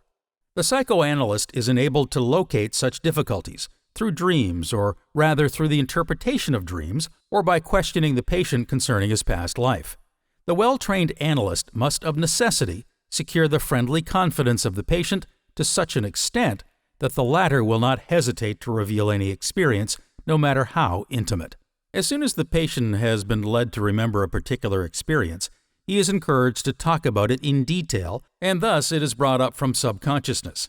The analyst then shows him what has been causing the difficulty, and when the cause is eradicated, it can do no more harm. It is exactly parallel to a foreign substance in the flesh. There is a horrible swelling, with inflammation, pain, and suffering. The surgeon is called, removes the difficulty, and nature does the rest. The psychological law follows the same procedure. If there has been any abnormal activity, any festering sore in the subconscious mind, going on for years and years, if it can be located by a process of mental analysis and put out of the mental complex and shown to the patient, the catharsis is complete. Dr. Hugh T. Patrick, clinical professor of nerves and mental disease in Northwestern University Medical School, mentions several interesting cases. In many cases of functional nervous disorders, the factor of fear is quite obvious, but in many cases, though equally important, it is not at once apparent. Of the latter, there are numerous varieties which may be divided into groups. One group embraces patients known to have physical courage. A few years ago, there was referred to me one of the most noted as well as fearless men in the ring, a man who was peculiarly carefree, if not careless. He was suffering with what were considered rather vague and baffling nervous symptoms, principally insomnia, lack of interest, and moodiness. A careful analysis soon revealed that some trifling symptoms, due to high living and domestic friction, had served to put the idea into his head that he was losing his mind. This phobia was sickness, and the fear so possessed his soul that he was good for nothing until he got rid of it. Needless to say, the patient himself was quite unconscious of the nature of his trouble, and his physician had overlooked it. So they could not cure the trouble from a physical standpoint. The situation had to be mentally analyzed, and the cause of the fear dragged out from subconsciousness and exposed to the man. When he had a look at it, why, it had exactly the same effect as pulling an eyelash out from an inflamed eye and letting you see it. Your troubles are all over right away, because you are very sure the disturbing cause has been removed, and you forget about it then. A sheep rancher of Wyoming complained of insomnia, loss of appetite, abdominal distress, general nervousness, and inability to look after his ranch. What really was the matter with him was fear of cancer of the stomach. This phobia completely unnerved him and caused him to enormously magnify every bodily sensation. But was he a nerveless coward? Decidedly not. There was a time when the cattlemen of the far west made sheep raising a hazardous occupation. Through these dangerous years, he lived without a tremor, though he never went to sleep without a rifle by his side. Once he was informed that 3 cattlemen had started out to get him, and the information was correct. He mounted his horse and, properly armed, rode out to meet them. As he expressed it, he talked them out of it, and the 3 would-be assassins turned and rode away. In this encounter, he was not in the least apprehensive or uncomfortable, and I learned of the incident only in a conversation about his business. He had plenty of physical courage, but when something in the inner organism seemed to be wrong, he was scared. As soon as this doctor discovered what the fear was, he probably produced an X-ray or something of that nature to show the patient that there was nothing the matter. Then, drawing the patient's attention to the groundless fear, the doctor was able to convince the patient of the groundlessness of his fears. A policeman, 49 years old, suffered from intractable insomnia, head pressure, general nervousness, and loss of weight. He was not a man to suspect of fear. For many years, he had been in active service in one of the worst precincts of Chicago, and on account of his familiarity with criminals, was frequently sent after the worst types. He had been in numerous gunfights, Once a notorious gunman standing beside him fired point blank at his head. All this disturbed his equanimity not a whit. And yet, his illness was the result of fear, pure and simple. It came about in this way. A malicious person had preferred against him charges of misconduct, and he was cited to appear before the trial board. This worried him greatly. Innocent, he keenly felt the disgrace of the accusation and feared that he might be suspended or even discharged. He trembled for his well-earned good name and for his home, on which there was a mortgage. Naturally, he began to sleep poorly, to have queer feelings in his head, and then to feel uncertain of himself. At this juncture, some friends sympathetically told him that one could go insane from worry. These were the steps: fear of disgrace, fear of financial collapse, fear of insanity. But did the patient know all this? Not he. He knew only that he was nervous, and that he suffered, that he did not feel sure of himself. When that was dragged out of his consciousness and shown to him as a root of his trouble, and a physician was able to assure him that fear was all in the world that was the matter with him, he made up his mind that he had better give that up. Then he was healed. The subconscious mentality is sick in a chronic way. It has been made sick by some kind of a mental experience, usually of many years' standing, and the sickness is a result of its continuing to cherish that experience and keeping it before itself.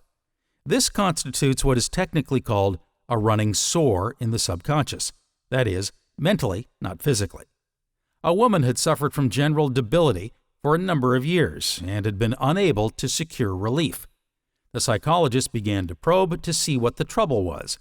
He began to pronounce words, just anything that came into his thoughts. Desk, book, rug, Chinaman.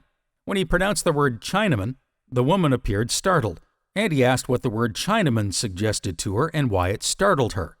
The woman said that when she was a little girl, she, with a playmate, used to play around a Chinese laundry, that they used to plague the Chinaman by throwing pebbles at him through the open door, that one day the Chinaman chased them with a big knife, and that they were nearly scared to death. Yes, said the psychologist, that is one of the things that I wanted to know. Then he began to pronounce more words, presently the word water, and again the woman was startled. It developed then that one time when she was a very little girl, she and her brother were playing on the wharf, and that accidentally she pushed him into the water and he was drowned. She said it was many years ago when she was a mere child. He said, "Do you think of these things very often?" She said, "No, I do not know that I have thought of them before in 15 or 20 years. Well," he said, "I will tell you what I want you to do." He was at that time in a sanitarium under the care of a nurse. "I want you to tell the nurse every day that experience about the Chinaman and also the experience about your brother. And I want you to keep telling it until you have told it so many times that you do not feel bad about it anymore. Then, see me again in 2 or 3 weeks." She did as he directed, and at the end of 60 days she was well. The effect of telling it so often was its becoming commonplace to the conscious mentality, without touching the feelings. So the suggestion then went down to the subconsciousness that it did not feel badly about the incident anymore, and the conditions of fear which had persisted for 20 or 25 years were erased, and the complex in the subconsciousness was no longer in evidence.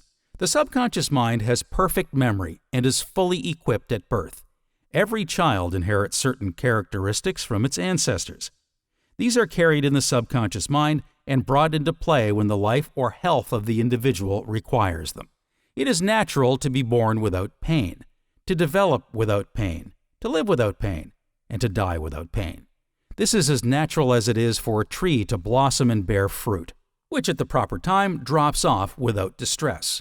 The subconscious will take care of every situation. Even when it is interfered with, it has a remedy available for every situation. Again, you forget something, but the subconscious mind is not forgotten. As soon as the conscious mind dismisses the matter, it comes to us. Every engineer knows what it is to sleep over a problem. While he is asleep, the subconscious is working it out, or he may lose an article, get excited and anxious about it, and not be able to find it. Yet as soon as the conscious mind gives it up and lets go, the sense of where it is comes without effort. Again, there is a difficult situation in your affairs. If you can only persuade your conscious mind to let go, to cease its anxiety, dismiss its fear, give up the tenseness and struggle, the subconscious will ordinarily bring about prosperity. The tendency of the subconscious is always toward health and harmonious conditions. To illustrate, you are in the water over your depth. You cannot swim. You are sinking. If the moment the lifeguard approaches, you grab him around the neck and impede the action of his arms and limbs, he may be unable to do anything with you. But if you will simply trust yourself in his hands, he will get you out. And so it is absolutely certain that subconscious will be present in every difficult situation, and that it will tend to play lifeguard in your favor. If you can but persuade your consciousness to cease its anxiety, to dismiss its fears, to give up the tenseness of the struggle. Suppose the conscious mind suffers itself to become angry over every trifle. Every time it gets angry, the impulse is transferred to the subconscious. The impulse is repeated again and again, each time it is stirred up. The second record of anger is added to the first, the third to the second, and the fourth to the third. Soon the subconscious has acquired the habit, and before long it will be difficult to stop. When this situation develops, the conscious mind will be subject to the irritating influence from without and the habitual impulse from within. There will be action and reaction. It will be easier to be angry and more difficult to prevent it. Yet every time the conscious mind gets angry, an additional impulse will be given to the subconscious, and that impulse will be an additional incentive to get angry again. Now then, anger is an abnormal condition, and any abnormal condition contains within itself the penalty, and this penalty will be promptly reflected in that part of the body which has the least resistance. For instance, if the person has a weak stomach, there will be acute attacks of indigestion, and eventually these will become chronic. In other persons, Bright's disease may develop. In another, rheumatism, and so on. It is evident, therefore, that these conditions are effects, but if the cause be removed, the effect will vanish. If the individual knows that thoughts are causes and conditions are effects, he will promptly decide to control his thoughts.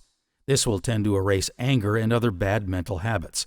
And as the light of truth gradually becomes clear and perfect, the habit and everything connected with it will be erased, and the accumulated distress destroyed. What is true of anger is true of jealousy, of fear, of lust, of greed, of dishonesty. Each of these may become subconscious, and each of them eventually result in some diseased condition of the body. And the nature of the disease indicates to the trained analyst the nature of the cause which was responsible for the condition.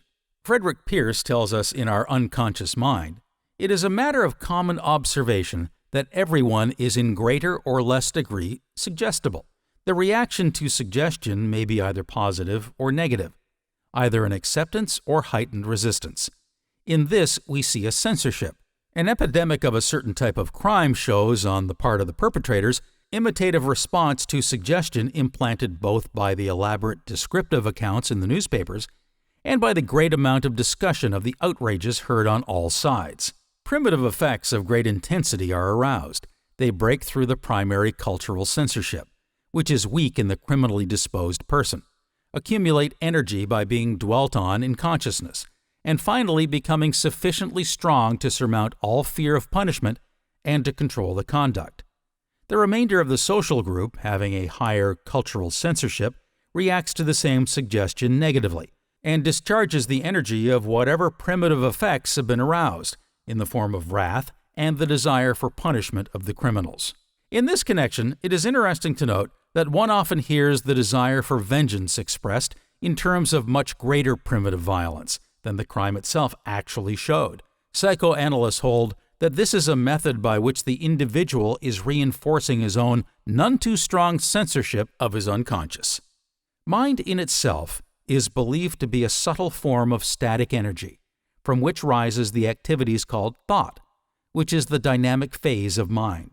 Mind is static energy. Thought is dynamic energy, the two phases of the same thing. Walker.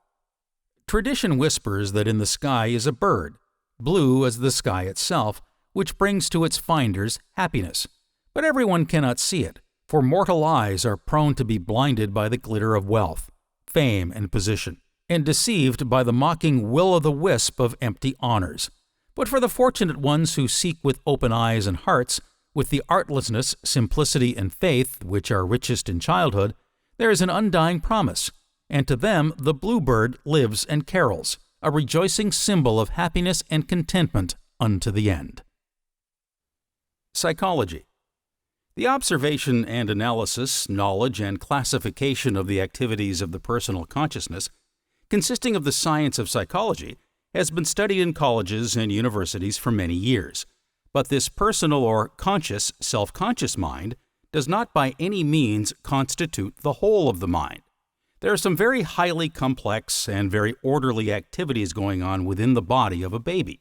The body of the baby, as such, cannot induce or carry on those activities, and the conscious mind of the baby does not know enough to even plan them or be aware of them. Probably also in most cases, there is no one around the baby who even remotely understands what is going on in this highly complex process of physical life. And yet all those activities manifest intelligence, and intelligence of a very complex and high order. From the examination of what goes on in the human body, from all the complex processes, the beating of heart and digestion of the food, the secretion and excretion of the glands, it is apparent that there is in control an order of mentality which has a high degree of intelligence. But it is the mentality which is operating in the millions of cells which constitute the body, and so operate below the surface of what we term consciousness. It is therefore subconscious. The subconscious mind, again, assumes two phases. Connected with each person, there is a subconsciousness which may in some sense be regarded as the subconsciousness of that person, but which merges at a still deeper level into what may be termed universal subconsciousness, or into cosmic consciousness. That may be illustrated in this way. If you will think of the waves on the surface of Lake Michigan, insofar as they are above the level of the troughs, as standing for so many personal mentalities. And then, if you will think of a small body of water not rising above the surface, but in some degree running along with each wave and merging indistinctly at the bottom into the great unmoved mass below, which may be thought of as the deepest level, then those three levels of the water in the lake may illustrate to you personal consciousness or self-consciousness, personal subconsciousness, and universal subconsciousness or cosmic consciousness. Now, out of cosmic consciousness springs personal subconsciousness, and out of that, in turn, or in connection with it, rises personal consciousness.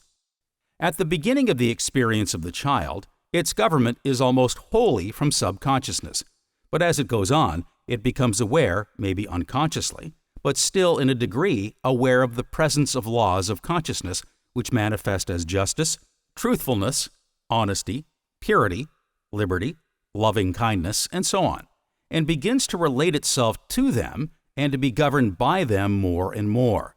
The first thing to note is that while this mental action is going on continuously, we are normally quite unconscious of it. For this reason, it is known as the subconscious department of the mind to distinguish it from that part which functions through the senses of which we are conscious, and which we call the self-conscious. The existence in the body of two distinct nervous systems, the cerebrospinal and the sympathetic, each with its own field of operation and its special functions, prepared us for these two mental departments. The cerebrospinal system is used by the self-conscious and the sympathetic by the subconscious. And just as we find in the body that while the functions and activities of the two nervous systems are different, provision has been made for very close interaction between the two. So we will find that while functions and activities of the two mental departments are different, there is a very definite line of activity between them. The main business of the subconscious mind is to preserve the life and health of the individual. Consequently, it supervises all the automatic functions, such as the circulation of the blood, the digestion, all automatic muscular action, and so on. It transforms food into suitable material for bodybuilding, returning it to conscious man in the form of energy. Conscious man makes use of this energy in mental and physical work, and in the process uses up what has been provided for him by his subconscious intelligence. The action of the subconscious is cumulative and may be illustrated in the following manner. Suppose you take a tub of water and begin to stir it with a small piece of wood from right to left, with a circular motion.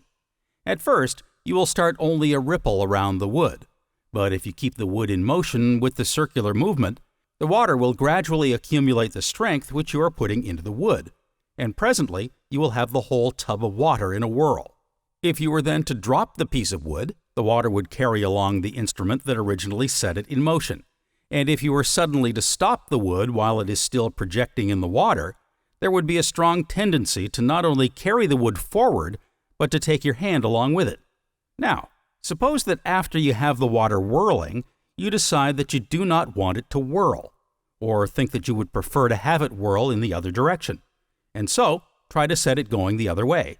You will find that there is great resistance, and you will find that it will take a long while to bring the water to a standstill, and a still longer time before you can get it going the other way.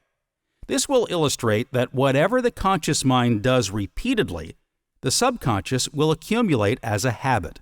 Any experience which the subconscious receives is stirred up, and if you give it another one of the same kind, it will add that to the former one, and so keep on accumulating them indefinitely. The tendency being to accumulate activity along any definite line in increasing measure. And this holds true concerning any phase of activity that comes within range of human consciousness. This is true whether the experiences are for our benefit or otherwise, whether the experiences are good or evil. The subconscious is a spiritual activity, and spirit is creative. The subconscious therefore creates the habits, condition, and environment which the conscious mind continues to entertain. If we consciously entertain thoughts associated with art, music, and the aesthetic realm, if we consciously entertain thoughts associated with the good, the true, and the beautiful, we shall find these thoughts taking root in the subconsciousness, and our experiences and environment will be a reflection of the thought which the conscious mind has entertained. If, however, we entertain thoughts of hatred, jealousy, envy, hypocrisy, disease, lack, or limitation of any kind, we shall find our experience and environment will reflect the conditions in accordance with these thoughts. As we sow, so shall we reap. The law is no respecter of persons. We may think what we will, but the result of our thoughts is governed by an immutable law. There is nothing either good or evil, but thinking makes it so. We cannot plant seed of one kind and reap fruit of another. Consciousness consists in the power to think, to know, to will, and to choose. Self-consciousness is the power to be aware of the self as a thinking, knowing, willing, and choosing individual. The brain is the organ of the conscious mind, and the cerebrospinal nervous system is the system of nerves by which it is connected with all parts of the body. The process of growth is a subconscious process. We do not carry on the vital processes of nature consciously. All the complex processes of nature, the beating of the heart, the digestion of food, the secretion of the glands, require a high degree of mentality and intelligence. The personal consciousness or mind would not be capable of handling these intricate problems. They are therefore controlled by the universal mind, which in the individual we call the subconscious. The universal mind is sometimes referred to as the superconscious, and sometimes the divine mind. The subconscious is sometimes called the subjective, and the conscious the objective mind. But remember that words are simply the vessels in which thought is carried. If you get the thought, you will not be concerned about the terms. Mind is a spiritual activity, and spirit is creative. Hence, the subconscious mind not only controls all the vital functions and processes of growth, but is the seat of memory and habit. The sympathetic nervous system is the instrument by which the subconscious keeps in touch with the feeling or emotions. Thus, the subconscious reacts to the emotions, never to the reason, as the emotions are much stronger than the reason or intellect. The individual will therefore frequently act in exactly the opposite manner from what the reason and intellect would dictate. It is axiomatic that two things cannot occupy the same space at the same time. What is true of things is true of thoughts. If, therefore, any thought seeks entrance to the mental realm which is destructive in its nature, it should be quickly displaced by a thought which has a constructive tendency. Herein lies the value of a ready-made affirmation, such as the Kue affirmation. Day by day, in every way, I am growing better and better. Or the Andrews affirmation, I am whole, perfect, strong, powerful, loving, harmonious, and happy. These or similar affirmations may be committed to memory and repeated until they become automatic or subconscious. As physical conditions are but the outward manifestations of mental conditions, it will readily be seen that by constantly holding the thought expressed in the affirmation in the mind, that it will be but a comparatively short time until conditions and environment begin to change so as to be in accordance with the new method of thinking. This same principle can be brought into operation in a negative way, through the process of denial. Many make use of this with excellent results. The conscious and subconscious are but two phases of action in connection with the mind.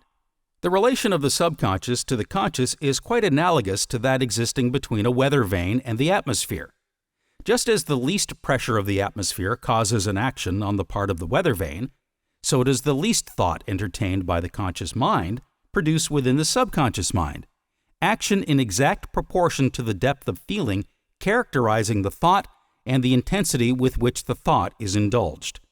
It follows that if you deny unsatisfactory conditions, you are withdrawing the creative power of your thought from these conditions. You are cutting them away at the root. You are sapping their vitality. The law of growth necessarily governs every manifestation in the objective, so that a denial of unsatisfactory conditions will not bring about instant change. A plant will remain visible for some time after its roots have been cut, but it will gradually fade away and eventually disappear. So the withdrawal of your thought from the contemplation of unsatisfactory conditions will gradually but surely terminate these conditions. This is exactly an opposite course from the one which we would naturally be inclined to adopt. It will therefore have an exactly opposite effect to the one usually secured. Most persons concentrate upon unsatisfactory conditions, thereby giving the condition that measure of energy and vitality which is necessary in order to supply a vigorous growth. The stars come nightly to the sky. The tidal wave comes to the sea. Nor time, nor space, not deep, nor high, can keep my own away from me. John Burroughs. Metaphysics.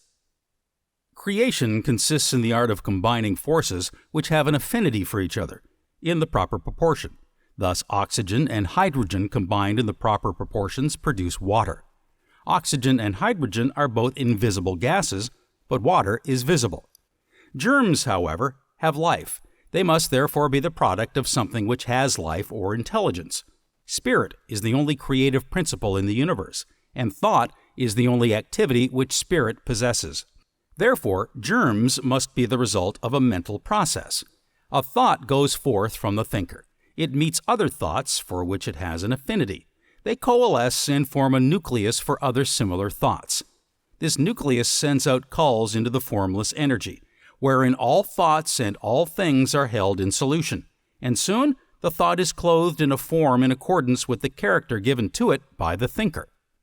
1,000,000 men in the agony of death and torture on the battlefield send out thoughts of hatred and distress. Soon, another 1,000,000 men die from the effect of a microbe called the influenza germ. None but the experienced metaphysician knows when and how the deadly germ came into existence. As there are an infinite variety of thoughts, so there are an infinite variety of germs, constructive as well as destructive. But neither the constructive nor the destructive germ will germinate and flourish until it finds congenial soil in which to take root. All thoughts and all things are held in solution in the universal mind. The individual may open his mental gates and thereby become receptive to thoughts of any kind or description. If he thinks that there are magicians, witches, or wizards who are desirous of injuring him, he is thereby opening the door for the entrance of such thoughts.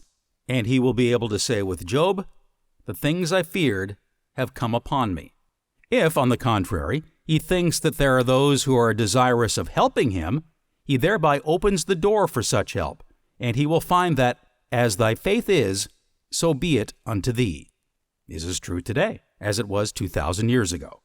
Tolstoy said, "Ever more and more clearly does the voice of reason become audible to man. Formerly men said, 'Do not think, but believe. Reason will deceive you. faith alone will open to you the true happiness of life. And man tried to believe, but his relations with other people soon showed him that other men believed in something entirely different, so that soon it became inevitable that he must decide which faith out of many he would believe. Reason alone can decide this. Attempts in our day to instill spiritual matters into man by faith while ignoring his reason are precisely the same as attempts to feed a man and ignore his mouth.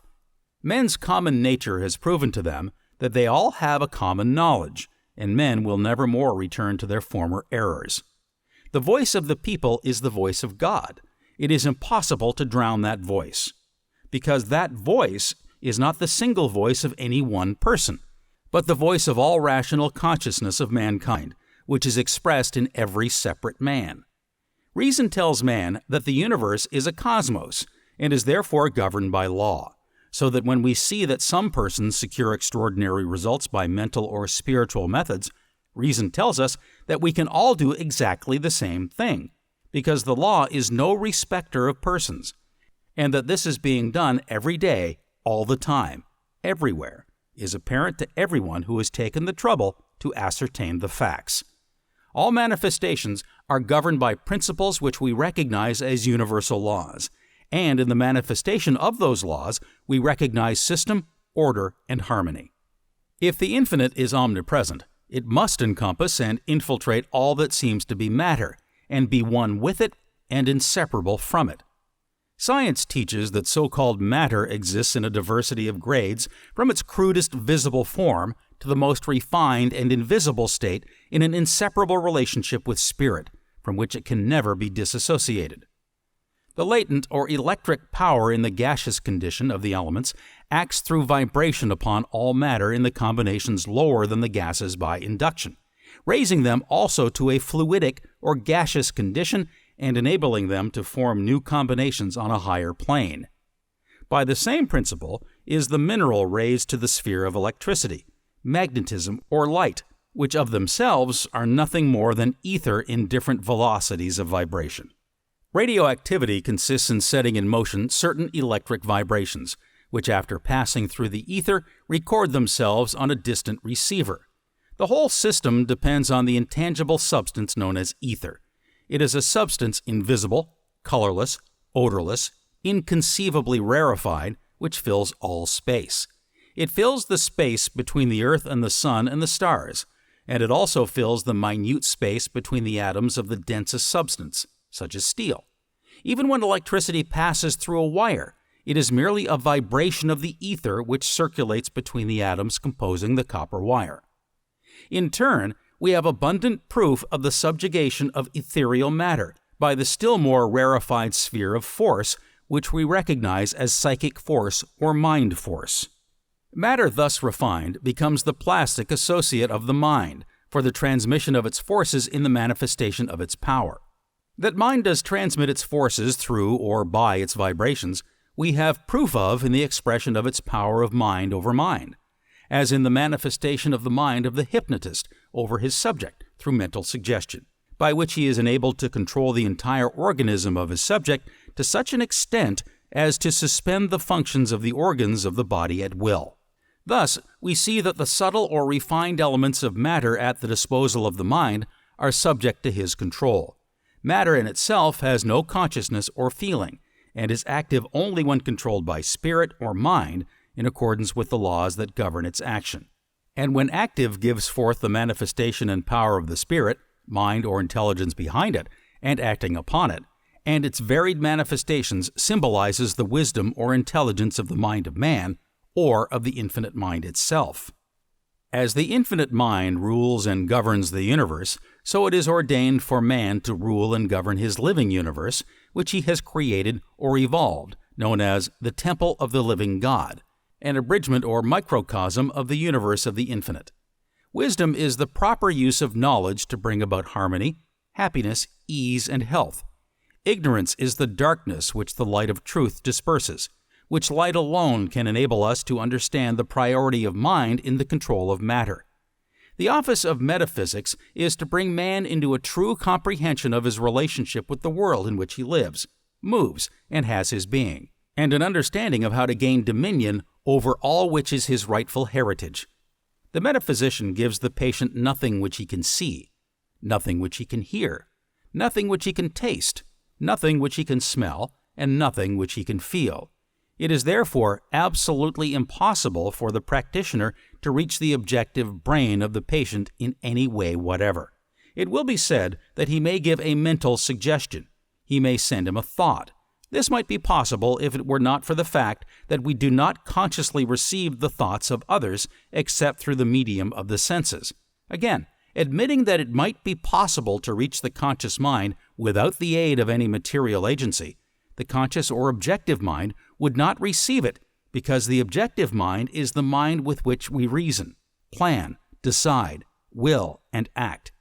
The practitioner invariably suggests perfection, and such a thought would be instantly dismissed by the objective mind as contrary to reason and therefore unacceptable, so that no result would be accomplished.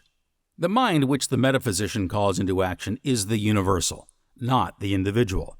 Their formula is, divine mind always has met and always will meet every human need. This divine mind is the creative principle of the universe. It is the Father, which the Nazarene had in mind when he said, "It is not I that doeth the work, but the Father that dwelleth within me. He doeth the work." It will at once become apparent that this power which the metaphysician utilizes is spiritual, not material, subjective, not objective. For this reason, it becomes necessary to reach the subconscious mind instead of the conscious mind. Here, then, is the secret of the efficacy of the method. The sympathetic nervous system is the organ of the subconscious mind. This system of nerves governs all of the vital processes of the body, the circulation of the blood, the digestion of food, the building of tissues, the manufacture and distribution of the various secretions. In fact, the sympathetic nervous system reaches every part of the body. All vital processes are carried on subconsciously. They seem to have been purposely taken out of the realm of the conscious and placed under the control of a power which would be subject to no change or caprice. The subjective mind, the subconscious mind, the divine mind, are therefore simply different terms of indicating the one mind in which we live and move and have our being. We contact this mind by will or intention. Mind is omnipresent. We may therefore contact it anywhere and everywhere.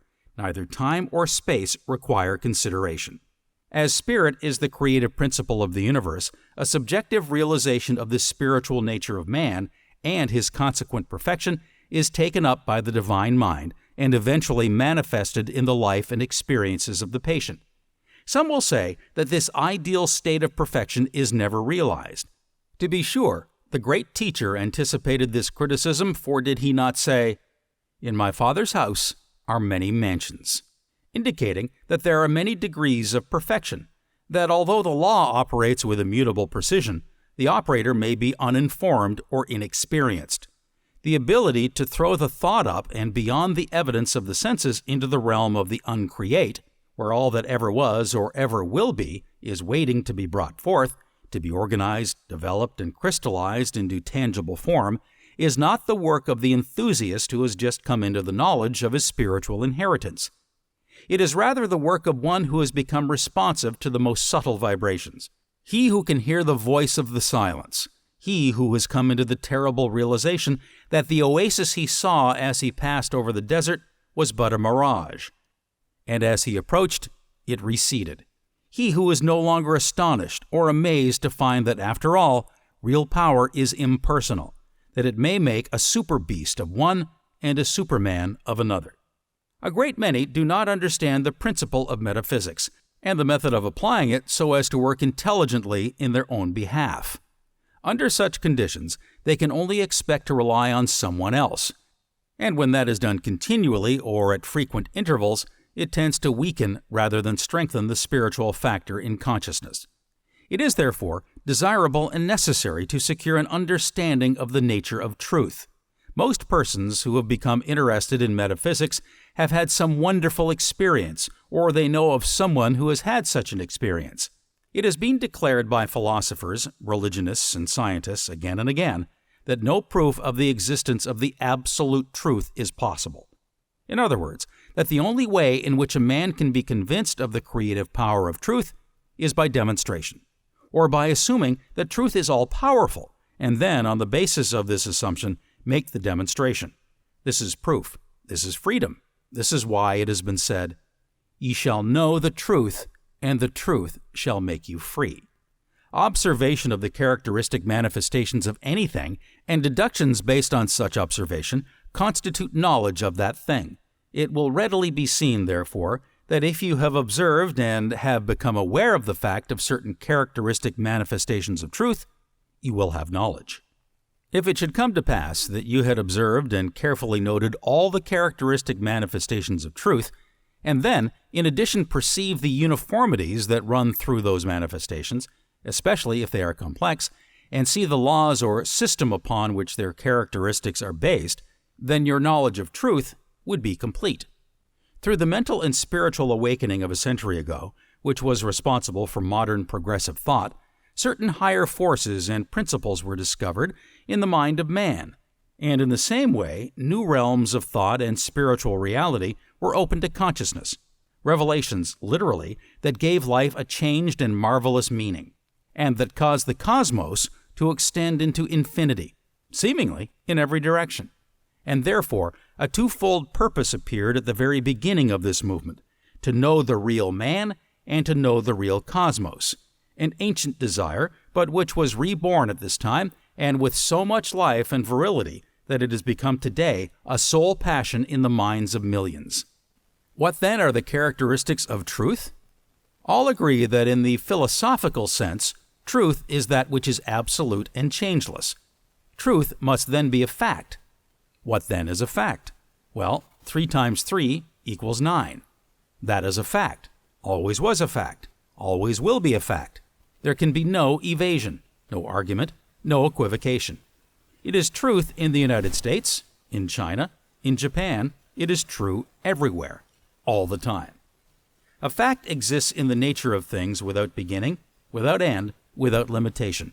It governs our actions and our commercial operations. Those who would undertake to disregard it would do so at their peril. It is, however, a fact which you cannot see, you cannot hear, you cannot taste, nor can you smell or feel it. It is inapprehensible to any of the physical senses. Is it therefore any less a fact? It is without color, size, or form. Is it for this reason any less true?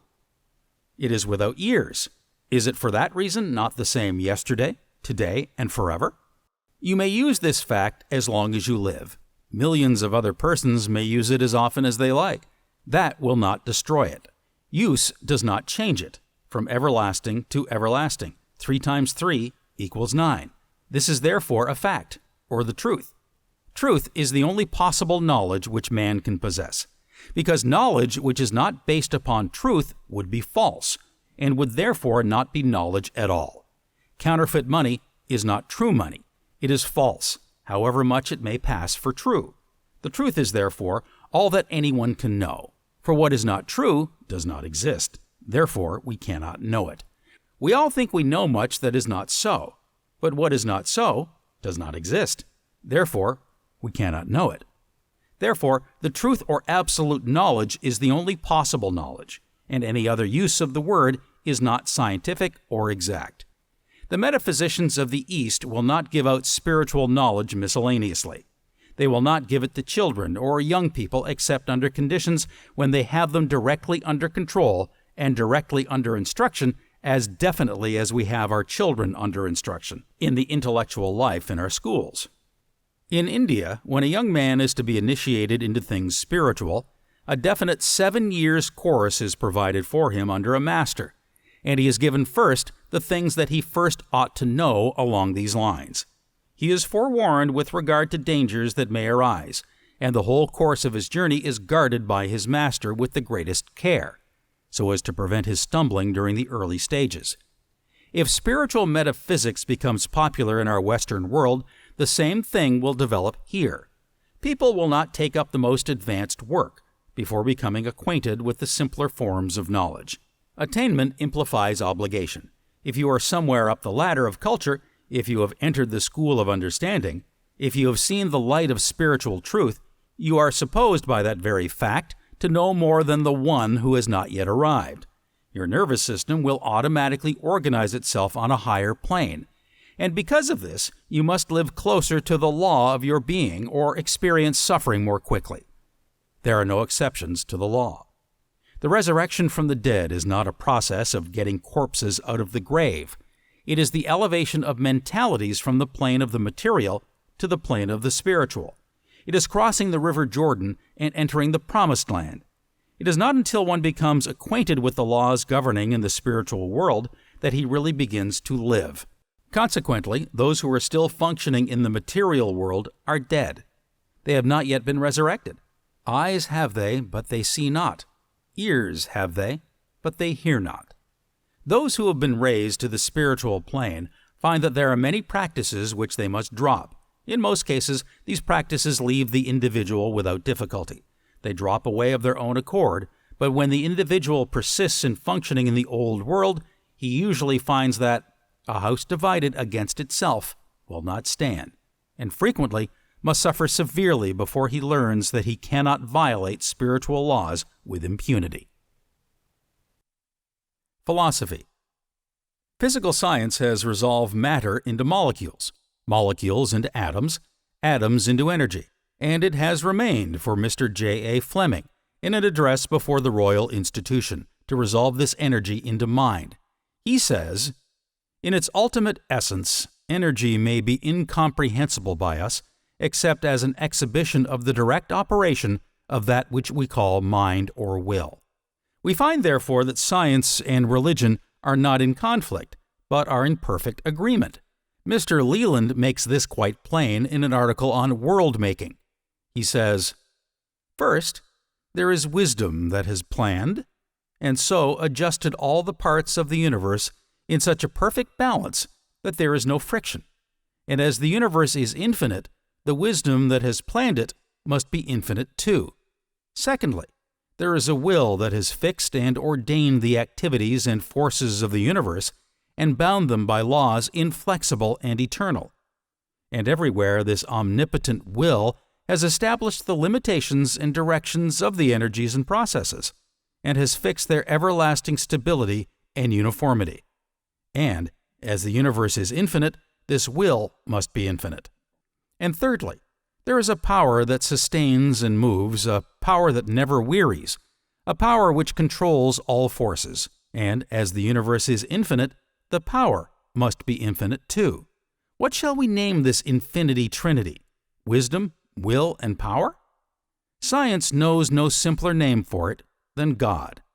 This name is all-embracing. We can conceive something of its meaning, though we cannot comprehend its significance, and this being is the indwelling and ultimate. He is immanent in matter as in spirit, and to him all law, life, force must be referred. He is the sustaining, energizing, all-pervading spirit of the universe. Every living thing must be sustained by this omnipotent intelligence, and we find the difference in individual lives to be largely measured by the degree of this intelligence which they manifest. It is a greater intelligence that places the animal in a higher scale of being than the plant, the man higher than the animal. And we find this increased intelligence is again indicated by the power of the individual to control modes of action, and thus to consciously adjust himself to his environment. It is this adjustment that occupies the attention of the greatest minds, and this adjustment consists in nothing else than the recognition of an existing order in the universal mind. For it is well known that this mind will obey us precisely in proportion as we first obey it. As we increase in experience and development, there is a corresponding increase in the exercise of the intellect, in the range and power of feeling, in the ability to choose, in the power to will, in all executive action, in all self-consciousness. That would mean that self-consciousness is increasing, expanding, growing, developing, and enlarging. It increases and develops because it is a spiritual activity. We multiply our possession of spiritual things in proportion to our use of them. All material things are consumed in the using. There is a diametrically opposite law governing the use of the spiritual and the material. Life is that quality or principle of the universal energy which manifests in so-called organic objects as growth and voluntary activity, and which is usually coexistent in some degree with some manifestation of that same universal energy as the quality or principle termed intelligence. There is only one supreme principle, evading all comprehension of its essential nature. It is the absolute. Man can think only in terms of the relative. Therefore, he sometimes defines it as the universal intelligence, the universal substance, as ether, life, mind, spirit, energy, truth, love, etc. His particular definition at any moment is governed by the particular relationship of the phenomena of being in which he thinks of this principle at that moment. Mind is present in the lowest forms of life, in the protoplasm, or cell. The protoplasm, or cell, perceives its environment, initiates motion, and chooses its food. All these are evidences of mind. As an organism develops and becomes more complex, the cells begin to specialize, some doing one thing and some another, but all of them showing intelligence. By association, their mind powers increase. Whereas in the beginning each function of life and each action is the result of conscious thought, the habitual actions become automatic or subconscious in order that the self-conscious mind may attend to other things. The new actions will, however, in their turn, become habitual, then automatic, then subconscious, in order that the mind again may be freed from this detail and advance to still other activities. Until very recently, it was said that matter in its ultimate nature was eternal, though all the forms thereof change. We were told that a building destroyed by fire with nothing but a few ashes left had gone up in smoke and gas, and that only the form of the manifestation had changed, that the essential substances were still in existence in different chemical formations. We were told that all forms of matter exist in the form of molecules, that these molecules are resolvable into certain smaller elements called atoms. Until recently, the atom was supposed to be the ultimate particle of matter. So until recently, scientists supposed that matter could be resolved into atoms, and that was final. But with the discovery of radium, it was found that the atom is made up of a large number of smaller particles called electrons or ions, and these electrons vary according to the kind of atom that is under consideration. A hydrogen atom contains a different number of electrons than an oxygen atom, and so on. The atoms within the molecule are separated from each other by very great distances as compared with their diameter. The electrons, in turn, are separated from each other by distances as compared to the diameter, as are the planets in the solar system. When we remember that the molecule, which is the larger of the group, is so small that it cannot be discovered by the most powerful microscope, so small that you could place many millions of them into an ordinary thimble, you can conceive how infinitesimal is the ultimate particle of matter called the electron or ion. It has been discovered that the atoms of radium are constantly radiating their ions into space, producing what is called radioactivity, that these particles are apparently lost, they simply vanish. Finally, it has been discovered that other forms of matter besides radium are throwing off their ions into space, and that these seem to be absolutely lost in the process. Thus, the atoms of matter are constantly wasting away, so that the modern physicist no longer claims that matter is indestructible. It is in a constant state of flux. It is forever changing in form. What then is the director which controls the action of the ion, which indicates the form which it is to take? Mind is the director, and this direction is the process called creation. It will therefore readily be seen that the basis upon which matter rests is mind or spirit. The spirit of a thing is therefore the thing itself. It is the spirit of a thing which attracts to itself the necessary electrons for its development from the ether, and which are gradually assembled by the law of growth. It is evident, therefore, that the saying of St. Paul is true. The things which are seen are temporal, but the things which are not seen are eternal.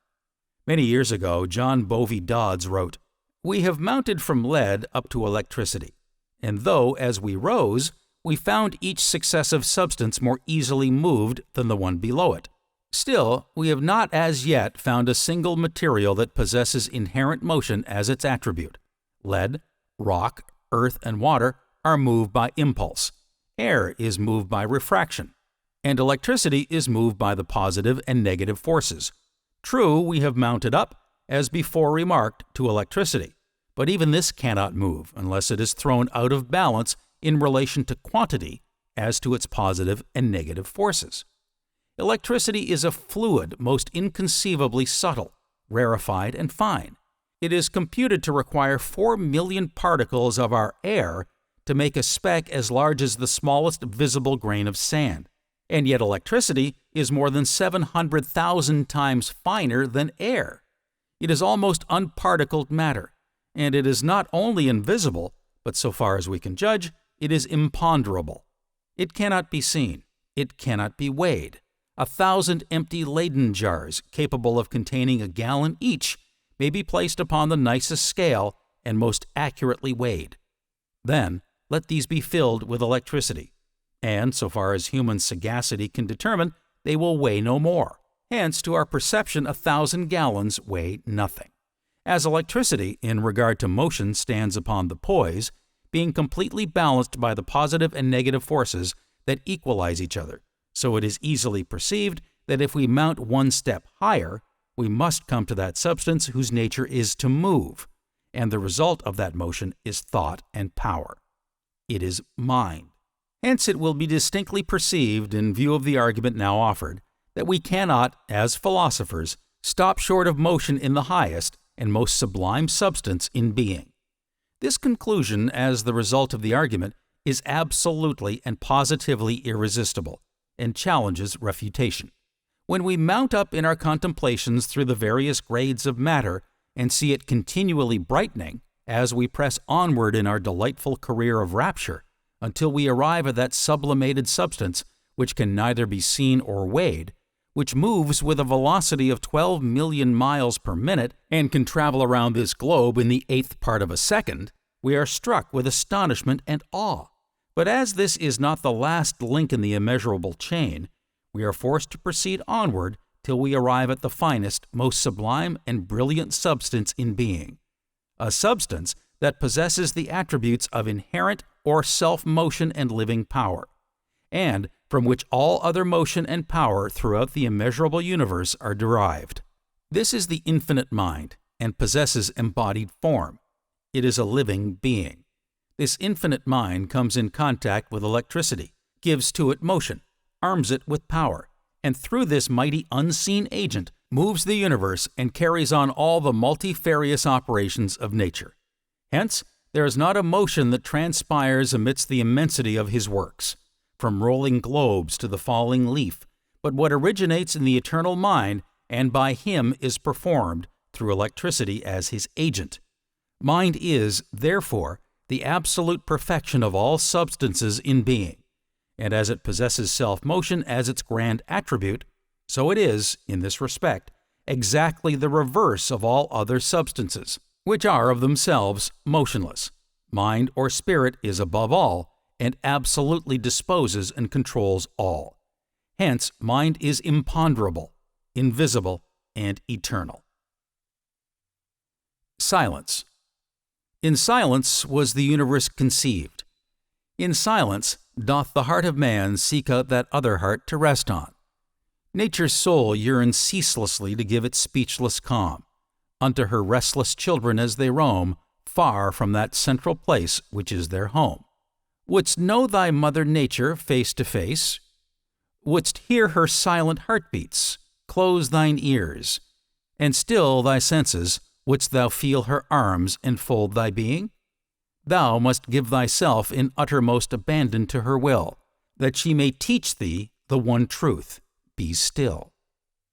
Be still, and from the silence shall arise a memory of forgotten mysteries, a healing peace descending on thy soul, shall bear it up to regions beyond words, where thou shalt learn the secrets of the earth, of wind and flame, and how the stars have birth.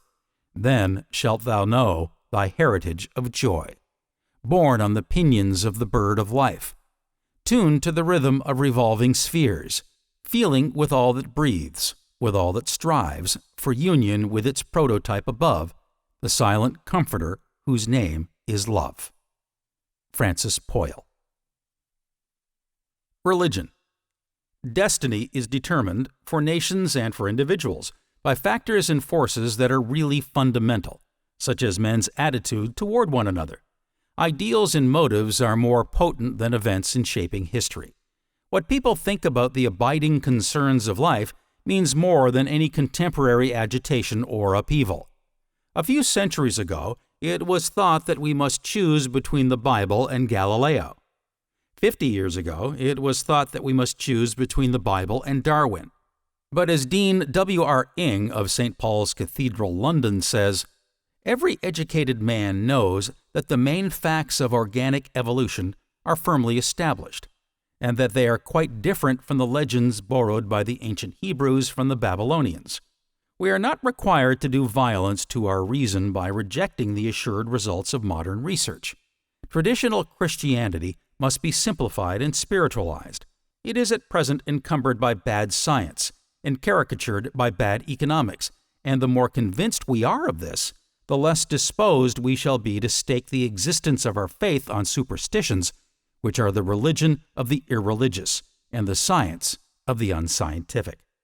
Modern discontent and unsatisfactory conditions are the symptoms of a deep-seated and destructive disease. Remedies applied to these symptoms in the form of legislation and suppression may relieve the symptoms, but they do not cure the disease, which will manifest in other and worse symptoms. Patches applied to an old, decaying, and obsolete garment in no way improve the garment. Constructive measures must be applied to the foundations of our civilization, and that is our thought. A philosophy of life having as its basis blind optimism, a religion that won't work 7 days a week, or a proposition that isn't practical appeals to the intelligent not at all. It is results that we want, and to all such the acid test is, will it work? The apparent impossibilities are the very things that help us to realize the possible. We must go over the unbeaten trail of thought, cross the desert of ignorance, wade through the swamp of superstition, and scale the mountains of rites and ceremonies if we ever expect to come into the promised land of revelation. Intelligence rules. Thought intelligently directed is a creative force, which automatically causes its object to manifest on a material plane. Let him that hath an ear to hear, hear. One of the characteristic signs of a general awakening is the optimism shining through the midst of doubt and unrest. This optimism is taking the form of illumination, and as the illumination becomes general, fear, anger, doubt, selfishness, and greed pass away. We are anticipating a more general realization of the truth which is to make men free. That there may be one man or one woman who shall first realize this truth in the new era is barely possible. But the preponderance of evidence is for a more general awakening to the light of illumination. Everything which we hold in our consciousness for any length of time becomes impressed upon our subconsciousness, and so becomes a pattern which the creative energy will weave into our life and environment. This is the secret of the power of prayer. The operation of this law has been known to a few in all ages, but nothing was more improbable than the unauthorized revelation of this information by any student of the great esoteric schools of philosophy. This was true because those in authority were afraid that an unprepared public mind might not be ready to make the proper use of the extraordinary power which the application of these principles disclosed. We know that the universe is governed by law, that for every effect there must be a cause, and that the same cause, under the same conditions, will invariably produce the same effect. Consequently, if prayer has ever been answered, it will always be answered, if the proper conditions are complied with. This must necessarily be true. Otherwise, the universe would be a chaos instead of a cosmos. The answer to prayer is therefore subject to law, and this law is definite, exact, and scientific, just as are the laws governing gravitation and electricity. An understanding of this law takes the foundation of Christianity out of the realm of superstition and credulity and places it upon the firm rock of scientific understanding. The creative principle of the universe makes no exception, nor does it act through caprice or from anger, jealousy, or wrath. Neither can it be cajoled, flattered, or moved by sympathy or petition. But when we understand our unity with this universal principle, we shall appear to be favored, because we shall have found the source of all wisdom and power. It must be conceded by every thinking person that the answer to prayer furnishes the evidence of an all-pervasive, omnipotent intelligence, which is immanent in all things and all persons. We have heretofore personalized this ever-present intelligence and called it God. But the idea of personality has become associated with form, and form is a product of matter. The ever-present intelligence, or mind, must be the creator of all form, the director of all energy, the source of all wisdom. In order to secure the best thought of the world on the value of prayer, the Walker Trust recently offered a prize of $100 for the best essay on prayer. The meaning, the reality, and power of prayer, its place and value to the individual, to the church, and the state in the everyday affairs of life, in the healing of disease, in times of distress and national danger, and in relation to the national ideals and to world progress. In response to the invitation, 1,667 essays were received. They came from every quarter of the globe. They were written in 19 different languages. The prize of $100 was awarded to the Reverend Samuel McComb, D.D., of Baltimore, Maryland. A comparative study of these essays is published by the Macmillan Company of New York. In giving his impressions, Mr. David Russell of the Walker Trust says, "To practically all the contributors, prayer is something real and of inestimable value.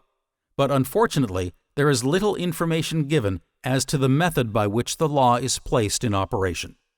Mr. Russell himself agrees that the answer to prayer must be the operation of a natural law.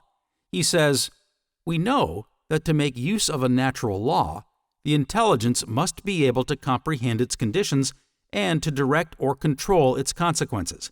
Can we doubt that to an intelligence great enough to encompass the spirit, there would be revealed a realm of spiritual law?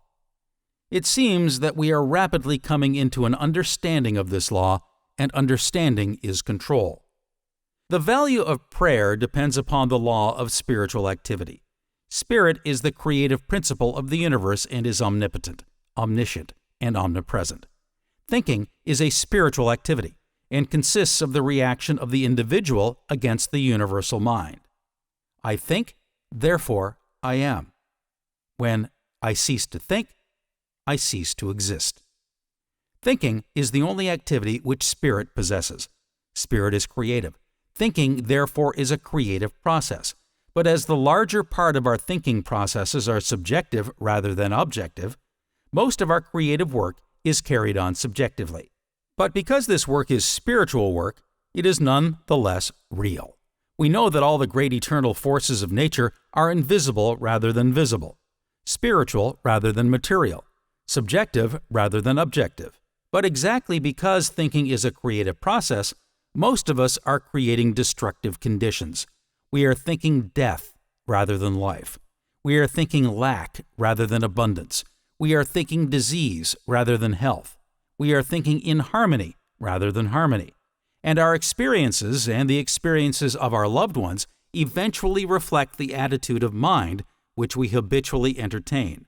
For be it known that if we can pray for those we love, we can also injure them by entertaining and harboring destructive thoughts concerning them. We are free moral agents and may freely choose what we think, but the result of our thought is governed by an immutable law. This is the modern scientific phraseology for the scriptural statement, "Be not deceived, for God is not mocked. Whatsoever a man soweth, that shall he also reap." Prayer is thought in the form of a petition, and an affirmation is a statement of truth.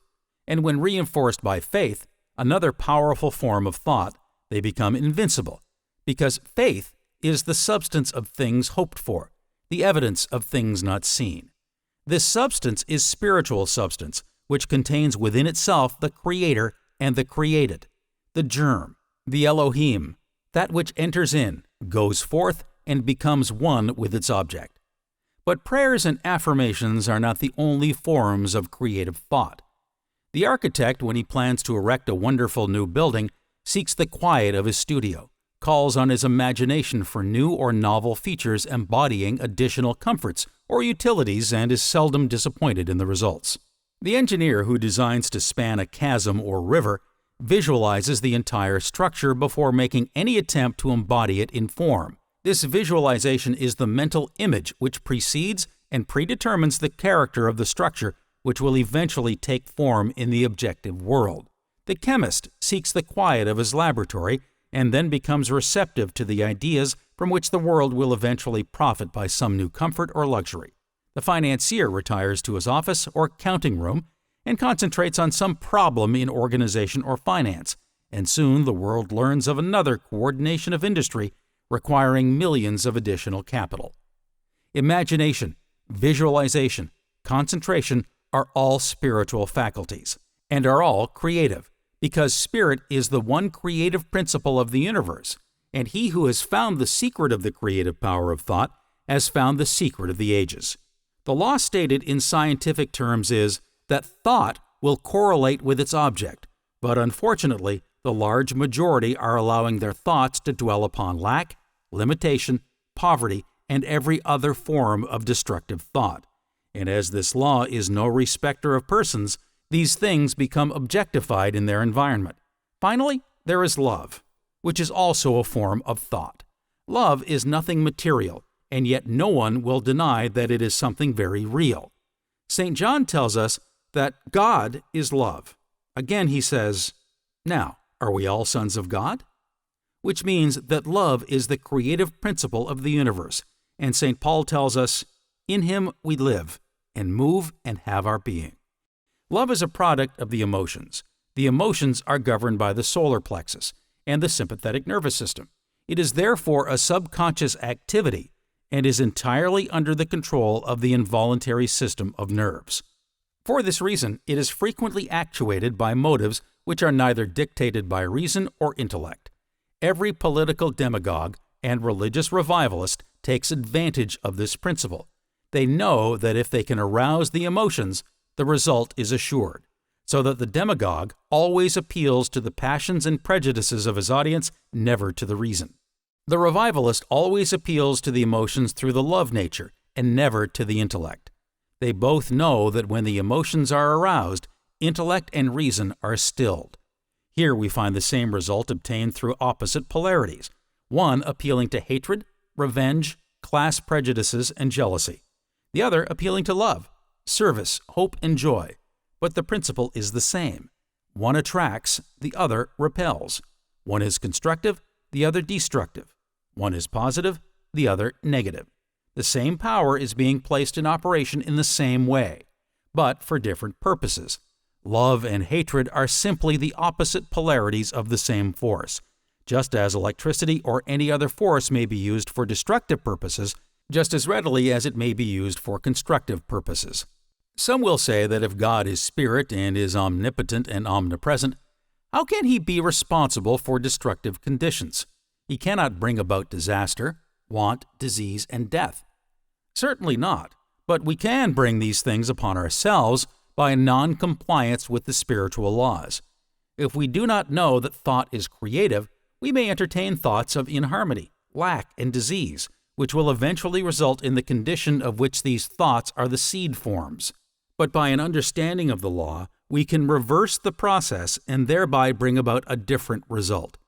Good and evil are thereby seen to be but relative terms indicating the result of our thoughts and actions. If we entertain constructive thoughts only, the result will benefit ourselves or others. This benefit we call good. If, on the other hand, we entertain destructive thought, this will result in inharmony for ourselves and others. This inharmony we call evil. But the power is the same in either event. There is but one source of power, and we can use the power for good or for evil, just as we can make use of electricity for light, heat, or power by an understanding of the laws governing electricity. But if we are careless or ignorant of the laws governing electricity, the result may be disastrous. The power is not good in one case and evil in the other. The good or evil depend upon our understanding of the law. Many will ask, how does this thought agree with the Scripture?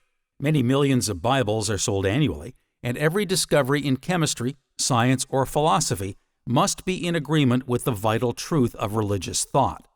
What then was the thought of the Master concerning the Creator? It will be remembered that the question was put to him by a lawyer. Master, what shall I do to inherit eternal life? Did he evade the question? Did he quote some ancient authority? Did he recommend some creed or theological dogma? He did not. His answer was direct and to the point. Thou shalt love the Lord thy God with all thy heart, with all thy soul, with all thy mind, and with all thy strength, and thy neighbor as thyself. Where is this God which the lawyer is told to love? Jesus refers to him as the Father, and when asked concerning him says, He that hath seen me hath seen the Father. Again, the Father and I are one. Again, it is not I that doeth the work, but the Father that dwelleth in me. He doeth the work. Again, he taught his disciples to pray, Our Father, which art in heaven.